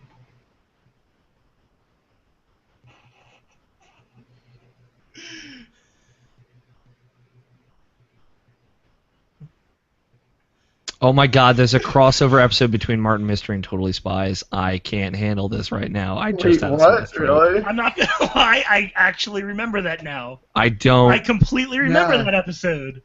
They're in some sort of cave and they meet him. Or they're doing something on an island and they meet him.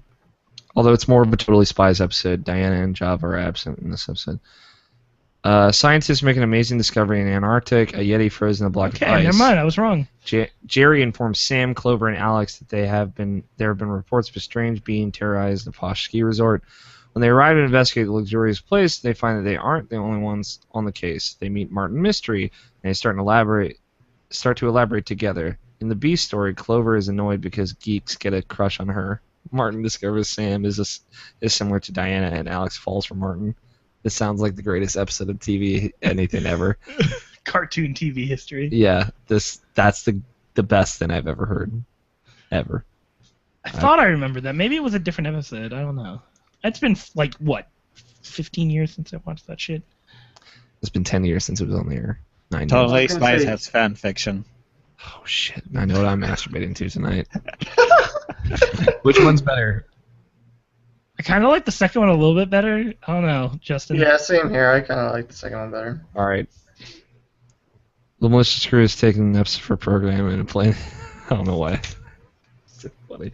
The NEPs of her program. It's not as good as what you just did 5 minutes ago. And implanted him in a spaceship. Having NEP in the AI program. As the AI program, they go into space and take a job of bounty hunters. Bounty after bounty, they go after the most. They go after bounty after bounty, comma. They go after the most hardened criminals trying to make ends meet. The biggest problem is that they prioritize anime porn as their first purchase, and constantly find themselves starving. Will the crew learn that porn doesn't mean anything if they can't feed themselves? Find out next time. Next starving episodes. Find out next time. The next starving episode. Cough, cough. Episode of Malicious Underground X. See you next time, Space Cowboy. The end? Question mark. You're gonna carry that way a long time. Question mark. All right, we're doing this. Oh, pick a title before I do this. Really? We're not gonna do it after? Well, we Oh, will. really? Pick a title.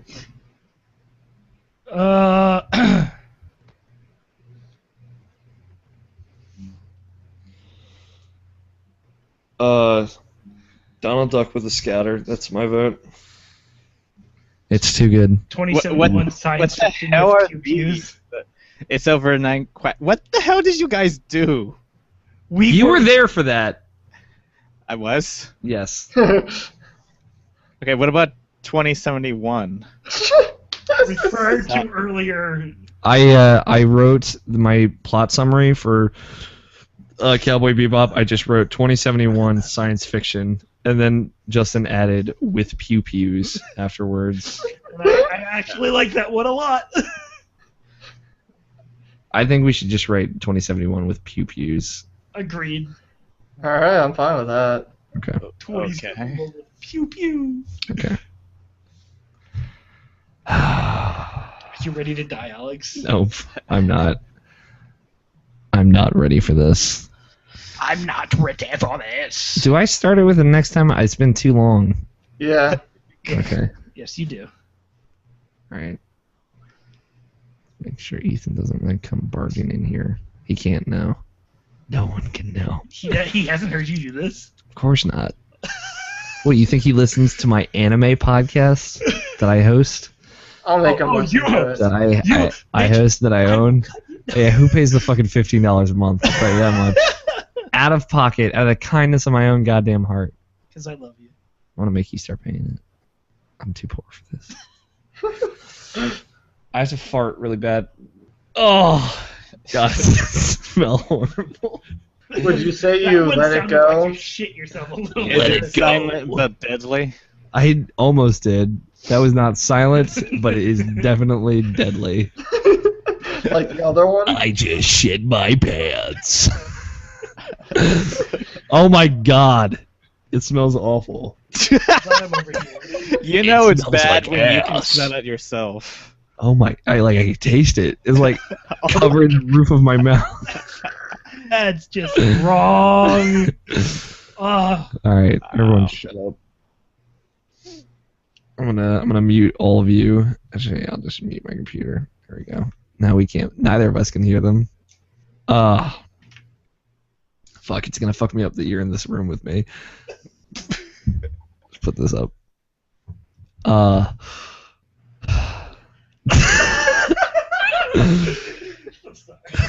I can see Justin's fucking losing it already. I haven't said anything. Next time on Malicious Underground X, the Malicious crew has taken the Neps of her program and implanted him in a spaceship. Having Nep as the AI program, they go into space and take on the job of bounty hunters. Bounty after bounty, they go after the most hardened criminals trying to make ends meet. The biggest problem is that they prioritize anime porn as their first purchase and constantly find themselves starving. Will the crew learn that porn doesn't mean anything if they can't feed themselves? Find out next time on the next starving episode of Malicious Underground X. See you next time, Space Cowboy. Something about porn.